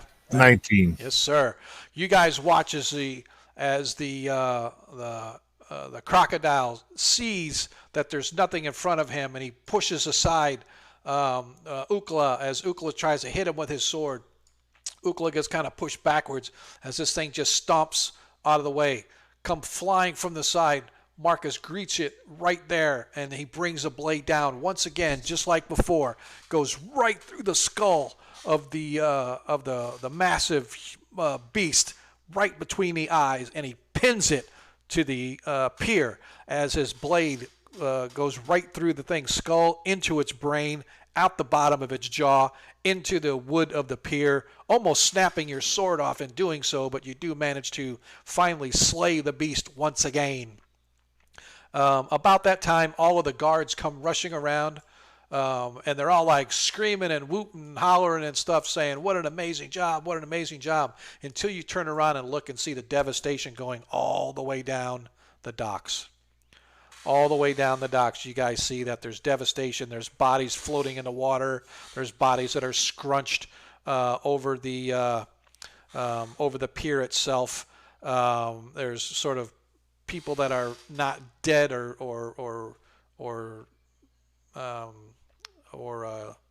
like squished and all that stuff, but there's some people that are severely damaged too. But fortunately, they've got other friends and whatnot to kind of help them over. And as you kind of look around, your garments are soaked with sweat and blood, but you have dispatched the crocodile once again. The front door of the Greyhawk Adventurers Guild finally stands before you guys as you make your way back through the city. The guards cleaning up the mess on the piers itself. You have the item in hand. As I said, you make your way back to the guild. The front door of the Adventurers Guild stands open, and as it does, a frothing, foot-tapping Zuek stands before you. After you present the time glass of the mage to the hot-headed dwarf, you quickly take a step back and prepare for a raving lecture. "You stupid milksops!" he exclaims, and his face becomes like scarlet red. "Not only did you lead a dangerous monster to the city, you've involved the guild as well." Spitting, Zuak pulls forth a piece of parchment and continues. "The city has fined you idiots 495 pieces of gold for leading a life-threatening creature to a populated area. The guild has paid the fine, of course, but it comes from your payment. So here's your remainder." And he tosses each one of you a gold piece. 5 gold pieces. Come back next time for your next assignment. I will see you then. And he turns around and leaves, leaving you guys to stand there wondering what the hell you just went through. Instead of getting your 100 gold apiece, each one of you got a gold piece, and the other 495 gold went to the city as a fine for leading a deadly creature, back to the city itself. As time goes on and you guys manage to sort of heal yourself up over the course of the night, you come to find out what had actually happened. Apparently, somehow, some way, this crocodile's blood was mixed with that of a troll, and therefore it was regenerating. Every time it was killed, it would just regenerate and come back later. So that's why. And apparently, whatever the timepiece was, it had been inside the belly of it so long, it had an affinity for it, and so it knew exactly where you were. It just had to sense it and followed you guys right back up the river, back to the city. And of course, the rest is history. And that is where we are going to leave our adventure for tonight. So each one of you can now add 1 gold coin to your character sheets. You've made 1 gold piece. So technically, we had to pay for the deaths, basically, right? So So basically, because you led this dangerous creature back to the city, you guys got fined 495 gold. Each one of you was due 100 gold. Were promised 100 gold for slaying the beast and bringing back proof of it. Right. But because of the fine, you actually ended up with only Oops, how'd that happen? It's weird. On the other hand, oh, No, I'll just say, but yeah. So, like I said, you were originally promised 100 gold apiece by One-Eyed, but because of the fact that you led this dangerous beast back to the city, you guys actually only got 1 gold out of that because the city took the other 495. So you do have treasure. First of all, the you guys manage to, if you want to, you can get 300 gold pieces for the hide that you guys got. You get 5 gold pieces for, and I don't know if somebody wants to keep track of all this, but you got 5 gold pieces you can get for selling the necklace. And of course, you guys found that silver as well. And if you guys want to sort of divvy all that up, I don't know how you want to divvy it up. We can do it old school way. We can do it new school way. You guys can just decide amongst yourselves how you want to just sell it all and then sort of split the gold. However you want to do it. You tell me, what do you want to do? So I was where I guess what I was getting at was that if we paid for the bodies, can we loot the bodies then? No. Dungeon Master, your calculations aren't counting the other 2 NPCs you had with us, right? Correct. Yeah. No, I'm not going to. Okay, cool. So they were fined a separate amount, and they would do a separate amount, and that was deducted. Well, no. I mean, it was technically that you guys were all together. Okay. So technically there was like 6 of y'all, but I just put it 500 and 495, and then there's each. So each one of you gets a gold. So if you want, you get an extra gold because they gave you 5 gold. You know what? Heck with that. They charge you 496 gold as a fine. So each one of you got a gold piece. And so that way it'll make it even out. And then, like I said, the treasure that you guys have already gotten, you can split up however you want to split up. Now, the reason I was asking that is because if we were all 6 of us were promised 100 gold apiece, yes, then there should be 600 gold minus 400. Correct, right? but no, but you are correct in that.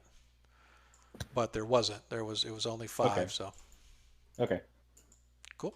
Makes sense. So, who's got the treasure stuff? So we need to divvy up treasure so you guys can update your character sheets. How much did you say the crocodile would be worth? 300. You can get 300 gold if you sell the crocodile hide. Mm-hmm. You each have 1 gold yourselves, so that's 4 gold. Mm-hmm. You have the necklace, with the amethyst necklace, that was worth 5 gold. Mm-hmm. And I'm not sure how much silver did I tell you? Was it 50 or 60? I think it was 50. I think it was 50. Yeah, 50 silver. 50 silver we found. Yep, 50 silver that I got you guys. Yep. So. All right. So are we able to skin this one as well? No, the city got this one. Oh, okay. I say we sell everything and Sell everything split evenly. I think so. Yeah, you can do that. Yeah, that sounds fair. Well, does anybody want to detect magic on the necklace before we sell it? I'll definitely detect magic on the necklace, but we gave the timepiece. Yeah, back. the timepiece went back to Zuak. So the time, the necklace itself is not, it's not magical. Yeah, and neither is the croc hide. Yeah, the croc hide's not either. Mm-hmm. Okay.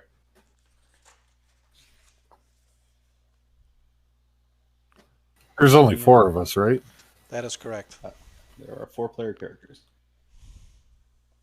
So if we were to do this, not counting the 1 gold piece we all got, because that's already split, we don't need to do that again. Dividing everything 4 ways would be 76 and a quarter gold. All right, so let's go 76. Where is it? All right, so.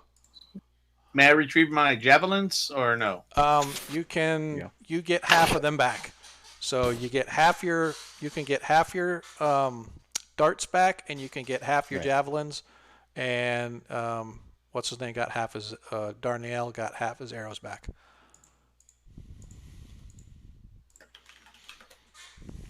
Is that right? Oh, 8. Okay, clear. Let's clear that. So 8 times 97. All right. Yep. Plus 4. All right, so you each got 77 gold. Is that what Okay. you said? Is that what you said, Adam? It would be 76 gold, and a quarter of a gold for each person, and a quarter of a gold is Five silver. yeah, Yeah. 5 silver. Okay. So 76 gold. So okay. All right.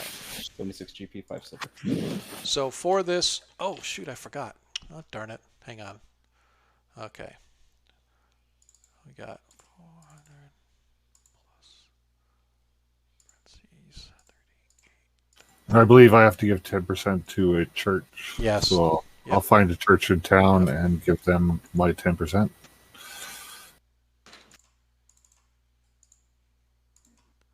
Plus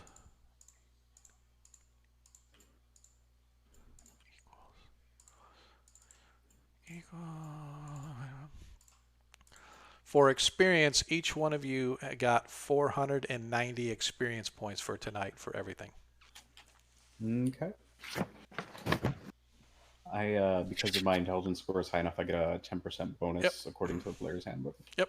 Right. Yep. Cool. And if you get your 10% bonus, don't forget your 10% bonus. What did you say? 496? 490.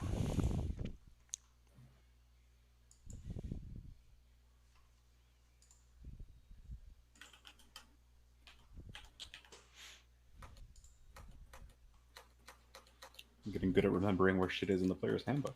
Yep, it comes in handy. It'll take a little while to get used to this old book, but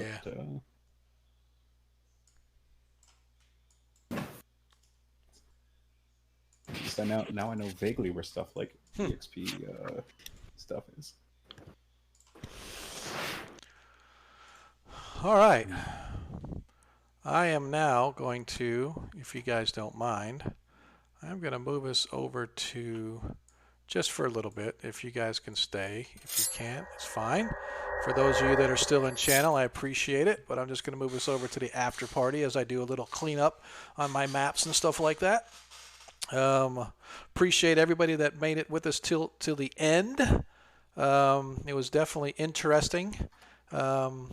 Hopefully it went well enough for everybody. I was kind of disappointed that my stream stopped in the middle, but you know, I'll have an extra 20-minute stream, so you know, maybe it'll count toward my numbers of having to have X number of streams with so many hours or whatever the case may be. So hopefully that'll kind of help out. But yeah, man, what'd you guys think? Okay for a first adventure, not too shabby. Yeah, good stuff. Enjoyed it. Yeah. Hope so. Yeah. I hope it didn't. Yeah, it was good. I hope I didn't Make piss sure you anybody off. do the draw for the encounter, though. Yeah, I'm going to here in just a second. I need to take a look to see. Hopefully, it didn't jack anything. There's only like 3 people in it, so so we're gonna close the giveaway, and we're gonna pick a winner. And Janders, hey, tell your boy Janders to get a hold of me. Tell Janders to get a hold of me, and we can work out what random encounter creature that he wants to that he wants you guys to kind of tackle next week when we play. Next week we have no idea where we're going to be. We might be in the city still. We may be somewhere else. Haven't decided where I want to take you guys, but hopefully it'll run a little more smoothly than this one did when it came down to it. I was kind of irking me that my stream dies on me, man. This is like almost every week I get to about the 4.5 hour mark, and suddenly my stream just craps out on me. But anyway, that's not you guys, that's me. So how do you guys like your characters? How do you like the party? What do you think? Think we'll keep them this way?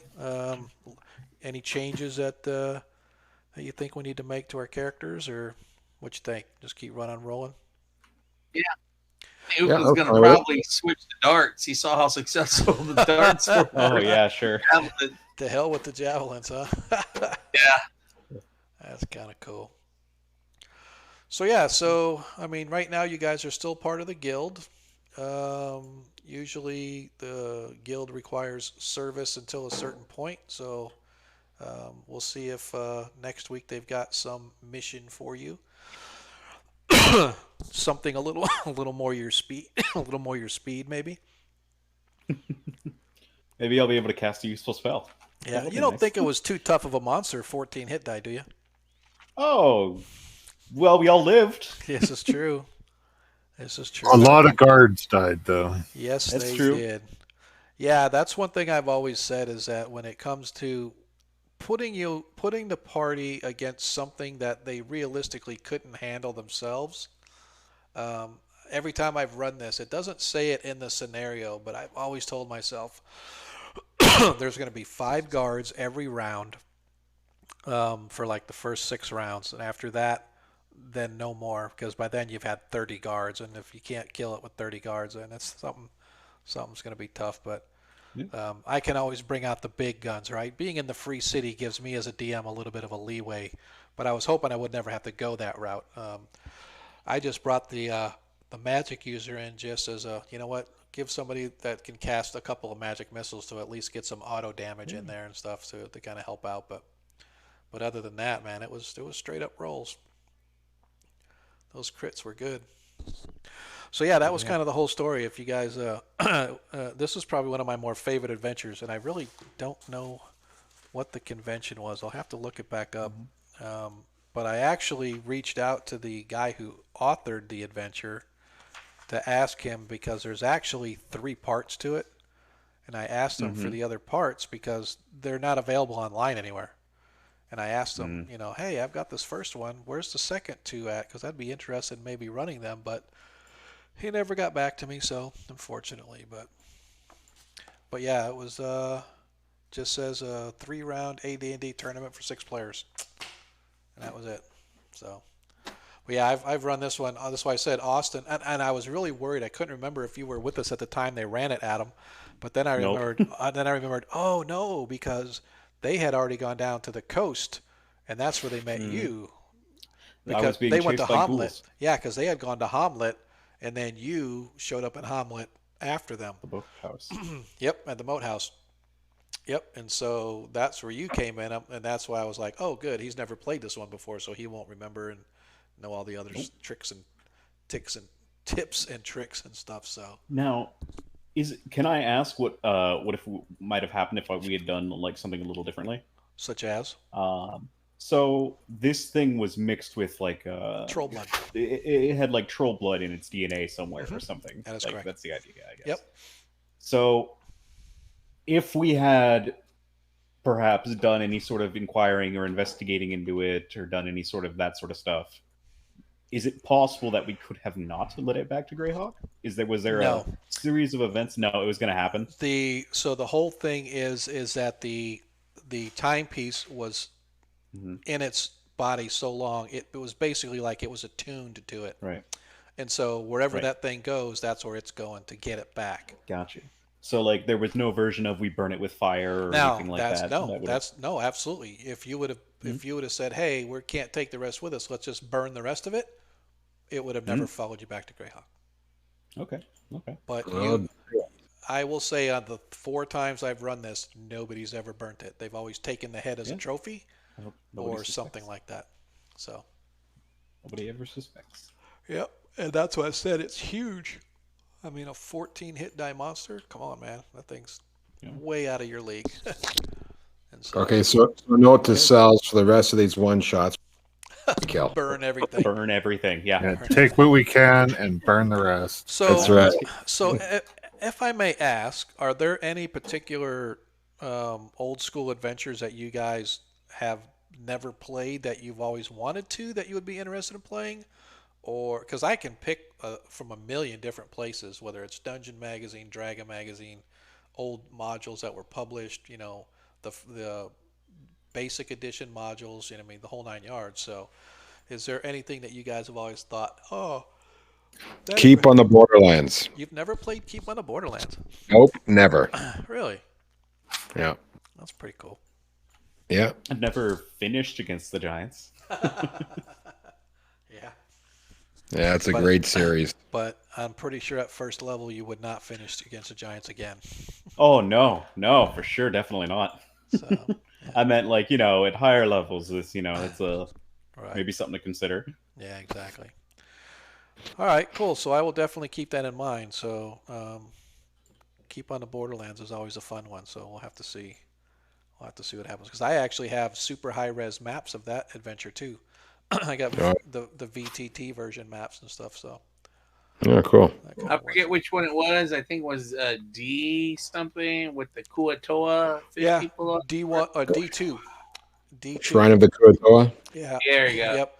The D1 was Descent into the Depths. D2 was the Shrine of the Kuatoa, and then D3 was Vault of the Drow. Yeah, those are all great ones. Yep, and I've got the VTT maps of those too. So Yeah, yeah, if you guys survive long enough, who knows, man? Maybe we can get that high level or something. yeah, Kind of yeah, fun. that's cool. So yeah, so I We'll definitely see. appreciate you guys, man. It was I had fun. Even if Mhm. it sometimes combat tends to drag a little bit, but I mean, at least we got through, especially when there's a lot of hit points and you're not able to do a lot of damage to it at first. Not able to hit it was the big deal. Yeah, Yeah, Yeah. armor class 4, and it's like really throwing you off.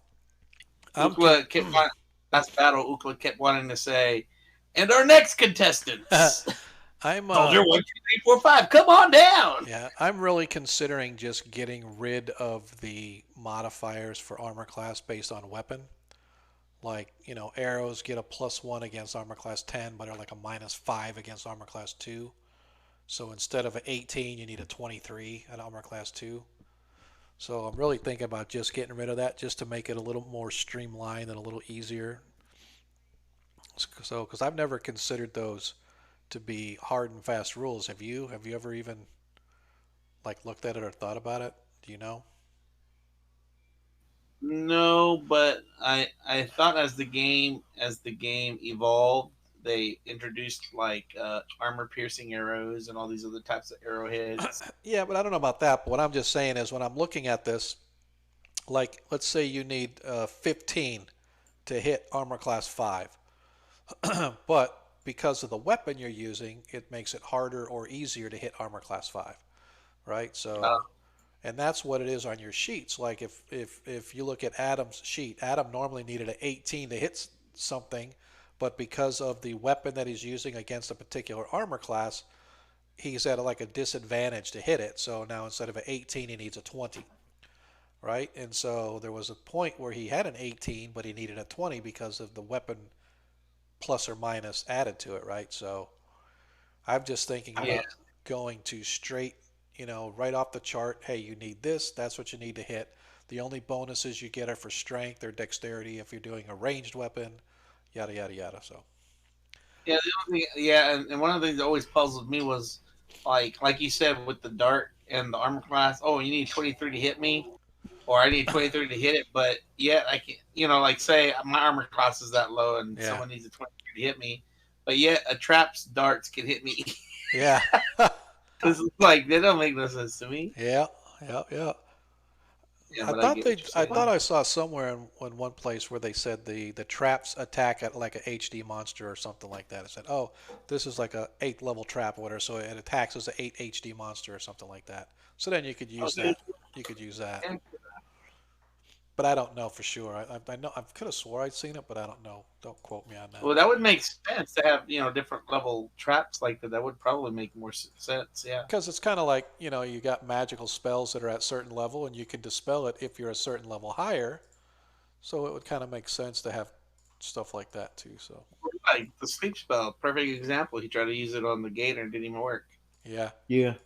It'll be nice to encounter some weaker enemies where some of my spells might be a little bit more functional against them. right. Well, see, I thought the But sleep spell. I was worried because I thought the sleep spell was non-controllable. It was like an area effect, and it was like you could it that would hurt you can your. it is an area of effect spell, but you can always position it, especially when I was that close, such that it doesn't hit my allies.